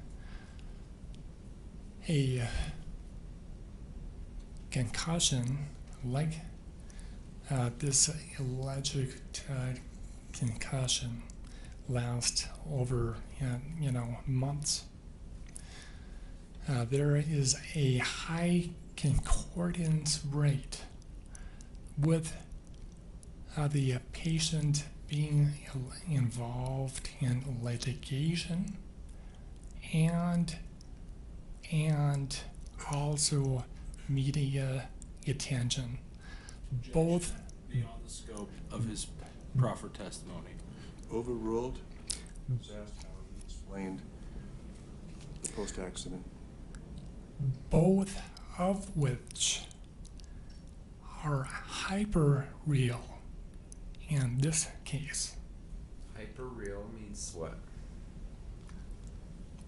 Very well, real. Very real. What is hyper real? I missed it. So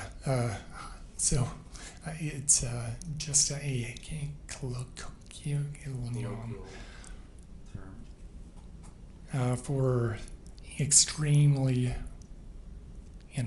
so extremely real.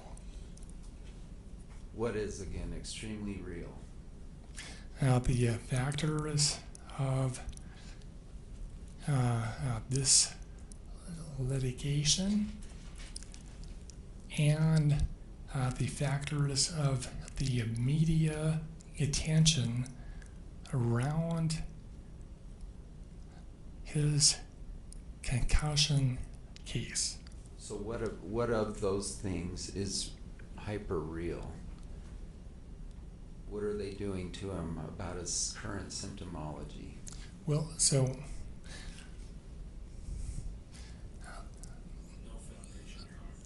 I'm trying to understand his response, Your Honor. Overruled. It goes to the weight. You gotta dumb it down for me, please. the fact that this is the first legal case that is ever televised in Utah makes it hyper real. In what way to Mr. Sanderson? What is that doing to him, those facts? Foundation, Your Honor. I'm just trying to understand his comment. Maybe you could go into a little bit more of the background behind this opinion? Yeah, I'm trying to understand the point you're making, and then what it's based on. So you're saying this very litigation and the media attention is impacting Mr. Sanderson. Is that your opinion? Overruled as a preface to the question? Absolutely. Okay, and then how? So the litigation, so a lot of money is in play here. And how is that affecting Mr. Sanderson's symptoms? Foundation, Your Honor. He can't Sustained? So I'm being told to sit down. Have a nice day. Mr. Sorensen?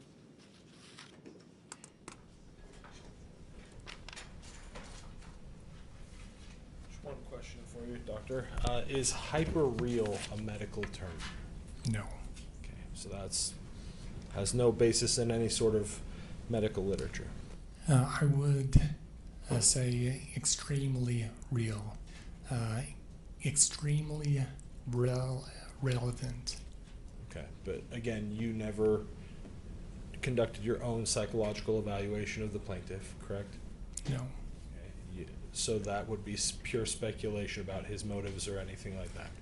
Based on a number of studies and meta-analysis of cases similar to this. So case studies, but nothing directly attributable or applicable to Dr. Not Sanderson. case studies. So meta-analysis of actual things that are in the medical literature. Great, thank you very much. Okay, you may step down. Thank you.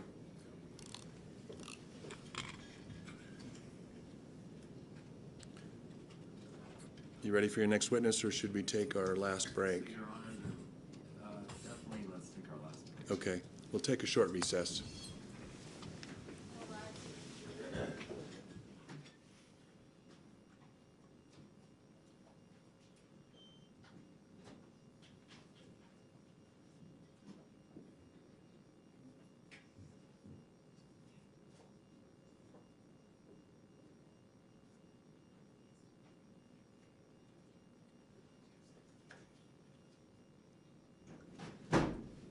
Short recess, thank you.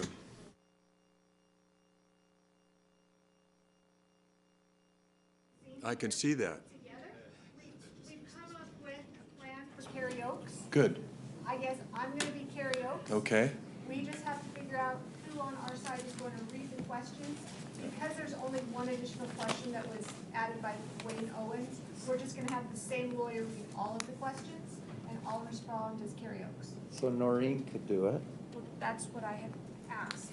You good? Or Sure. Bob would- I think it's nice to have both, of one member from each If you team. guys decided that, to read it. So I have the hard copy. Are there any objections? I don't think there are on the mark. Okay, I'll follow along if you'll Yeah. key me in on where you're at.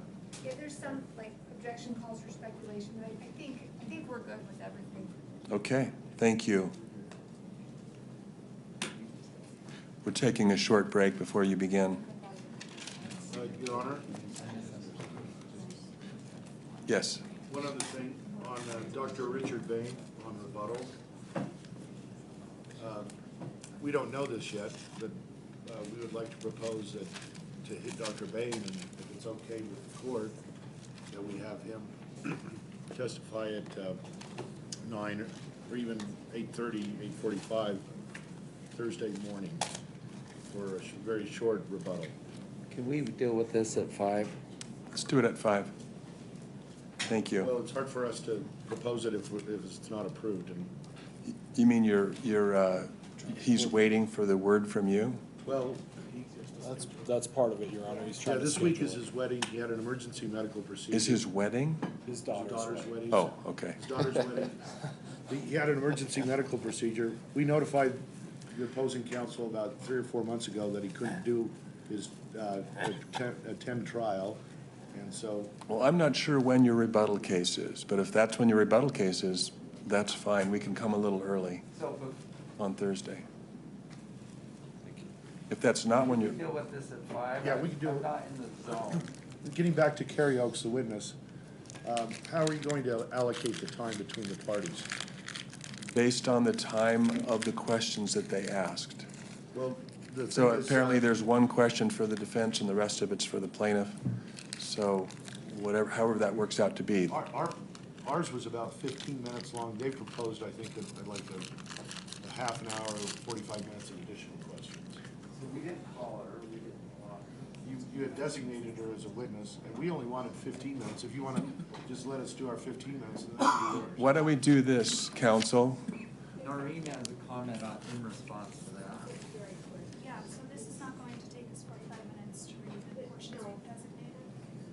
So let's go ahead and change questioners depending on which side has asked for that question, and then I'll be able to keep track of the time. Oh, we didn't do that. We just marked jointly the time. It's literally, Your Honor, I would say their time is probably 5 minutes of the 15. Total. Are you fine with 5 minutes? Okay. Then 5 minutes of the time will go to the defense and the rest will go to the plaintiffs. That's good. Okay, I wasn't involved in theirs. All right. Thank you. Thank you, Your Honor.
Quick matter, Your Honor.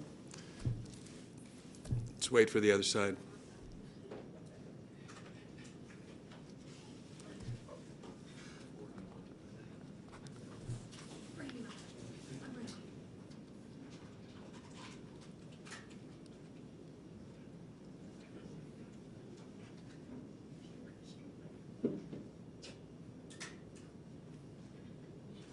Would you like me to go get them, Your Honor?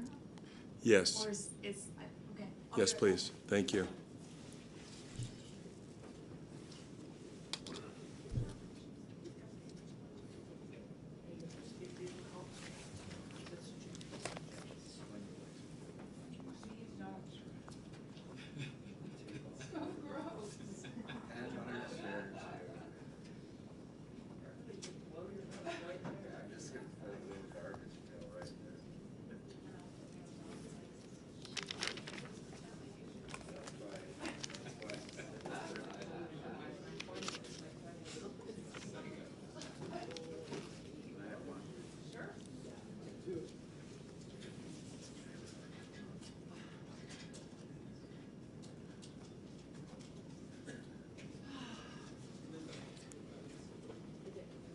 Are we on the record? Yes, we are. Okay, we're back on the record. Counsel are present and parties are present. Mr. Owens? Yes, thanks. So we're thinking this Carrie Oaks is gonna go about a half hour, and then we're trying to figure out how to best use that other half hour. Sure. One option is, well, here's the question. How strictly, we now have essentially one full day of evidence left.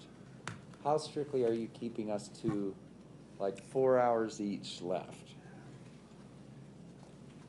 Strict. Strict. So when you run out of time, you're done.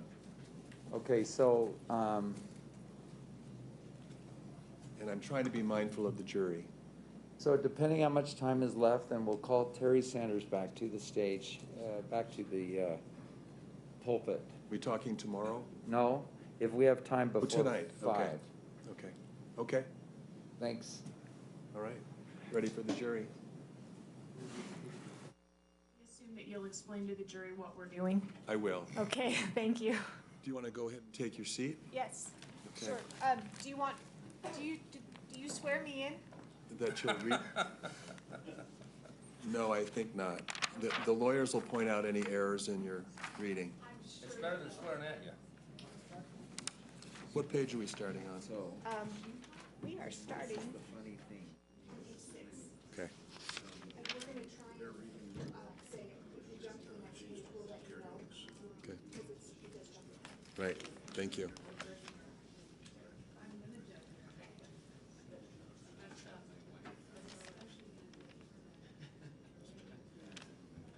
And who's doing the questioning, Ms. Abarama?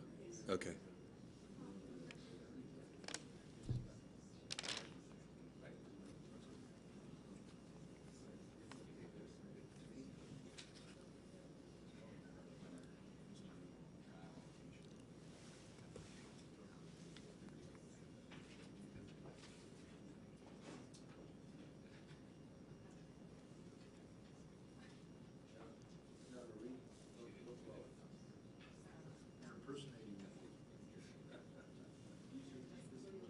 Use your deepest voice. I can do without the commentary. Don't make objections.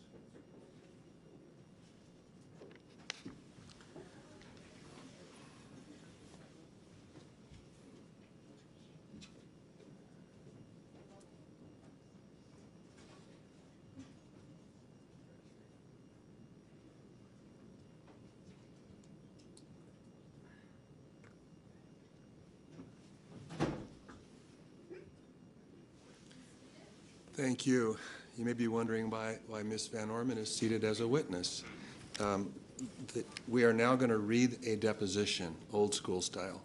So the witness name is Terry Oaks. Carrie, K- K-E-R-I.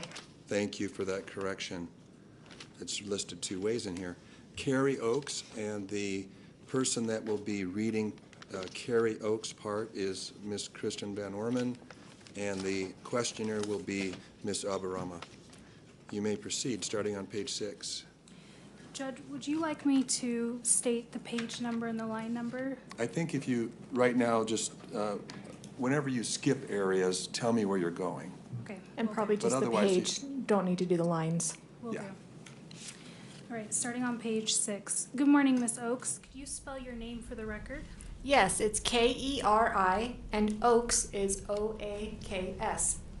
And do you know about what year you started working at Deer Valley? It's page 12, Your Honor. 1990. Actually, that was about that area, give or take a couple of years. Page 16. Okay, when we talk about the incident or the ski collision or the ski crash or similar words, let's just agree right now that we're talking about the incident that occurred on February 26, 2016, involving Gwyneth Paltrow and my client, Terry Sanderson. Is that clear? Yes.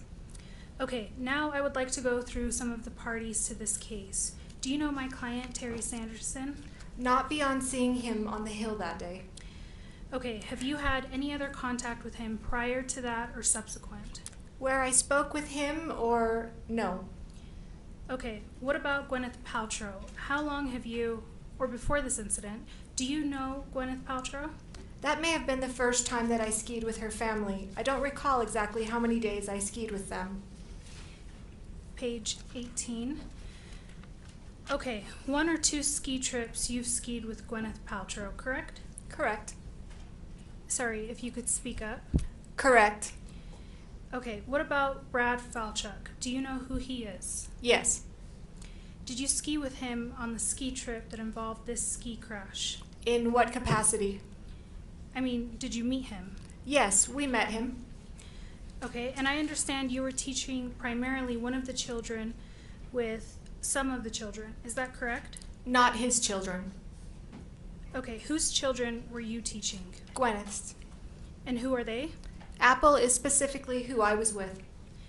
Okay, and were all of the ski trips with Brad Falchuk and Miss Paltrow's children, they were all on the trips with Gwyneth Paltrow, correct? Correct. You didn't ski with Brad Falchuk or the children on the trips where Miss Paltrow was not there, correct? Correct. Did you know who Greg Ramon is? No. Do you know who Eric Christensen is? Yes. How do you know Eric? Through Deer Valley, we work together. How long have you known Eric? Since, I don't know the exact amount of years, but most of the time that I've been an employee here, I've known him. Page 31. What did you discuss on the day of the collision with Eric Christensen? In particular? What in particular? Anything about the collision with Miss Paltrow and my client, Terry Sanderson? A relief that everybody was safe. And who was everybody? Everybody, meaning both people who collided. Miss Paltrow and Mr. Sanderson? Yes. Page 53. So just before the ski collision, please describe what was happening. Had you all met at the top of Flagstaff Mountain, for example? Yes, we got off the chairlift, decided that we were going to go down to lunch, and... Can I interrupt? When you say we got off the chairlift, who is we again? Just so we're clear. The we would have been Gwyneth, Apple, and I were on the chairlift. I believe that Eric was with Moses. Then we met up with Brad, and I cannot remember exactly where his kids and their instructors were. They may have been down already, having the table for lunch, so we decided to go ski down Bandana to the Empire Lodge for lunch. Then as we started skiing down Bandana, it was not crowded at all. There was really nobody on the run. And Moses and Apple wanted their mom to watch them, wanted to do the side of the run, and she could see them ski. So we stopped to cross the run. The run was clear. There was nobody in front. It stands out in my mind because that's a rarity. Bandana was empty where we were, and so we had just crossed the run. And as I looked before we crossed the run uphill, there was really no one in sight, except farther up by a slow sign from where we were. And we crossed, made 2 turns, and then I heard the sound and looked over, and that's when I saw that they had collided, and we were both on the snow. What was the sound you heard? Just I heard her voice, and that's what caught my attention. So I want to just go back over this slowly. No, can you just go to 56? Oh, sorry. You inserted a word inadvertently. I apologize. Then I heard the sound and looked over, and that's when saw that they had collided and were both on the snow. Go ahead and just read the rest of the page, that's fine. And what was the sound you heard? Just I heard her voice, and that's what caught my attention. So I just want to just go back over this slowly. You started skiing down Bandana without Apple and Moses, correct? I'm sorry, which page? Still on 55. Okay. You want to ask that one more time? Sure. So I want to just go back over this slowly. You started skiing down Bandana without Apple and Moses, correct? And Gwyneth and Eric, correct. And you said you crossed the run. Was that near the top of the run? Near the top of the run. When you say you crossed the run, does that mean you went skiers left? Yes, we were on skiers right, and then we had slowed down, or actually, I believe we might have even stopped enough that we were in a group. And then I looked uphill before we crossed, just to make sure it was safe. And then the kids and Eric and I crossed the run. To the left? To the left, to skiers left. And were Eric and you above Apple and Moses when you did this? He was behind. He was above hill, and I was more to the side and a little above hill. And then what happened after you started crossing to the left? We crossed to the left and started skiing down the side, and then we heard, after, as I said, 2, maybe 3 times, heard the sound of, it was more Gwyneth sounded surprised. It was like a surprise sound, and, we looked over, and they were both on the ground. When you started to cross to the left, did Miss Paltrow then go straight down to the right? Is that what she did? She stayed on the right, but she did not go straight. Were you able to see her while you were watching Apple and Moses? Yes, I was able to see her. How was she skiing? She skis small, radius turns, consistent speed. At this point in time, it was slow because she wanted to be able to see the kids. They were not skiing fast because the kids are not fast. Was she then going to stop and look up, or was she going to look to the left? Do you know? She was not going to stop because we were skiing. Okay. Is it your understanding Miss Paltrow was going to look to the left while she was skiing to her children skiing? No, I cannot say what she was going to do. They were in her sight, and the goal was to ski down to the lodge for lunch. When did the topic of Miss Paltrow watching her children come up? Watching her children ski. Excuse me. When did the topic of Miss Paltrow watching her children ski come up? It was, Mommy, watch me, and we want to go ski this, and so we took them to the side. It wasn't a detailed plan on how she was going to watch. It was just a plan to ski down to the lodge. Okay, and when Eric, Moses, Apple, and you started skiing to the left, was Miss Paltrow skiing on the right? Correct. She was skiing on the right. Page 68. Was Miss Paltrow agitated?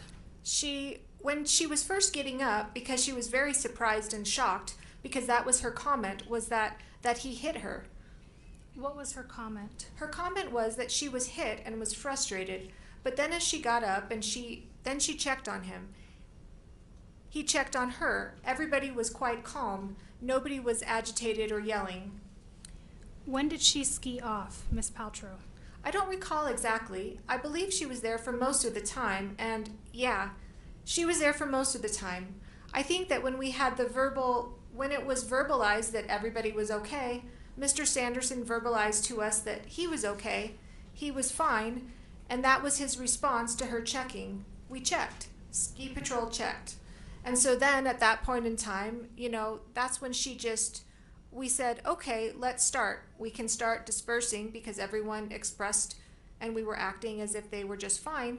It was just a collision, no harm, no foul. And earlier you mentioned that Mr. Sanderson got up. Do you recall anyone helping him get up? We were there, both Eric and I were there to help him. I don't recall that he didn't need us to lift him off the snow. I don't recall needing to give much assistance, but we were there for both parties to help them both and make sure they were both okay to our abilities and then assess him. From then, we would assess if there was the need for ski patrol to be called, but they happened to ski by and check themselves. Page 71. And why didn't you write an incident report that day? Because nobody, to our knowledge, nobody was hurt. Everybody left the scene on their own volition and everybody was able to leave. And it was, again, like just any other incident where people, got tangled up and everybody was okay and everybody left. And so. Page 82. Did Gwyneth Paltrow say she didn't see Terry Sanderson before the collision? She did not use that. I mean, he wasn't in front of her, so he was not in front of her, but she didn't use that phrase. She said, "He hit me." You're assuming she was in front of him, correct? I saw that there was nobody in front of her when we were skiing, and so that's not an assumption. There was nobody on the hill with us in our immediate vicinity. Page 106. Miss Oakes, just before the collision, Gwyneth Paltrow's children, Moses and Apple, wanted her to watch them skiing, correct? Yes, we were skiing together down the final run down to lunch. Miss Paltrow was skiing down to the right, looking up at her children to see them skiing, correct? She was skiing down on the right side. Her children were in her periphery. Can you orient me one more time to what page we're on? Sure, now we're on page 107, starting on line 14. So she was looking over at the kids to see them ski. I can't say exactly where she was looking. They were in her periphery. She could see them while looking ahead to ski. So Miss Paltrow was distracted, looking at her children while she was skiing just before the collision. I would not say, I can't say that she was distracted. Was Miss Paltrow looking at her kids while she was skiing down Bandana Run? When I saw her, she was looking ahead at the run in front of her. Was she also looking at her children skiing? I did not see her looking at her children. So Miss Paltrow was distracted when the collision occurred, looking at her children, correct? She's not looking at her children when I saw her. She was looking ahead, skiing down. So she wasn't watching her children. Is that what you're saying? Yeah, I didn't. They were in her periphery. I don't know what she was looking at directly. I don't know that she was looking at them directly. She was looking ahead where she was skiing when I saw her. At the moment of the collision, though, you had not seen her for 3 to 5 seconds, correct? Probably 3 to 5 seconds. So you don't know where she was looking, other than she was supposed to be looking at her children, right? I don't know exactly that she was looking directly at them. I do know that when parents ski with their kids, it doesn't mean their eyes are glued on their kids. They can glance at them. They can see them in their periphery. And as long as the kids know the parents are there and they're in their visual, that's what the kids want. I don't know exactly what she was doing. The children were satisfied. Moses and Apple wanted their mother, Gwyneth Paltrow, to watch them ski down Bandana, correct? That's what they had said. Watch us ski this, Mom. Okay, that was the conversation. Page 111. Okay, and then maybe you already answered this, but in that, when you last saw Miss Paltrow, the 3 to 5 seconds before the scream, did you observe whether there was anyone below her on the ski hill? I observed that the area in the front of her was empty.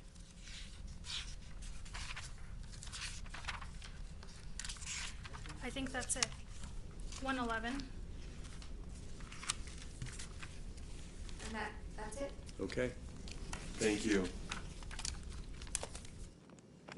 May I be excused, Your Honor? You may. Thank you.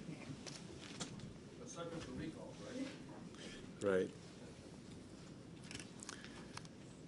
Mr. Owens, you may call your next witness. Thanks, Your Honor. Could we have a quick bench conference here? Yes.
Okay, the parties have stipulated a fact, and it looks like it will save us some time.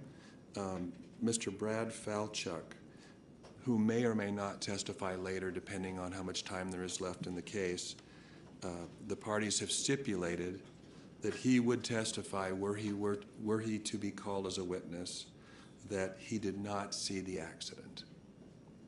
Is that correct from the plaintiffs? Yes. From the defense? Did the court correctly? I believe so. Okay. He may or may not be called if there is time. Thank you. All right, thank you.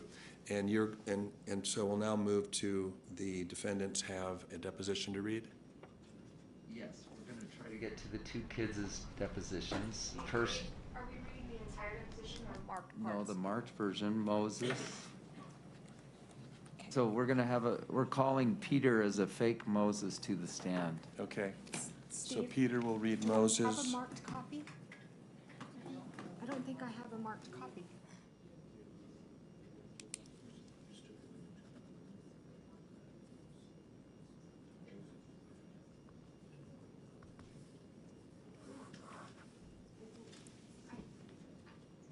I've given you my marked copy, but I haven't gotten it back.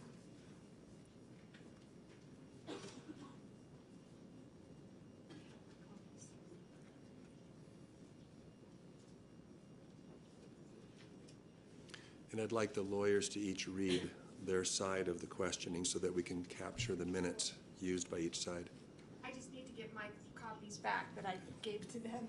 what if we, because we don't have two marked copies because we're doing this on the fly, what if we have, we'll read Apple, Moses, all the marked part, and you read Apple, all the marked part. That's fine. Let's do this. Thank you.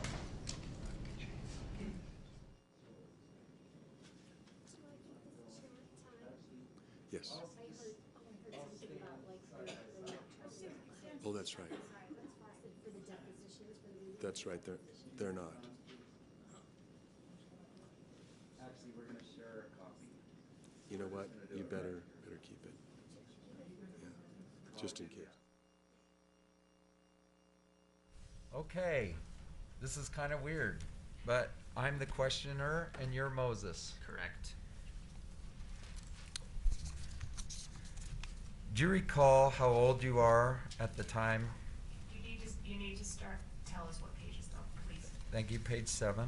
Let's just make sure that's where we're starting. Yes, page 7. Line 22.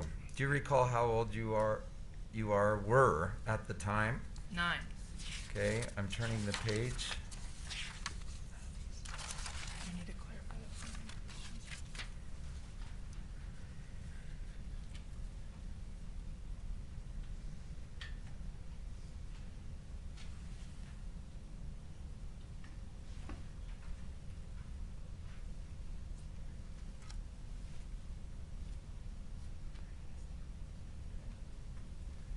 We're going to back up because there's some gray.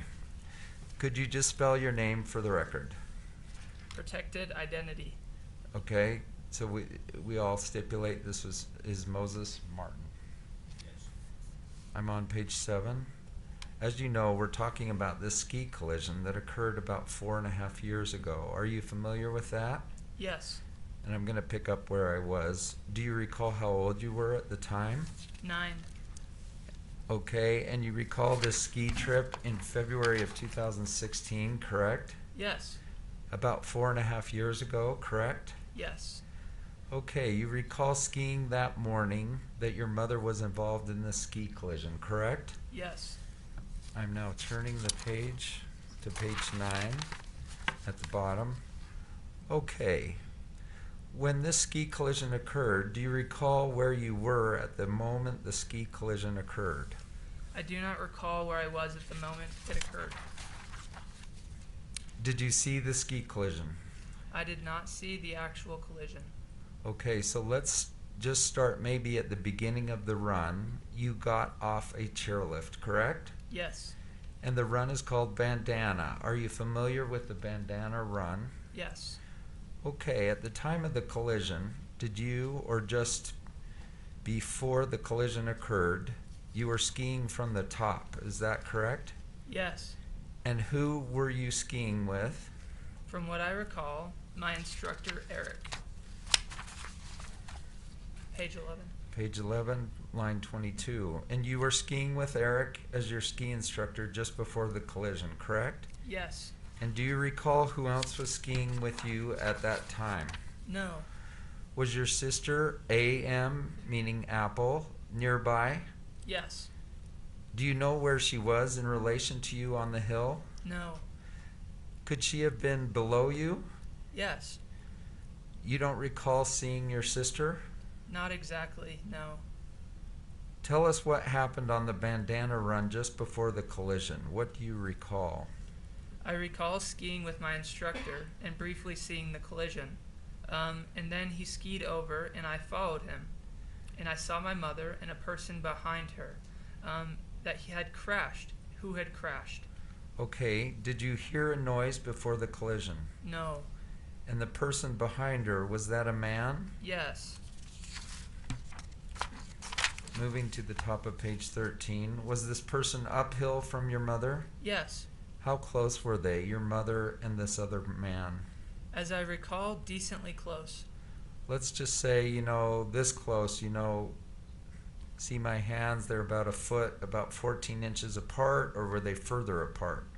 I think something like that, but I'm not 100% sure. Were they touching each other? I do not remember. Was her head above her skis, so her head was uphill and her skis were downhill? Yes. And the man that was nearby her, where his head where was his head in relation to hers or to his body? Was his head uphill or downhill? Uphill. So I'm just going to go back a little bit. So when did you first realize your mom was involved in a collision? How did you realize that? I realized the equipment that she was wearing because I know that she wears what she wears when she skis. And then I realized that it was my mom. So I was standing around. I realized that it was my mother. And did you hear a noise that told you there was something going on, a commotion or anything? When I skied over, I heard my mom yelling at the guy. What was she saying? She was saying something along the lines of, "What the F word? You just ran into me." And anything else that you recall at that moment? No. Was she standing up when she said that? I do not fully remember, but I believe she was on the ground lying down. Okay, did she get up by herself? I do not remember.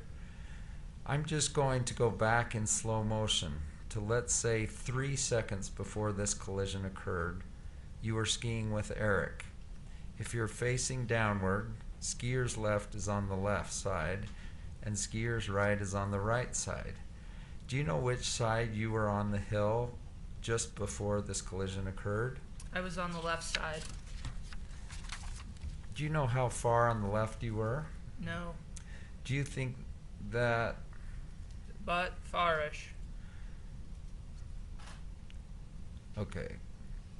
Were you closer to the left edge of the ski hill?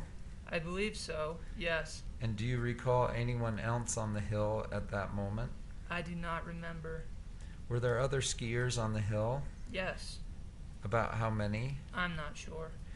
And so, what made you ski over to your mother? Did someone tell you?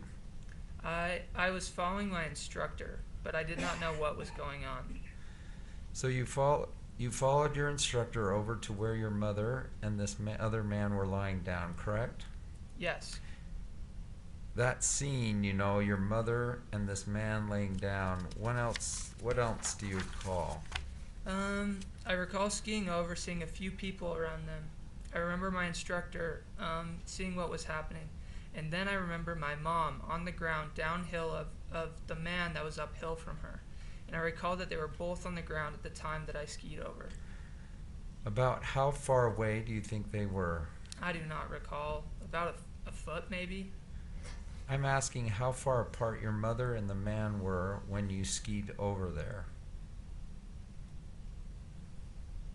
I'd say a foot, maybe more. Were they touching? I do not remember. And do you remember your mother getting up? Yes, but not for a while. Okay, how long was a while? Like, 5 or 10 seconds? I'd say 2 minutes, maybe. And how did she get up? I do not remember. Did she get up by herself? I do not remember. Did someone help her? I do not remember. Do you recall a large man next to the ski collision location? I do not remember. You said there were some other people there. What do you remember? I remember seeing a few people, not a lot, but maybe 3 people, not including my instructor. So there was your mother, the man that was involved in the collision, and then there was your instructor. Were there any other people? I believe so. How many other people do you think? I do not recall. Like, was there 1 or 2 or 3 or 4 maybe? I do not recall. And then what did you do after you skied down to your mother? I stood there wondering what was going on, and then I believe that afterwards we went to eat lunch. I remember it. And who is we? As I remember, it was being me and my instructor, and I'm not sure whether my mother came down afterwards or with us. So you skied down with your instructor to the bottom? Yes. Of the hill? To lunch. So you skied down the hill with your instructor, Eric Christensen? Yes. Anyone else ski down with you? I do not remember. Just before the collision, your sister was somewhere in the area skiing with you? I believe so. Anyone else in the area? I don't remember. Do you recall Apple's ski instructor? No. Do you recall her being present, the ski instructor for Apple? I don't remember. Do you remember Apple's ski instructor's name being Carrie Oakes? Carrie? I believe so. So was anything said when you came down to the collision site where your mother and this man were? My mother said to the guy, "What the F word, you just ran into me." And then anything else that you recall? Not that I recall. Were people talking? I believe so. Was the man talking? I do not remember. When I say the man, I mean the man that was involved on the ground or the snow next to your mother. I think it should be on the snow next to your mother, correct? What do you... When I say the man next to your mother, the person that was involved in the ski collision. Yes. So that's... I do not. I do not remember if he was talking or not. Okay, do you remember if your ski instructor, Eric Christensen, was talking? I do. I don't have a closer memory on that, no. Did anyone besides your mother say that they had seen the collision? I do not remember. I do not remember. Do you remember talking about the ski collision at the bottom of the hill? Vaguely. What do you recall? My mother saying that she got hit or ran into. You said you went to lunch afterwards, correct? Yes. Did you discuss the ski collision at lunch? I believe so. What do you recall? Not much. Who was at lunch with you after the ski collision? Oh, the only people that I remember are my sister, my instructor, and my mother. Since the day of the collision, have you talked about the ski collision with anyone? Anyone else you've talked to about the ski collision? I don't remember. Do you think you might have talked about it with some other people? I don't remember. I'm now on page 25.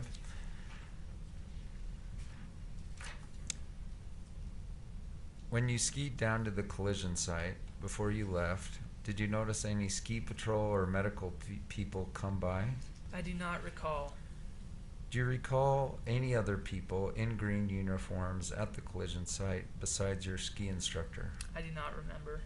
Before the ski collision, do you recall saying something to the effect of, "Hey, watch me ski"? No. Have you ever said something like that? No. After the collision, this is bottom of page 26, after the collision, when you were watching your mom and this man on the ground, did Eric appear angry at all? Not at all. Was he yelling, raising his voice, shouting, anything along those lines? No, not at all. Why are you so sure? It seems like your memory's a little faded in some areas, which is okay and understandable, but I want to know why you're so sure about this. Because I remember him addressing the situation very calmly. How so? What stands out to you? He tried to find out what was going on and try and see how he could help everyone. He tried to help everybody get out of the situation safely, and yes. Do you remember anything specifically he said? Not specifically. I think plaintiff's counsel, Lawrence, asked you some questions about, they were sort of vague about what have you seen? Said, hey, watch me ski. Maybe a better way to put this question. Have you ever told your mom, hey, Mom, watch this, before you decide to do something on your skis, if you'd like her to watch you ski? I do not recall saying things along the lines of that. Did Eric help your mother stand up? I do not remember. Do you remember Eric helping up the man that was involved in the collision? I do not remember. Do you remember skiing down with Eric after you left the ski site? I don't know if it was exactly Eric, but I did ski down alone. I did not ski down alone. Okay, how close were you to Eric as you skied down towards your mother when you realized there was some commotion or incident? Close. I skied closely to him. And then you stopped near your mother? Yes. And then how long after you stopped did you ski down? Was it like a minute or two? I do not exactly remember. My best guess would be somewhere along the lines of 2 or 3 minutes. So you were standing there about 2 or 3 minutes, you think? I think so. That completes the questioning, Your Honor. Thank you. You may call your next witness. Do you want to play Apple and you ask the question? They're going to read another deposition of Apple. Is that okay with you guys if they just do it? Yeah. Just let us know the pages, because remember, I don't have a fully marked copy. Thank you.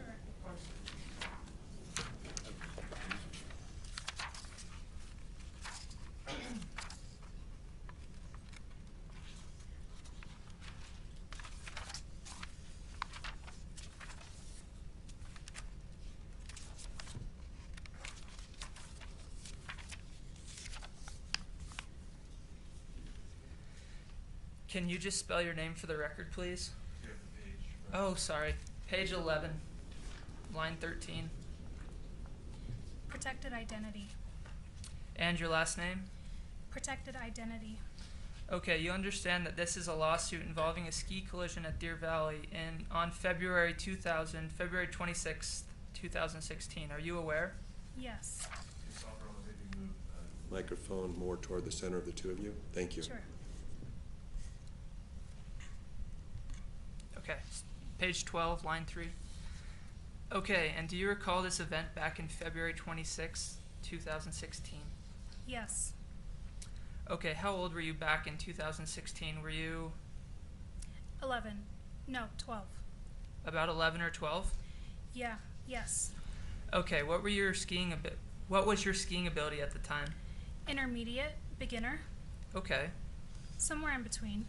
About how many times have you skied approximately for this date in February of 2016? 4 times. Page 15, line 10. Okay, and do you remember your ski instructors on that trip? Yes, we had Carrie, Preston, and then my brother's instructor, who I can't remember the name of, and one more female instructor that I also cannot remember the name of. Page 16, line 7. Okay, that morning, do you remember skiing with which instructor? Carrie. Okay, and your brother was skiing with another male instructor, I think you said, correct? Yes. I'll just represent to you that his name is probably Eric Christensen. Does that refresh your memory? Yes. 17, first line. Okay, so do you recall that the morning of February 26, 2016, when you were skiing with Eric and Moses and Yes. Carrie, where had you been skiing that morning before the incident with my client? We were on the mountain Carrie. at the hotel, and that we were at. It was a ski in, ski out type of thing. We were mainly on the greens and blues. Do you know about how many runs you had skied before the incident? 5 or 6, I'd say. And were you skiing with Carrie that whole time? Yes. Was your mother skiing with you at the same time? Yes. Did your mother ever ski different runs when you were skiing with Carrie? I don't remember. Okay, your brother Moses, about what level is he as a skier? Beginner? Okay, now I'd like to go to the bottom before the ski collision that's subject of this case, okay? Okay. So, you were at the top of the ski hill, and I believe the run is Bandana. Do you recall the name of the run? Yes, it was Bandana. And why do you know it was named Bandana? It was our favorite run. Page 19. And you remembered the ski run because it's your favorite run, correct? It was, yes. And it was also the run you go down to the hotel you were staying at. Yes. Okay, next I'm going to ask you what you recall happening on that run, but before, do you recall this ski collision? I did not see it, but I recall the events following it. Okay, well, what was going on during the time just before the ski collision? We were on our way to lunch at the lodge. And who were you with? I was with my instructor, my brother, my stepfather, my mother, my step-siblings, and their instructors. But we were all a bit scattered on the run, so some of us were in front, others were trailing behind a bit more. And who was with your group? I was ahead with my instructor, my stepsister, and her instructor. Was Brad Falchuk with you? No. Sorry, that's page 20. So, just to clarify, at the time of the collision, there was you, Carrie Oakes, your ski instructor. There was IF, and then there was IF's instructor, who we don't know whose name yet. And then there was also your brother's instructor, Eric Christensen. And then there was your brother, Moses, correct? Yes, but I was not with Moses and Eric. They were a little up the run.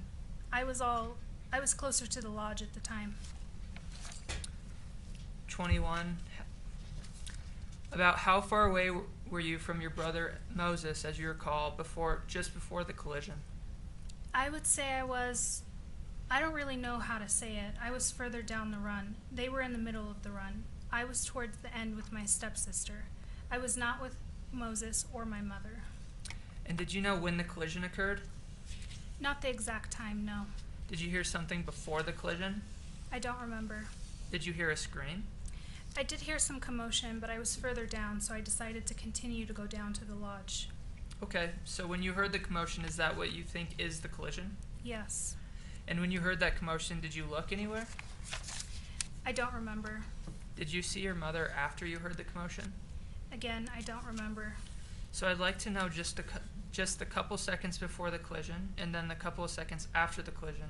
So only about 5 seconds of time. So you heard something, a commotion, right? Yes.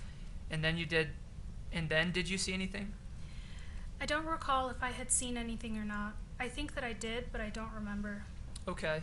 And when you heard that commotion, you're with Carrie Oakes, your ski instructor, right? Yes. And where was she in relation to you? Was she above you or below you? I believe she would have been in front of me. That is usually how we skied. She would lead me. We're on 23 now.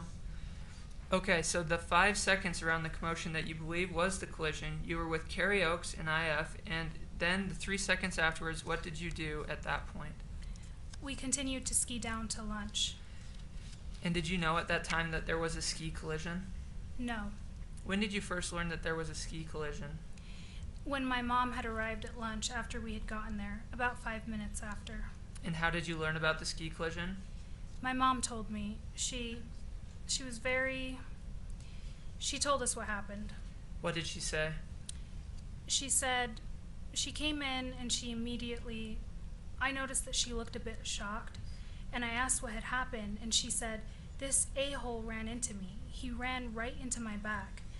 And I remember she did this motion saying that he ran into her back, and they both went down. But I remembered that's what she said. 24. So let's go back to the moment of the collision or the commotion. You heard the commotion. You didn't see the collision, but you continued to ski down. Yes. Did Carrie Oakes ski with you? I believe so, yes. And she skied with you down to the bottom? Down to where we were eating, yes. Okay, and when I say the bottom, I mean the bottom of Bandana Run, which is where the lodges and the Yes. eating places are. Is that clear? Yes. And so right after the commotion, Carrie Oaks, IF, and you skied down to the bottom of the Bandana Run, correct? Yes. And who is at the bottom of the run when you got there? I don't remember. I just know that we were meeting everybody to eat. Okay, I'm sorry to keep going back to the commotion. Did you see anyone else on the ski run at the time of the commotion? Well, there were other people skiing, but again, I didn't really pay attention to what had happened. I just heard some sort of screaming going on above me, but I continued to ski down, and I don't remember if I turned around or not. Okay, did you recognize the screaming? Whose voice was it? It sounded like a woman, but we were so far down, I couldn't really put anything to it. It wasn't very clear. Okay. How soon after you got to the bottom did your mother arrive? I would say 5 to 10 minutes. So you were waiting for her at the bottom? Yes. And what about Brad Falchuk? Was he with your mother when he arrived at the bottom? I believe so. Did he arrive sooner than she did? I don't remember. Well, I'd like to go back to the commotion and just let you continue and tell us, to the best of your memory, what happened. So you heard the commotion, and then what happened? And then we continued to ski down, and we got to where we were eating lunch. We started to take off our gear, and then sat down. And then shortly after, my mother, Brad Falchuk, my brother, I can't remember if my stepbrother was there or not, but everybody else followed in after I had arrived. And who is everybody else? To the best of my ability, I'm pretty sure it would have been my mother, my little brother Moses, Brad Falchuk. I would say 1 or 2 more instructors, and my stepbrother, BF. Okay, do you recall which ski instructors were there? Again, I remember Carrie, my instructor, Preston, who skied with BF and IF, Eric, and I believe that there was one more female instructor, but I can't fully recall. Okay, do you recall anyone else besides the people you've mentioned at the side of the commotion? No. We're on 27. So when you're at having lunch, was the ski collision discussed at lunch? Yes. And what do you recall about that discussion? My mom was explaining what had happened, saying that a man ran into her back and they both went down. And she was in a state of shock. And she decided after that she was not going to ski for the rest of the day, which she never does. She always stays on. But she decided to get off because she was in shock, and she was in a bit of pain. Did Carrie Oaks say anything? I believe there was a conversation between them. I don't recall what it was about, but it was probably about my mom getting off the mountain. Okay. Do you recall anything else? I recall getting back onto the mountain for a couple more runs, and then I got off the mountain, and I think that my mom was getting a massage. Okay. When you got back on the mountain after lunch, who were you skiing with? I was skiing with Carrie. Anyone else? I don't remember. Maybe my stepsister? Do you recall skiing with Moses? I don't remember. Okay. Were you concerned about your mother at the time? Yes. What was your concern? Well, I never see her really shaken up like that, and she was very clearly visibly upset, and she had some sort of pain. I can't remember what, but she was in a little bit of pain, and I remember that's why she went to the spa to get a massage.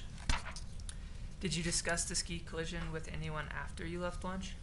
I think that my step-siblings and my brother and we talked about it because my brother was closer to the collision, and he had also said that he skied into her back, and they both went down together. This is Moses. Can you tell us more specifically what Moses said? Well, Moses was kind of telling us what had happened. I don't know if he for sure saw it, but I know that he was with people that saw it, and so they had told him what had happened and that it was what he said. He said that my mom got hit in the back. Oh, what did he say again? He said that my mom got hit in the back and their leg, they both went down together after somebody had skied into her back. We are on 30. Okay, when you finished skiing, did you discuss the ski collision? Yes. With whom?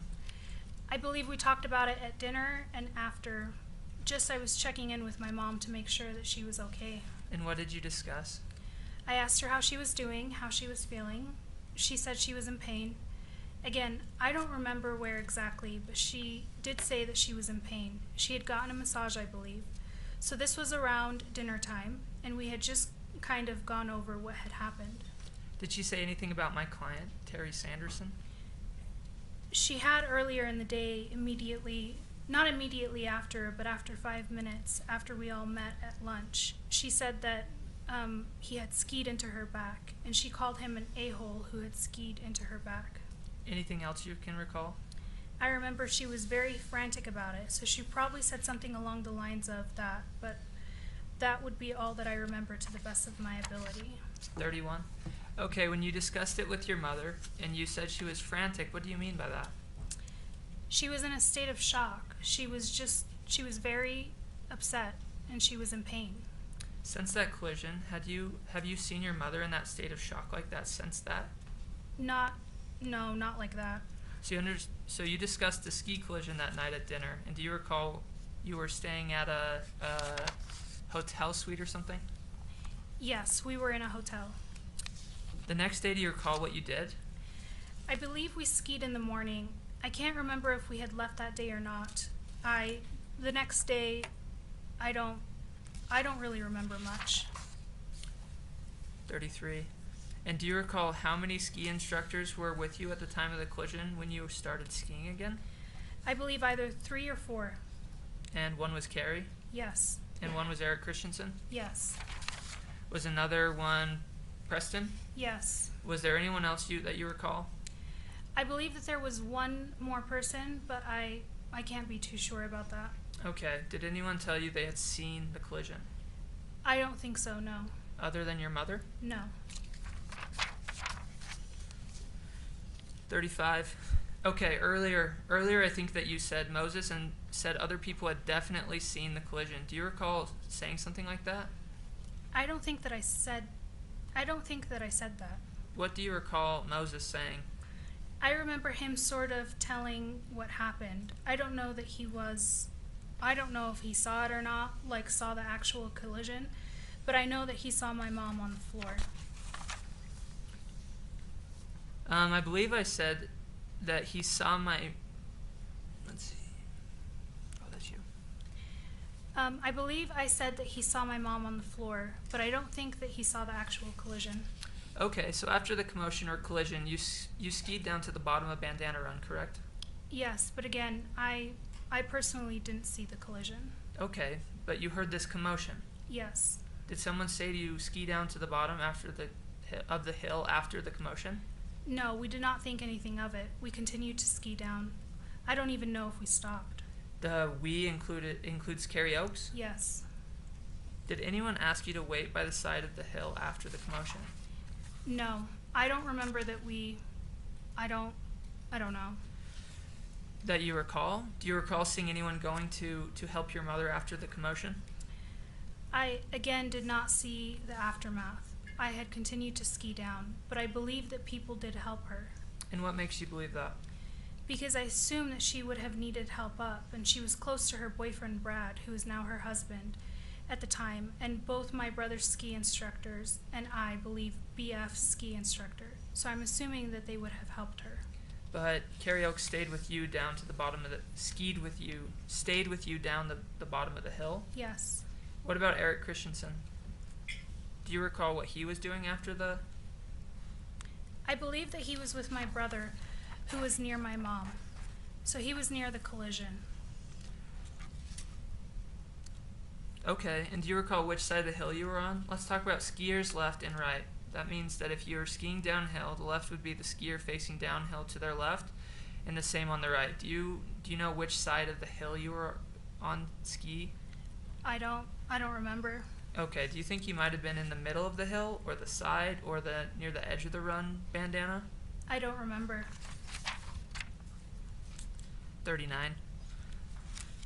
Can you be sure exactly that Carrie Oaks didn't stop and help your mom after the collision, or do you remember that at all? I don't remember. I think that we were further down because I know that we got to lunch first, so I don't remember. Okay. I don't think so. Do you recall before the commotion on Bandana Run saying something to the effect of, "Hey, watch us ski down the hill"? No. Do you recall if Moses said something like that? No. Do you recall if any of your other people in your group, like IF or BF, say something like that? I don't know. Okay, I'm just going to show you something here real quick. Do you recognize the person on the left there? That's Carrie. That's Carrie Oakes, Yes. 42. So Carrie Oakes was recently deposed, Apple, and she actually has specific memories of being on the scene of the collision. Would you defer to her testimony of specific memories rather than sort of your vague memory that she has with you? Yes, I could have easily been with another instructor. I believe IF had an instructor. Lawrence, I think we have a picture of Eric Kenhe,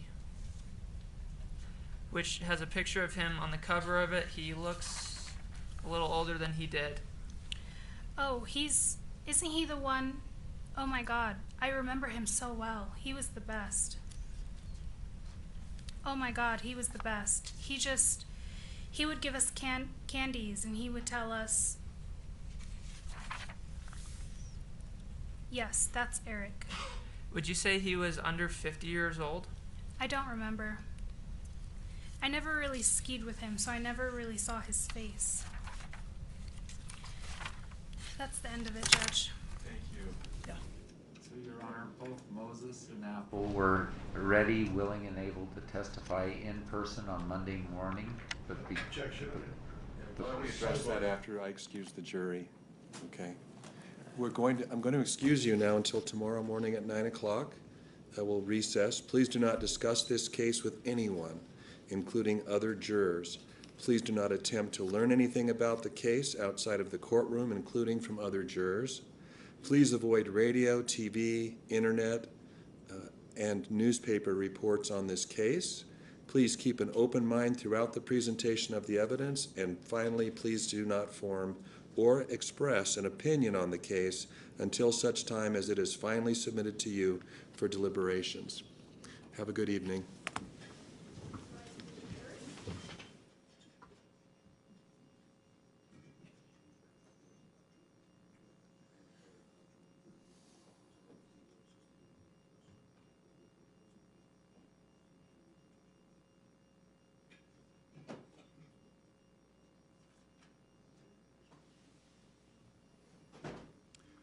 Okay, Mr. Owens, what was it that you wanted to put on the record? I would always prefer live testimony to reading transcripts, but the kids were not available. And mostly I just want to put that on the record. I was expecting to take over the case on Monday morning, given multiple assurances that I could do so, and I was not able to do so. The multiple assurances were, if we're done, and we intended to be done. It sounds like some kind of a statement that we didn't do something we're supposed to do. And they took almost as much time cross-examining more on some of these witnesses, and that's why we didn't finish, in my humble opinion. You could have called them live. You still can call them live. But I understand that you wanted to put that on the record, so thank you. They became unavailable. All right. So we're going to take a short recess, maybe 5 minutes, and come back and work on jury instructions. Is that right? Okay. Just take a quick bathroom break, and we'll be right back, and hopefully we'll wrap it up by 1/2 the hour.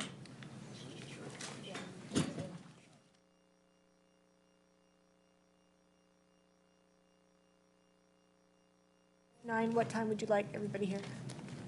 8:45, be ready to go, because once all the jurors are assembled, we can start. Perfect. There you go.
Defendant, no. Plaintiff's objections to Defendant Paltrow's non-stipulated jury instructions.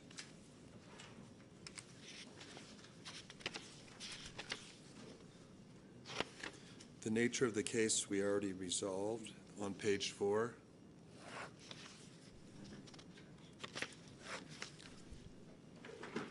Just give us a minute, we're trying to find our... Okay, sure. Council has an extra copy, because we've had so many different versions. Is there... I'm working off the one that was filed. Okay. Your filing, which is your objection. Do you have the filing date, Your Honor? It is,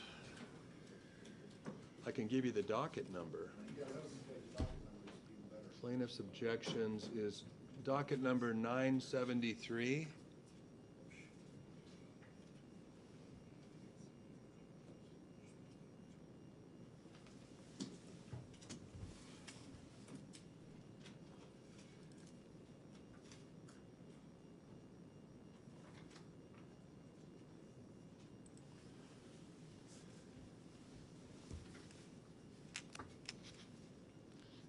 Are you with me on the defense side?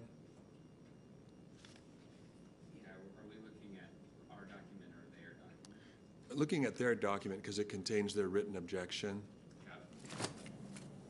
So starting on, I'm on page 6, defendant's instruction number 9.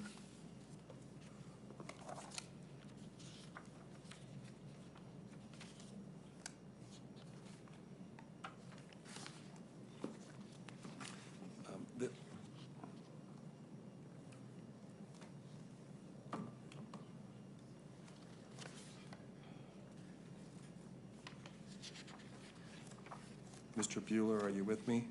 Not yet, Your Honor. I'm waiting for Okay. it to load.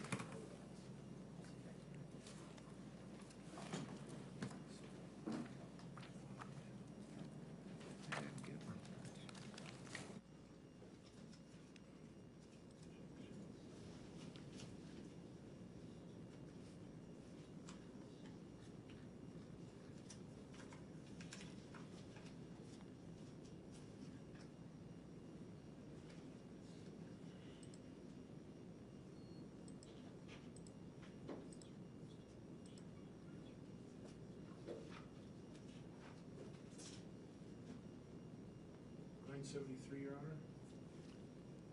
Yep.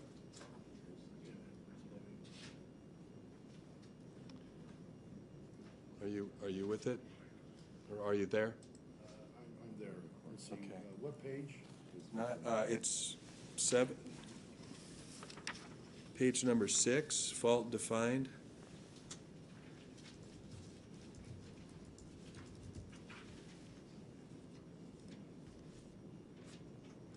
So this is the fault definition.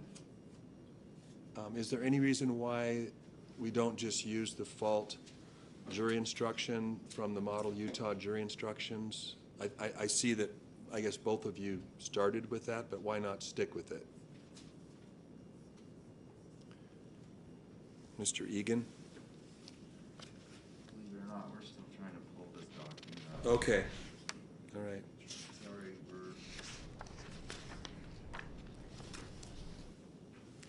I'm looking at CV 201 on the Model Utah Jury Instruction, 2nd edition.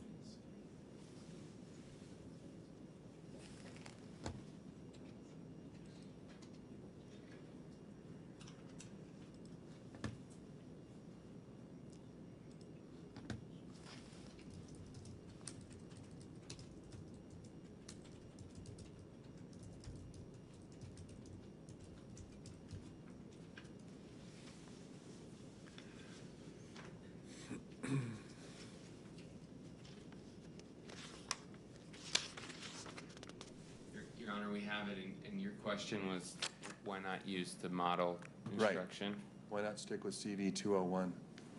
I think, if I'm recalling this correctly, and it's been a bit, we were thinking that the model instruction doesn't incorporate the counterclaim, so we wanted to just make sure that it was clear that there needed to be a decision about fault for both parties. Okay. That's what I recall off the top of my head, Your Honor.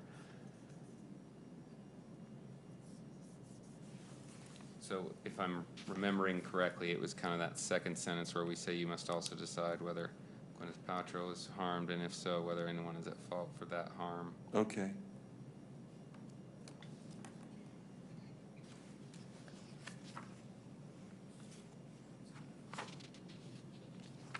And there's also an objection to adding the word skiing in the second paragraph, just negligence rather than negligent skiing, because I think their claim is a little broader than just negligent skiing.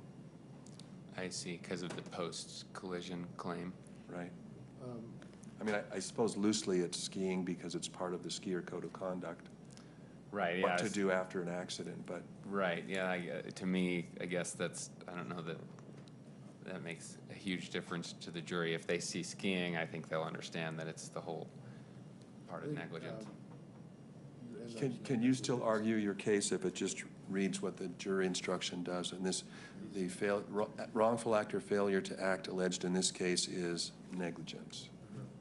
Your Honor, Sure. we think just the generic negligence is used in all sorts of things, from skiing to autos to. Yeah, you've got that in your brief, in your objection. Sure, I mean, I don't. So Can you still argue what you need to argue? Yes, I can. Well, this goes to a little bit of trial strategy. Is plaintiff resting? This will help me argue this very issue. They haven't rested yet because you haven't finished your cross of their client. So, sorry if I don't know this, but if I say I'm done with my cross, I'm going to call Terry in my case. I can still use leading questions, may I? Sure, he's an adverse party. Yes. So yes. So if I agree to give up my cross of Terry, they are agreeing to rest first thing in the morning? This is not what we're arguing about right here. We're talking about jury instruction. I actually, this affects my, first of all, I'm entitled to know if they're resting. The judge ruled, Your Honor ruled, that we would know each day's lineup the following day. I think they benefit from just having this open case because it's just this one other witness, and then now it's 2, now it's 3, and I want them to rest. Well, if you'll decide whether you're done questioning Mr. Sanderson. I hereby decide. Pardon? I hereby decide that I am okay. done. So do you have any more evidence to put on? Well, we weren't prepared to talk about that. 2 of our team are obviously not here with us right now. If we can get on the phone with them, we could discuss that and come up with whether we are done and going to put anything else on or not. But I mean, we're here to talk as I understood it, that was the only. That's what I understand too, but okay.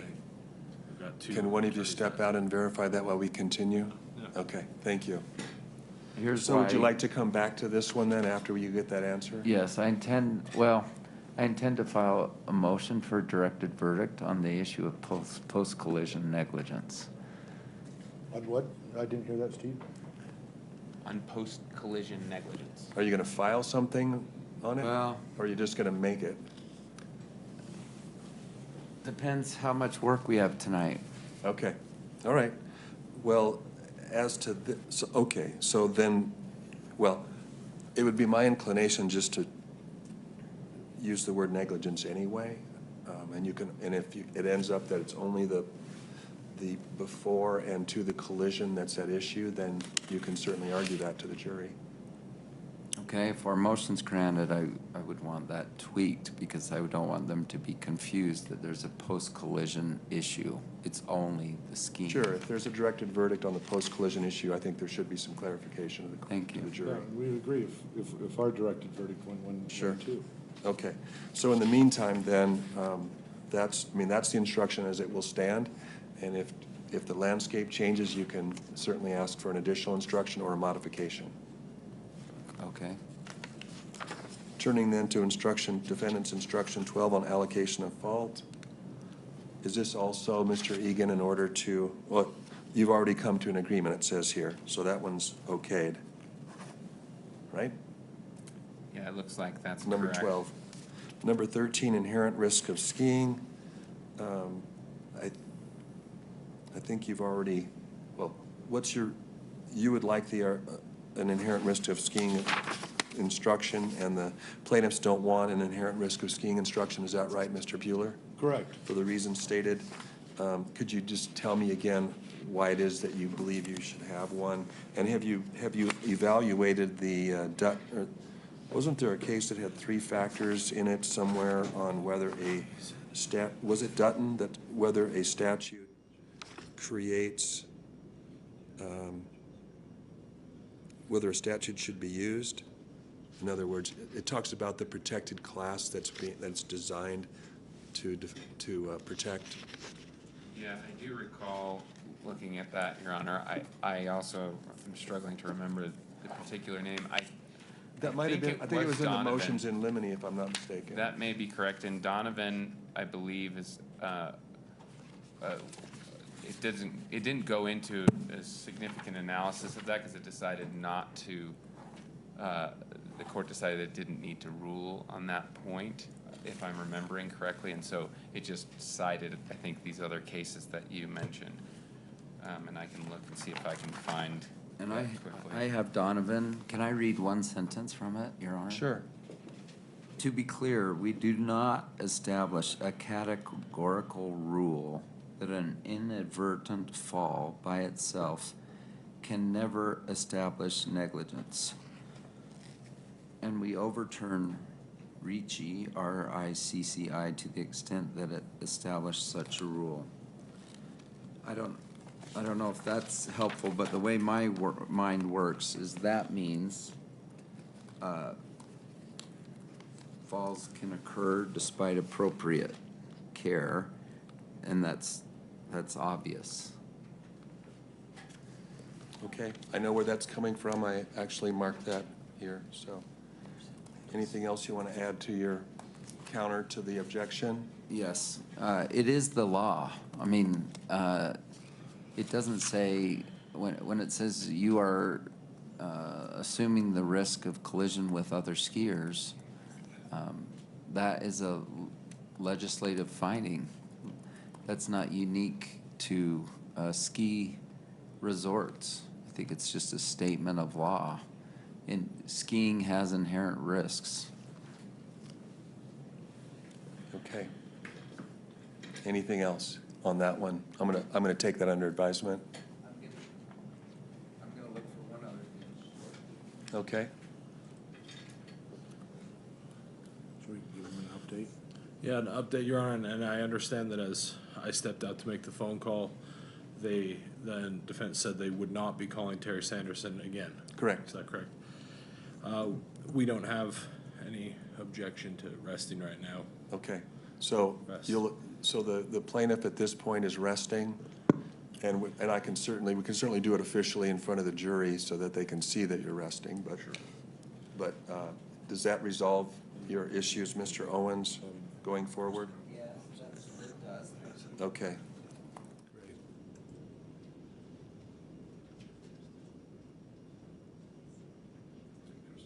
Your Honor, in case it's helpful, and you may have already beat me to this, but it looks like Colosimo was the case that they were citing. Yes. So yeah, sounds like you beat me to it. Yeah.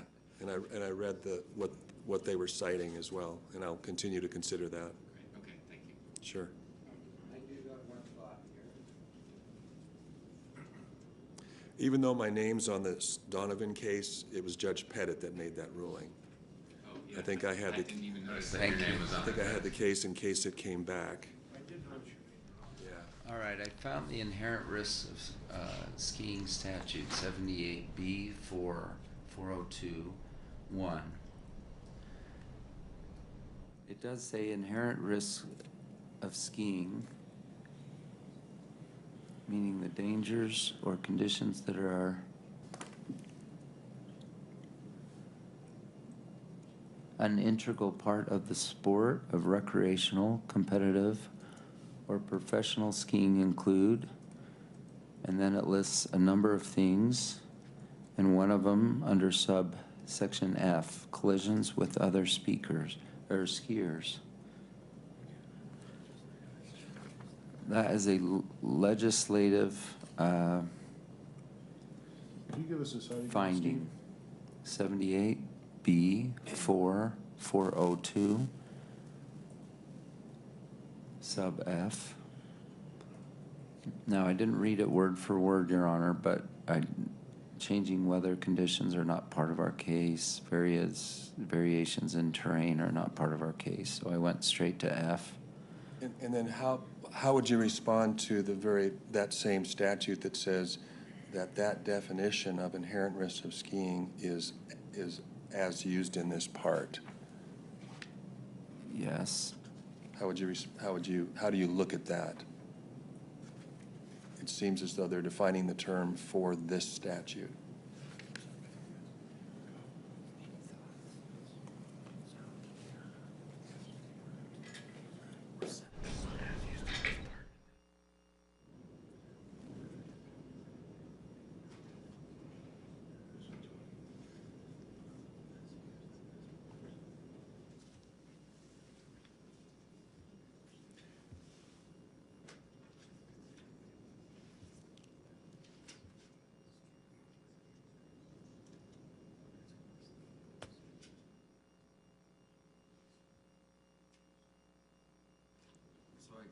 The main thrust of the section is to protect ski resorts, but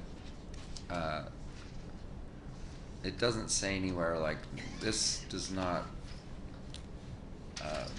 provide any defenses for skiers, and so the wording works with skiers and skiers. Well, if I don't approve this requested instruction, it doesn't mean that you can't argue that. It just means that there will not be a legal instruction, and I haven't decided yet, but you certainly can argue that there are inherent risks of skiing, and you can talk about what those are, and you can, as they're tethered to the facts of this case. That's fair game. It's fair game. I appreciate it. They just won't know it's the law. It is true, and it should come. The law should come from the court. Correct. And that's my decision. Does the statutory definition of inherent risk of skiing contained in 78B4402, does that apply to a skier-on-skier collision liability? Mr. Bueller? Oh, just if the court changes its mind or I haven't considers. made a mind. Yeah, we would like another opportunity to discuss it, but it doesn't have to be done tonight. Well, I need to know now what your arguments are so I can fully evaluate this. We would say, Your Honor, it does not apply to skier on skier. That the main thrust of this, as defense concedes, is to indemnify ski resorts for accidents that take place upon their mountains, and not for skier on skier liability. That's always going to be available. Okay.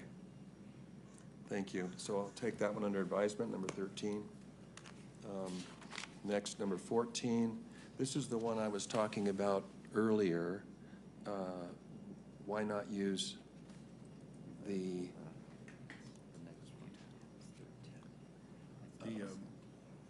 safety rule? Yeah, the violation of safety law, CV 212.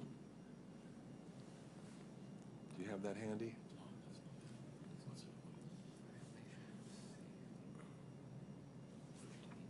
The standard Utah jury instruction whenever there's an allegation of an ordinance or a law, a legislative enactment that creates a duty,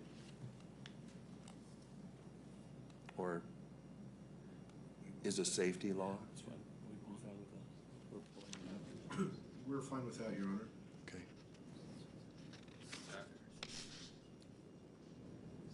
I'm sorry, Your Honor, I had it and then I lost it. Can you give me the number one more time? CV 212. 212. Yeah. It's under the negligence. Yeah, thank you. We have it now. And then you take the actual quote from the ordinance and put it in there, the language from the ordinance itself. Do I have a copy of the ordinance?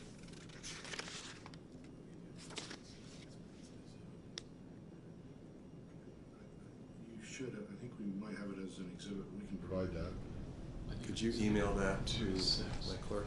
Well, they've rested, so we shouldn't be doing new things that haven't come into evidence. There was a witness that referenced the ordinance. Right. I'm not sure. And this is law.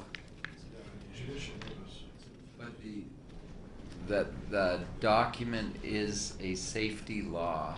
I don't know that any witness so testified. Yeah, Lee Walker did, and I believe it came up with at least one other witness that I recall. I don't recall which one specifically right now. I don't believe So Bogger did. It's in Plaintiff's Exhibit 38.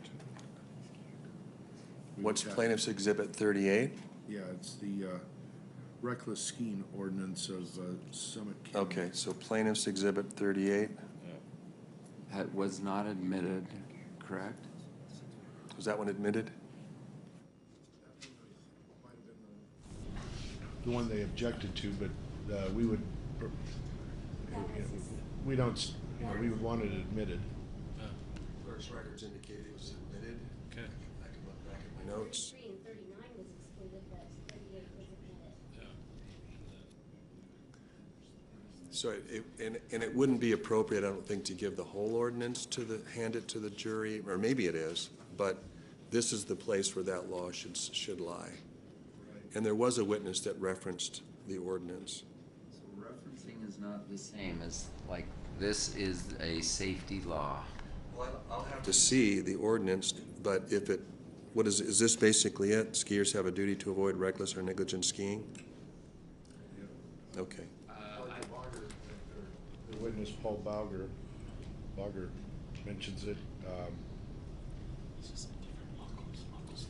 I don't think he mentioned it specifically, but in our objections, I believe we have quoted the ordinance in case that's helpful on page 7.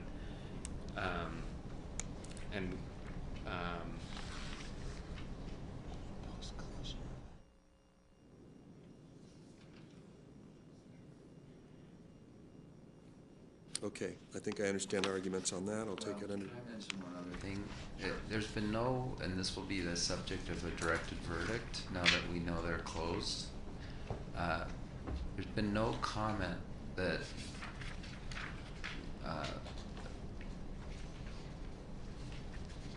there's a violation of the post-collision, that there's a post-collision negligence, or that it caused any harm.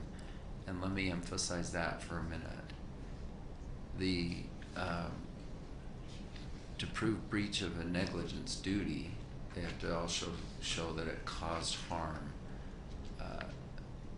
By all accounts, well, I should say by Ramon's account, he notified them of the person who they say injured him, and Mr.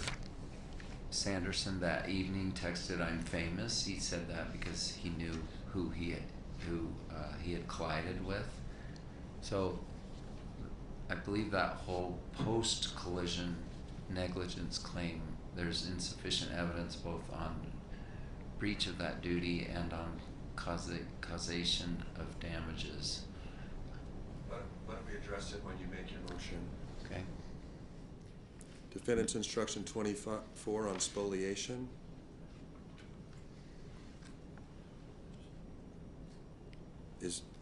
What's the defendant's response to their objection? Thanks, Your Honor.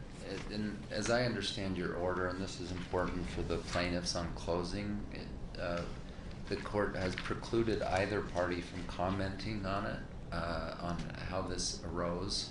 So, for instance, I don't believe it would be fair for plaintiffs to say, "Hey, Mr. Owens in opening said that link is really important, and here it is."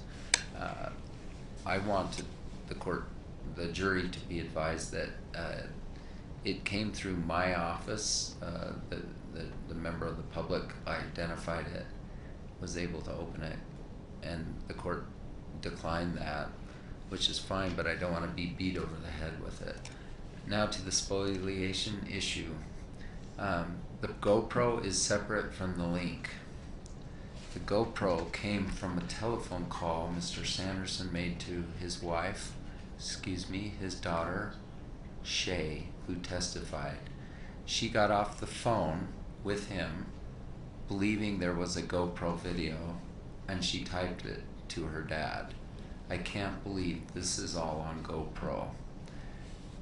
The plaintiffs have denied there was ever a GoPro.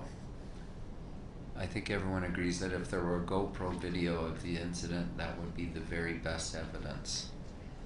I believe the defense has made a sufficient showing that there's a possibility that there was a GoPro video and it was deleted, and that we are entitled to the adverse inference, if the jury were to find that the GoPro was deleted. Why not use the spoliation instruction that's in the Muji's? That says if I find, which means the judge. So I don't think it quite works. And what do you mean by that? Isn't the wording of the Muji spoliation one? Oh, that's what you guys used, yeah. I have found. I have determined. Thank you. I don't have it in front of me. So it doesn't seem to work. Right. So, Mr. Bueller, or I'm not sure who's arguing this, Mr. Sorensen, I think that there is sufficient evidence in front of the jury from which they could decide that there was a GoPro video. And so I think, and that it was in, that your client had access to it. So I am inclined to consider a spoliation instruction, but not as it's currently written. I think it would have to be a permissive instruction. In other words, if you find that there was a GoPro, and if you find that it was destroyed, then you may decide that it contained information that was adverse to the plaintiff's case. In other words, it's not prescriptive. It's not requiring them to make that finding. They just can make that finding. Because there's different levels of spoliation instructions, and I think that's probably the least stringent. And as we understand it, Your Honor, I think spoliation is a legal issue that you are supposed to determine. And so I don't know that it's a factual determination for a jury to find whether or not there was spoliation. I think there is in this. I mean, I think in this case, a legal instruction could be crafted that would allow them to make factual findings and apply it. Then as we understand it, the factual findings are just Shay's written email. Those are the facts that would support so far a finding. Right. Okay. But there's no intent. There's not been any evidence to this point of any intentional destruction of that evidence or there's of that. There's a Utah case that says that you don't that a party doesn't have to show that it was intentionally destroyed, just that it. Well, the language. The language in the Muji says that, but there's a Utah case. Let me see if I can find it. Spoliation case.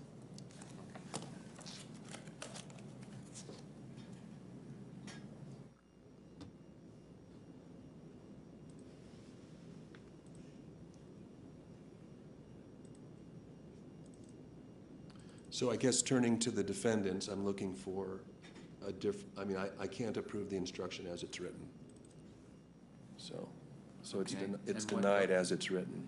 Do you have the case that you're referencing? I'm looking right now. So- Yeah, hold on. I mean, Muji lists 3 cases, I think, on the instruction.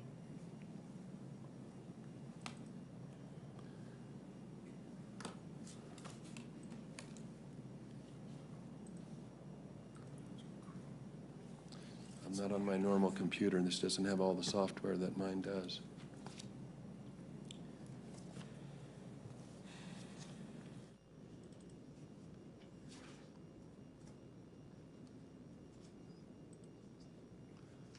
All right, let's see.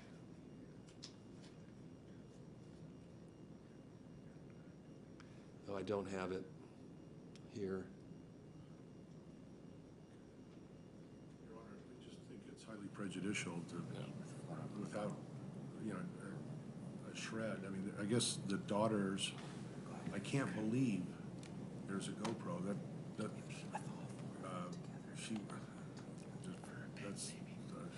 I understand. I understand. So that one's denied as written. So is the burden on us to now If you want the revise it? instruction, I need one that's consistent with the law and the facts of this case, along the lines that I just outlined. Okay. That it be a permissive instruction. So James, or Peter, can I delegate this to you? So a jury instruction that's consistent with the law and the facts of this case. Right. And the specific wording you don't like. So This wording, no, because it doesn't require, well. Right, but The what do you jury want? the jury has to If- determine three things. One, that it existed. Two, that it was available to the plaintiffs and not the defendants, which I guess the evidence, that is available to the plaintiffs. And then thirdly, that, Plaintiff destroyed it.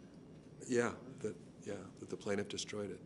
Then can we argue? And then the last part of that is, if they make those findings, and I'd like to see the authority, if you could take a look, Peter, for the authority that I'm referring to. If they make those findings, then they may, but they're not required to assume that it would have been negative for the plaintiff's case. I'm not using probably the best terminology, but you get the idea. Can we then argue against that? Sure, absolutely you can. Then bring up evidence. Absolutely. That the spoliation could have been the ski patrol or Deer Valley, because Deer Valley, I know our client thought that, he asked me before we even took this case, he asked, well, don't they have surveillance cameras there? And I said, no, a lot of resorts don't, and Deer Valley didn't at the time. Well, Now they there's, do. that evidence isn't before the jury. Your argument has to have some thread to the evidence. Are we, okay. Whatever this instruction ends up being, you can certainly argue the facts as to the different elements that are in this instruction. Okay. We'll wait for that instruction then, Your Honor. Okay, I will wait for it as well. So instruction 28, introduction of tort damages. The objection is that should be changed because they're not asking for economic damage. Is that right?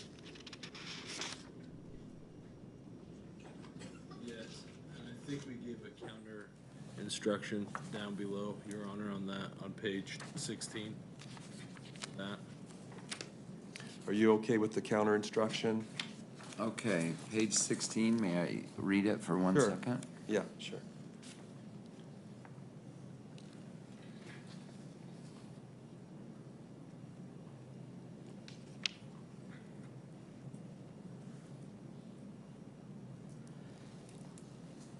So I would prefer, if something's simpler and more accurate, I would prefer just say, rather than you must decide how much will fairly compensate her, we just, I hope I'm following your brain track here.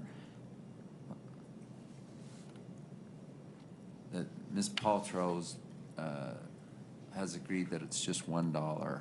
Is that the issue we're addressing, whether to do this big generic conversation about Gwyneth's damages? Yeah, it's just following the Muji and with some changes. I think we should change Muji just because it's simpler and to the facts, just to say $1. Rather than you must find, I guess they could decide they only want to give her 25 cents, but I think it's confusing to the jury. It's sort of like if we stipulated that they have $300,000 in medical bills, we should just say we have stipulated that there are $300,000 in medical bills. We wouldn't say we think you should decide. So I understand that you want to simplify it. Is it an incorrect statement of the law, I guess is my question. Is it word for word Muji? Mr. Sorensen? I don't have the reference below. Sorry, it's been a number of weeks since we crafted this. Let's disregard. All right, well, I understand both parties' position on that. Moving on to 29. Is there anything you want to respond to on their objections there? They object to the use of the $1 amount as previously stated. And they're asking for a compromise there. I'm reading it.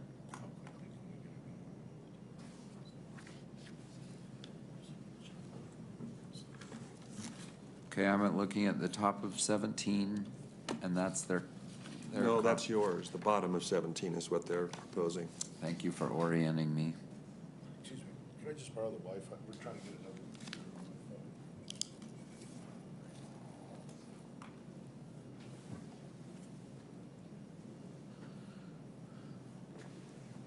So, same issue, $1. Why are we making them think about Ms. Paltrow's number of economic damages? They brought in the fact that there's potential lawyer fees involved, and we don't want them speculating about that. So, I think we're Ms. moving to Paltrow is $1. seeking economic damages. I mean, on the verdict form, do you want to just put $1 in her blank so that if they get to a yes, I mean, how do you want to deal with the $1 claim, or do you want to leave it open so they might award more? The person defending that is Kristen Van Orman for. Oh, that's true. That's true. And I don't feel comfortable. Okay. So what if they came back, we want to give Gwyneth, There, Your Honor, we did submit our proposed verdict form. So, I think that what we defer to what we've already submitted there for the special verdict Okay. form. All right. so the confusion, I think, Your Honor, what if they came back and said, we want to give Gwyneth $1 million? All right, we've sort of set them up that they have the power when they don't to order more than $1. And then it just sets us all up for potential problems. Right. All right, I understand. I will take that under advisement. Number 33, pre-existing conditions. There is a Muji on this, and the court would just follow the Muji. I think it's an issue for us, Your Honor, of the 2018 Muji or the current Muji. We prefer the 2018 Muji, but. Is that the second? Muji second? The most recent?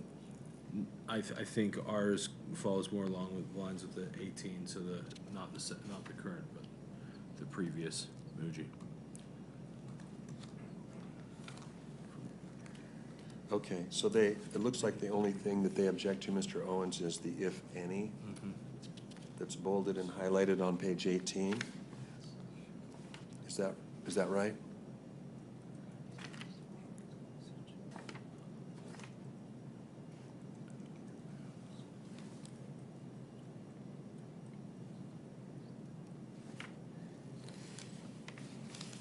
I don't have the old set. I mean, I would go with the new Muji as the current state of the law, which law I don't like, but it is the state of the law. Well, would you object to if any on there? Yeah, there's no if any in Muji 2018, CV 2018. So I'll just follow the Muji on that. What's my cue? 34? I mean, you can certainly make that argument. I think we've stipulated to 34, Your Honor. Okay, 34 stipulated. 45, hit and run. I think I've already addressed that. When we say stipulated, was it a modification? No. As modified? Well, I don't know if it was a modification or not. The problem was we had agreed to some of these before they actually were filed with James, and we had gone back and forth. And so this was one that was listed as sort of being in disagreement, but we had actually previously stipulated, so. So at the top of page 20, that's the defendant's proposed instruction on mitigation, and the plaintiff agrees to it. Yeah. Okay? Is that right? Yes. Yeah, that's what we. Okay. Top of, And I should put on the record, Mr. Egan had to leave because we have 4 experts staying at a hotel right now. Okay. To prepare for tomorrow. okay. Defendant's instruction 45, hit and run, I think I've already covered that. It was, You have, Your Honor. it's been requested and denied for the reasons stated earlier. 46, I've already given the demonstrative. Which? Instruction. I did give the instruction again, and I verbally inserted the word animation. I suppose I could take and modify the jury instruction that was already given and substitute it for the one that they received at the beginning of the case that contains the word animation. I think that's fine, Your Honor. Mr. Owens? I think I heard you correctly.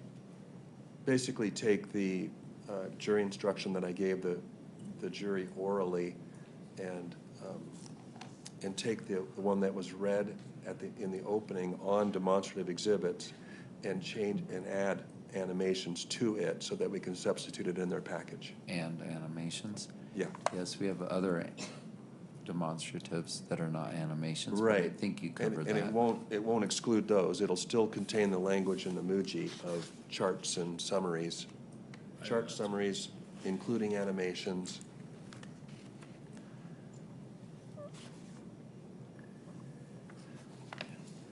I think I already covered 47. I think there was an instruction on, there is, in the opening instructions, there's already an instruction on Deer Valley Resort's dismissal. May I comment on the animations briefly? Sure. Your Honor, we had 7 20-second animations. Not all have come in. I wanted them all in. Your Honor ruled that it was duplicative, or I thought maybe that was the word you used, but while we had Eric Christensen on the stand, and then our expert, Dr. Bogger, was not permitted to talk about the animations. So, and I think our witnesses tomorrow, we're not going to be able to probably get the animations in through them. So I think we were prejudiced by this kind of being cut off, having to formally go through every step because the plaintiffs wouldn't agree to anything. And then, so I do feel like the defense was prejudiced in not being able to introduce all of their animations through the expert, or excuse me, through Eric Christensen and our Mr. Bogger today. So I'm just putting that objection on the record. If there's a way for me to mitigate that, I'm happy, I'm all ears to get the animations all in. Yeah, I'm not going to tell you how to do your job. I would like you to.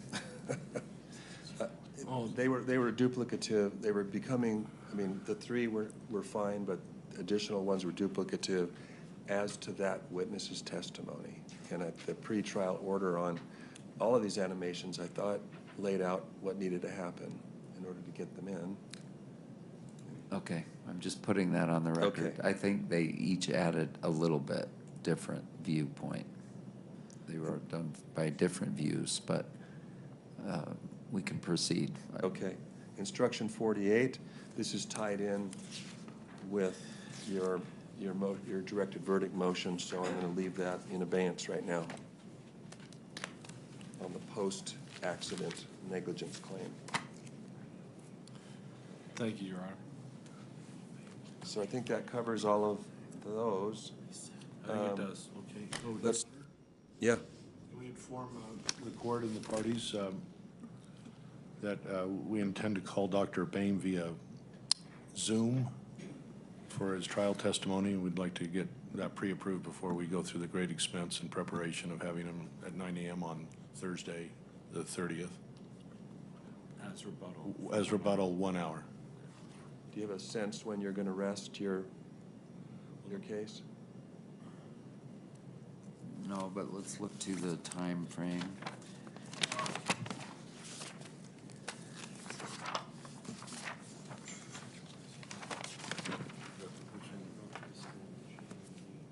I'm going to tell you my latest thoughts, and I can tell you that they change hourly. No, we've mentioned this many times before, Your Honor. Let me think for a minute here. We mentioned it earlier. Yeah, I know you did. Hours ago, it's not. And my response is the same as it has been for the defendants. When they rest your case, you can put on your rebuttal. So, and I realize that that puts you in a difficult position with an expert that may not be available, and we certainly want to make any accommodation that we can. But as the plaintiffs were entitled to put on their case uninterrupted, except by whatever exceptions you guys agreed on, I think the defense has the same right.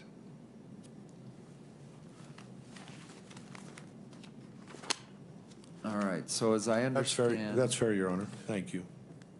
I'm reading this document, and I'm trying to interpret it. This is the court's timekeeping? Yeah. Thanks. Because I'm thinking aloud, but I am trying to be responsive to your question, when do you think I'm gonna rest? Here. All right, so as I read this, both sides have had roughly the same amount of time, 15 hours. Both sides have about 9 hours total. So 4.5 hours each. Isn't it more like 8 hours remaining? Let's see, I'm looking at 5 tomorrow and 40 hours total, and about 30.4 are done. I think you have to look at it a little differently. I should? Yeah, Go. just what's available tomorrow and what's available on Thursday. Okay. So it's, hopefully we'll get 5.5 hours in front of the jury tomorrow and 2 3/4 hours in front of the jury on Thursday. So that is what you got left to split. And that is not for closing arguments. That's Yeah, it just- is. Oh, that includes closing Yeah. arguments. Yep. Otherwise, we're giving closing arguments in the afternoon on Thursday. Yeah, I could agree with that, Your Honor. I mean, I'm fine, yeah. Otherwise, that's what we're doing. I Does mean, this- maybe we bleed into the afternoon a little bit if we have unforeseen things pop up, but that would be my hope. Your Honor, just, I want to help counsel understand that he may only have 3 hours and 85 or 95 minutes tomorrow, or something, 3 hours and 50 minutes tomorrow. Is that the way, how I interpret this? Because it's 7.75 hours left remaining.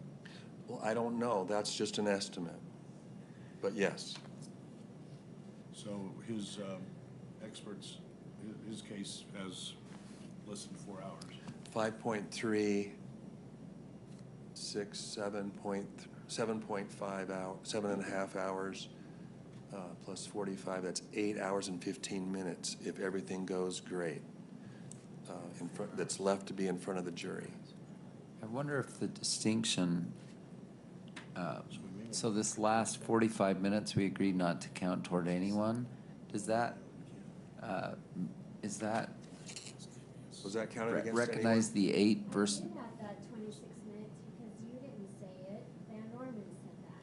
Okay. You didn't agree to it. And which side was it added? Were they added to? It was added to defense. It was 26 minutes. Well, will you give me the new numbers, not including it? In other words, take that out of the defense. Can you give that to me? Actually, a total of 33 minutes because they went to 5:07. Okay. So I will. Can you give me new numbers and then I'll put them on the spreadsheet? Okay. So that changes that dynamic by 33 minutes. Now, it's good, by the way, you're keeping us on track. I heard you today say strictly held to this, and then I heard you say earlier, I think, like, in an ideal world. I may have misquoted you. So are we like to the minute on this? I could just tell you what's happened in the past. In the past, one party has gotten to the end of their case and they haven't used up half the time, and they say, we're done. You know, the other side can use the rest of our time if they need it. I've had that scenario. And then, but I've also had a scenario when they've gotten to the end of their time and they're asking for more time, and it's not on the books where it would be available, and they had to sit down mid-question. I don't want to do that. I mean, and that was an unusual case where, well, I'm not going to go into the details, but I don't want to do that. So a natural stopping point close to the time that you're entitled. So in other words, when you get down to 5 minutes, I'll let you know, and you should wrap it up. And if you go over 30 seconds or a minute, or depending on the questioning that's going on with the witness, or in this case, you'll probably be in your closing arguments, right? Yeah, under this plan, You'll be. I will be this giving you. includes I will be giving you 5-minute warning while you're in your closing arguments. and this includes their rebuttal time? Yes. And if we go over, we don't get a closing argument. Right. Your Honor, one other question. I mean, I'm not making a prejudgment here, but if I apply the rule strictly, yes, when your time, half your time is gone, if you haven't given a closing argument or you're not done with your closing argument, theoretically, you'd be cut off at that point. I don't want to have to make that decision, or I don't want to have to cut you off. So I'm hoping that you'll figure it out. It's nice that we're even talking about, like, how to do closing argument. That means our trial's coming to a close, which is lovely. One way James Egan and I have split the case up is I've focused on liability and he's focused on damages. Is there any objection if we choose to bifurcate those issues in our closing arguments? In the past, when I've been asked that, I've allowed it, as long as they do truly bifurcate between damages and liability. And you guys can do that too. And their rebuttal on closing is also included in their time? It is. As much as I whine about this, I actually kind of like it. Can the parties, let's say at the end of the day tomorrow, stipulate that each side can have 30 more minutes? We'll take that under consideration. I'm not offering it. Yeah, I'm not offering it. I'll consider it. I'll consider it. I'm wondering if, because I want to consider I need to consider the jury, you know, and when they'll start to deliberate. But I'll certainly consider it if you guys do that. I mean, if the evidence closes tomorrow, then you've got 2 hours and 2 3/4 hours to give your closing arguments. Well, maybe I would want to call the jury back at 8:30 so I could read them the closing instructions, and then they would start. Then you would start your closings at 9 o'clock, and you'd each have half of that time to allocate between the plaintiff's argument, the defendant's response, and then any rebuttal. so I know I'm just telling everyone I want an hour for closing, so I'm just sort of building that in. I think plaintiff said they wanted an hour for closing. So just kind of knowing that's the thing, then, okay. Can I give my lineup for tomorrow? Yes. So Dr. Black is a radiologist. Dr. Hesch, Hoesch, is a neurologist. Dr. Eastvold is a neuropsychologist. Dr. Askenazi is a neuropsychologist. Potential remaining witnesses, if we get to them, would be Dr. Sanderson, Brad Falchuk, Jenny Sanderson, potentially Gwyneth Paltrow. I think we're going to run out of time. But Are you going to rest tomorrow, do you think? so I think it'll depend on the time. Okay. We'll have to watch it then. Can I ask a hypothetical, Your Honor? If they rest, is it possible for it to go to the jury sooner, or we dismiss? No, because it's going to the jury Thursday. We'll need to resolve the directed verdict motions as well as the jury instructions themselves, and we'll need tomorrow evening to do that. But the jury could be dismissed Yes. early tomorrow. Yeah. Thursday. I mean, it could. Tomorrow's Wednesday. You can guarantee we are taking our full day tomorrow. I mean, but I guess I should say never, but in terms of our timing. So in terms of the court personnel, I need to move on to get to the Thanks. other instructions. I'm looking at Paltrow's objections to plaintiff's jury instructions, starting on page 4. Do you have the docket number, Your Honor? It's got to see my face.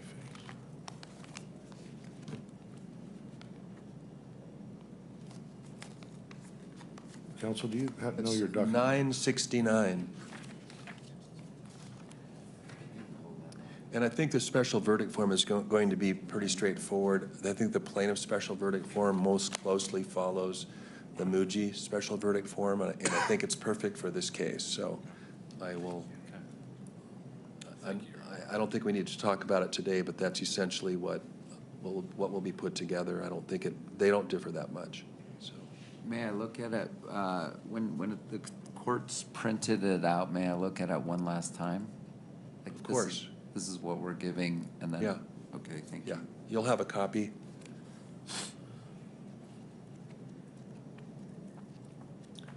And I'll read it to the jury as well, so we'll go through it all together before the jury, before you start your closing argument. So 969, did you find that? We did. Okay. So page 4, nature of the case is already resolved, stipulated facts. Wasn't really, there hasn't been a stipulation other than the fact that we did today. If you want to put that in jury instruction, we can certainly do that. Otherwise, I've read it to the jury. Fault, we already covered fault. Your Honor, what was that last one you said?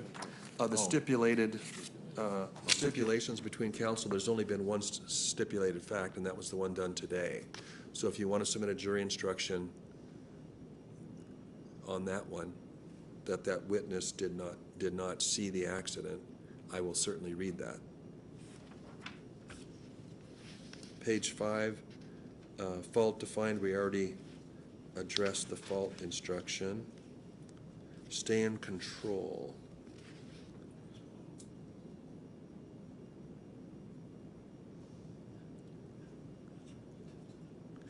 I'm trying to remember which instruction that was.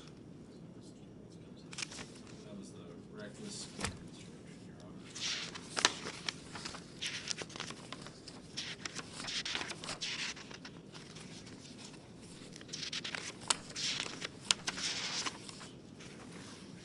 Okay, I'm looking at it. It's on page 13 of plaintiff's instructions. This was based on the Summit County ordinance.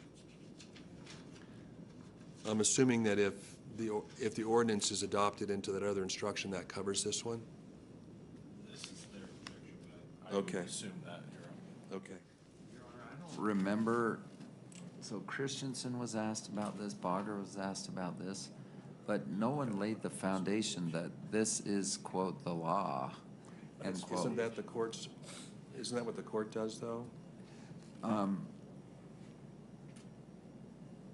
So In other words, facts were introduced that could be applied to the law. In this case, it's the Summit County ordinance. I don't think a witness has to testify what the law is. In fact, they couldn't. As a legal conclusion. So, did any witness even mention the term Summit County ordinance? I thought there was, but I don't know that that's determinative for the reason I just stated. I think There's no witness that testifies that as to negligence either. They just testify as to the facts, and the jury decides if it fits negligence.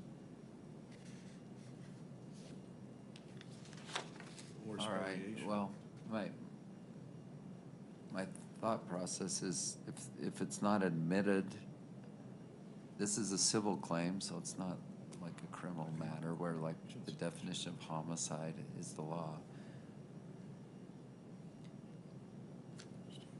I guess I don't think then we just, why don't we give them the statute on inherent risks? I mean,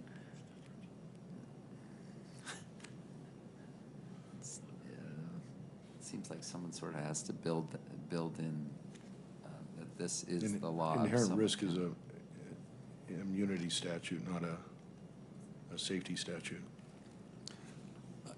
I understand that's your position. No, I'm talking, sorry, I was talking to counsel. Okay. So I've got, I mean, there's extensive argument here by the defendants. I'll consider all of it on this stay in control instruction. Maybe one more piece of information. So that last Supreme Court case, Donovan versus Sutton. Right. They specifically did not decide, as I recall it, that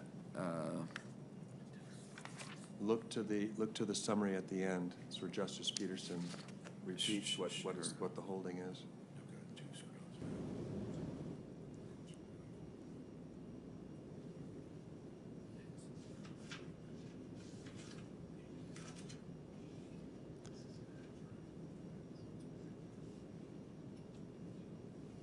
Ms. Donovan has failed to persuade us that the facts here implicate Section 316 of the Second Restatement of Torts, even if we were to adopt it. So we leave that question for another day. Are you looking at the appellate court decision or the Supreme Court? Thank you for asking me that. Utah Supreme Court, Donovan, last sentence Okay. of the entire opinion.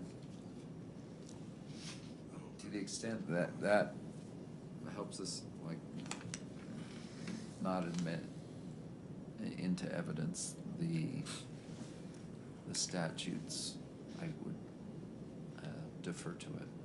Okay. Thank you.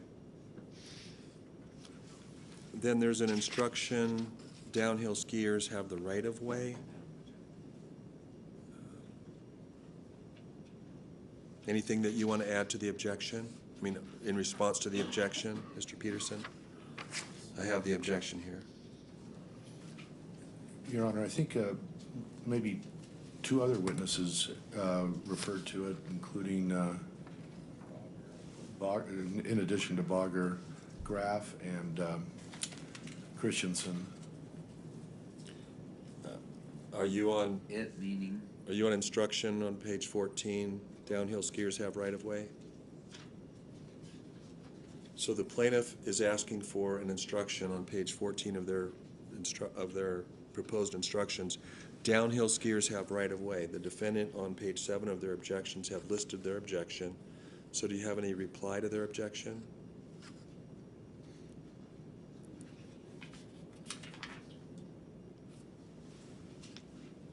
If I gather this correctly, they want to roll or wrap in the skiing safely or staying in control with the downhill skier right-of-way instruction, and I think we'd prefer that they be separate. And we object to the Donovan inherent risk part of it. Yeah. Okay. Under advisement. Next one. Skier's duty in the event of a collision. I think that's kind of wrapped up in what the court decides on the ordinance. I think you're right, Your Honor. And again, this directed verdict tomorrow morning is going to be Okay. on that issue. All right. Court damages we covered on page 9 at the top. And collateral source payments. What's the response to the defendant's objection on the collateral source instruction?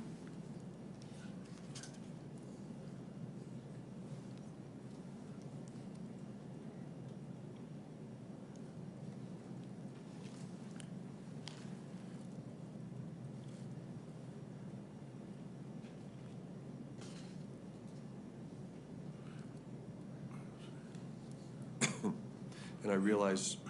Is that a Muji instruction? It is. Do we have the Muji? 2024, and you basically follow it in your proposed instruction? So we just want to stick with the Muji, Your Honor. Okay. I'll take that under advisement. I have one sentence on it if you want. Is it more than you've already done? That would require me to know what I've already done. Okay. But, Go ahead.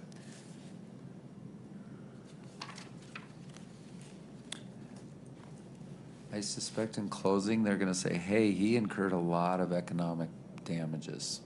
But we're, out of the kindness of our heart, because he was in the VA system, we're not claiming those. And I don't want them to do that in closing. Are you gonna argue that? We've been over this a lot. No, we're not planning on arguing that. This is a pure non-economic damage case.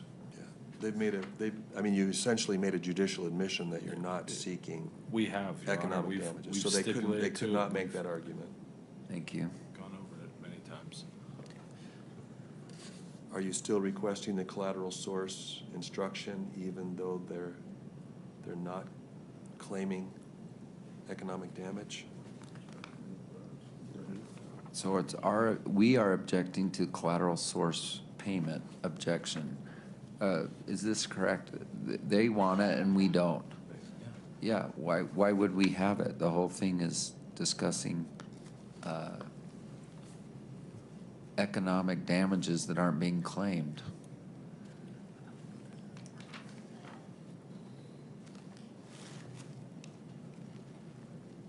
You still want to maintain the collateral source instruction, counsel? Plaintiffs? We'll defer to what, Yeah, we think the Muji is appropriate. If it is a concern that it's going to be raised, that, it's been an issue here. We've had VA records all through here, so I don't know. yeah, I think it's a useful instruction, Your Honor, in case the defense insinuates that we've got VA coverage, and they did in their opening. I don't recall doing that. I'm not gonna do it in closing. It's the insinuations that and also the assumptions by many people that, insurance or retired military people or VA coverage is out there. So we think it's a useful instruction. Your Honor, this does remind me my opening. I said he is a vet. He has care through the VA. His VA treating providers assessed him neurologically, neuropsychology-wise, and they found he's average to above average in every category. None of that deals with like collateral source dollar amounts. There's no reference to that. And I think also, he didn't pay anything. It's never come up. Okay, I've got the new totals on time, if you want to jot these onto that spreadsheet I gave you to correct at the end of day 6. Thank you. For the plaintiff, it's 15 hours, 19 minutes. For the defendant, it's 14 hours, 50 minutes.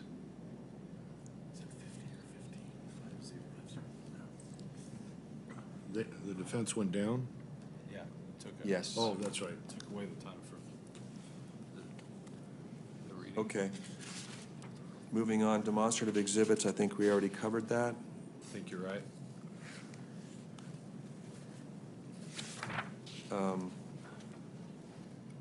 Special verdict form, I think I just discussed that. I think that covers it all. I think so, Your Honor. Thank you.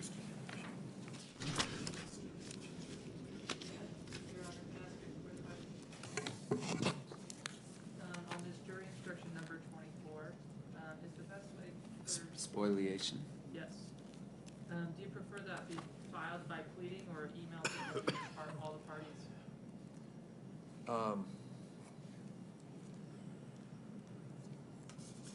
I guess at this point, I have no preference. I mean, whatever way you decide you want to do it. Hey, Peter? If you do file it in the court docket, also email it so that it gets to me faster. Yeah. And if I may, there was a filing or an email that went out and it had the incorrect email for me, so I never got it. It was from the defense. So, Steve, and if you guys could make sure you have the right email. It's on our pleading, every pleading, because Jackie at Bob's office noticed and said, hey, Lawrence, you didn't get this because they sent it to the wrong email. It just misspelled the first part of my email address. Do you know who that was? Who sent that? I could find out. It came through sometime earlier this morning, I don't know. Yeah, I haven't done any emails this morning, but yes. Well, it came through on the, like, last weekend, like Friday or something, and I never knew about it because it didn't come to me. That would be very irritating. And your correct email It's address? on all the pleadings, every pleading we've ever filed. Okay, thank you. It's L. Bueller. Sometimes the small L looks like an I and it goes to my wife Isabel, so that's why I always try to capitalize the L. I promise you that was unintentional. I know it was. I just want to, since we're getting down to the wire here, we need to make sure these things get through. Mr. Owens, how much time are you requesting for your directed verdict motion in the morning?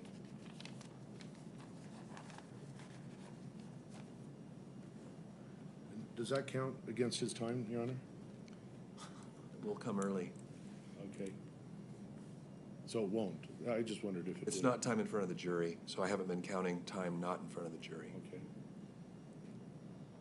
And I envision how we less than 15 minutes. Okay, so if we were to start at, say, 8:15 tomorrow, that would be sufficient for you to make your motion, you to make your counter motion, and hopefully meet a rule? Or not yeah. counter motion, but your opposition arguments? Right, but it's hard to make an opposition argument until we get it, so if we get it just before. It may be oral. And what I'll be looking for is for you to marshal the evidence that's come into the case that would support me denying the motion. I'd be looking for you to put in front of me the facts of the case that would give me what I need to grant the motion. In other words, the absence, pointing out the absence of whatever critical evidence that there is. And making a record with those facts. Both of you make it by witness and what they said. That would be helpful. Okay, this is the directed verdict. I'm sorry, I was what's the directed verdict in a sentence? You have rested now. Maybe you were gone for part of this meeting, but so I don't think I have to preview it, but because I haven't thought it all out. But I will preview it. I thought you mentioned it to the judge today, or just this evening. I'm thinking of things every minute. I know. But one aspect of it, at a minimum, will be a directed verdict on post-collision allegation of negligence, which would include this idea of you got to leave your name, you got to fill out paperwork, and that there are no damages. It did not cause any damages, even if true.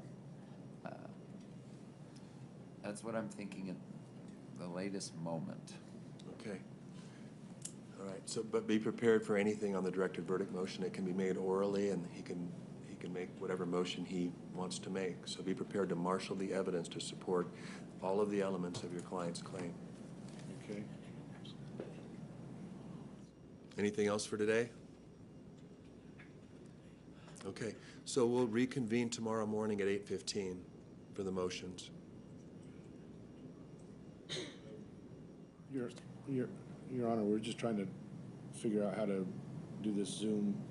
I know you've already spoken about it, but I guess Friday is out because the case will be in closing argument or going to the jury. Thursday. Excuse me. Thursday. So tomorrow is basically the last time for any of the rebuttal witnesses we might present. Or as I indicated earlier, I'd consider asking the jury to come early on Thursday. Okay. Something like 8:45 or earlier, because Earlier. Just to be fair to counsel, it would be Dr. Bain to rebut what Dr. Scher said today. And it might be, we think we could do it in 15 minutes, maybe a half an hour. They may want to have another half hour, so maybe 1 hour. And then you need to figure out the technology to get him here.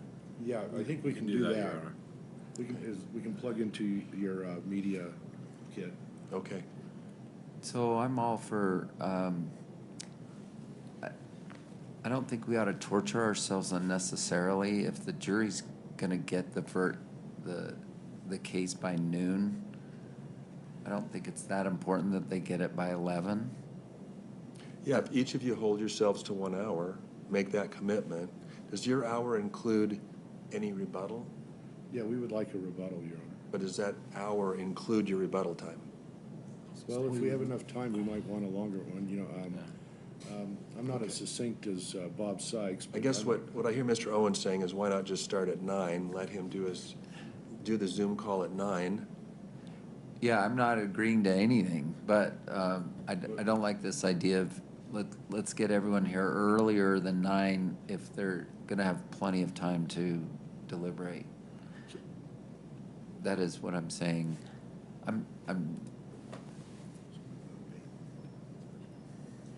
What's your witness say, Mr. Bueller? When is he available? He's got some flexibility on Thursday. Thursday morning? Thursday morning hours. For sure, He's got a couple tomorrow at hours. 2.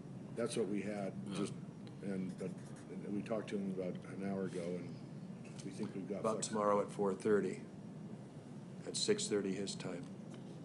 I'm not gonna be we done. can find out, but I think Thursday might work early if what? We could do it first thing. He's 2 hours ahead, so we could do it at 8:30, 8:45. Or even 9 o'clock? Or even 9 o'clock. We could. Any other rebuttal witnesses expected? Well, we had some, but given the new calculations, we might be cutting. We're gonna see how our time is shaking out on tomorrow. All right. We're in the mood to cut rather than add. So it sounds like the defendant will likely rest tomorrow. And if they do, then it sounds like you will have time to do this short Zoom examination on Thursday morning at 9 o'clock. But that's all tentative and depending on what happens tomorrow. I don't think we'll end up resting tomorrow, Your Honor. I don't. The other option, which I don't like, but it was raised by one of my co-counsel, we could do another trial deposition. Right. And but that we'd have to have a stipulation of defense counsel or an order from you to do that. And right now, I'd move that we get such an order if we're depending on because we know we can get them at 2 tomorrow. Well, just alert your witness that it might be 9 o'clock or it might be later. On Thursday morning. We already agreed to do it once. We're not gonna do a second trial deposition on the last day of evidence. We're not agreeing to that. All right, we'll see you tomorrow at 8:15. Thank you. Thank you, Your Honor.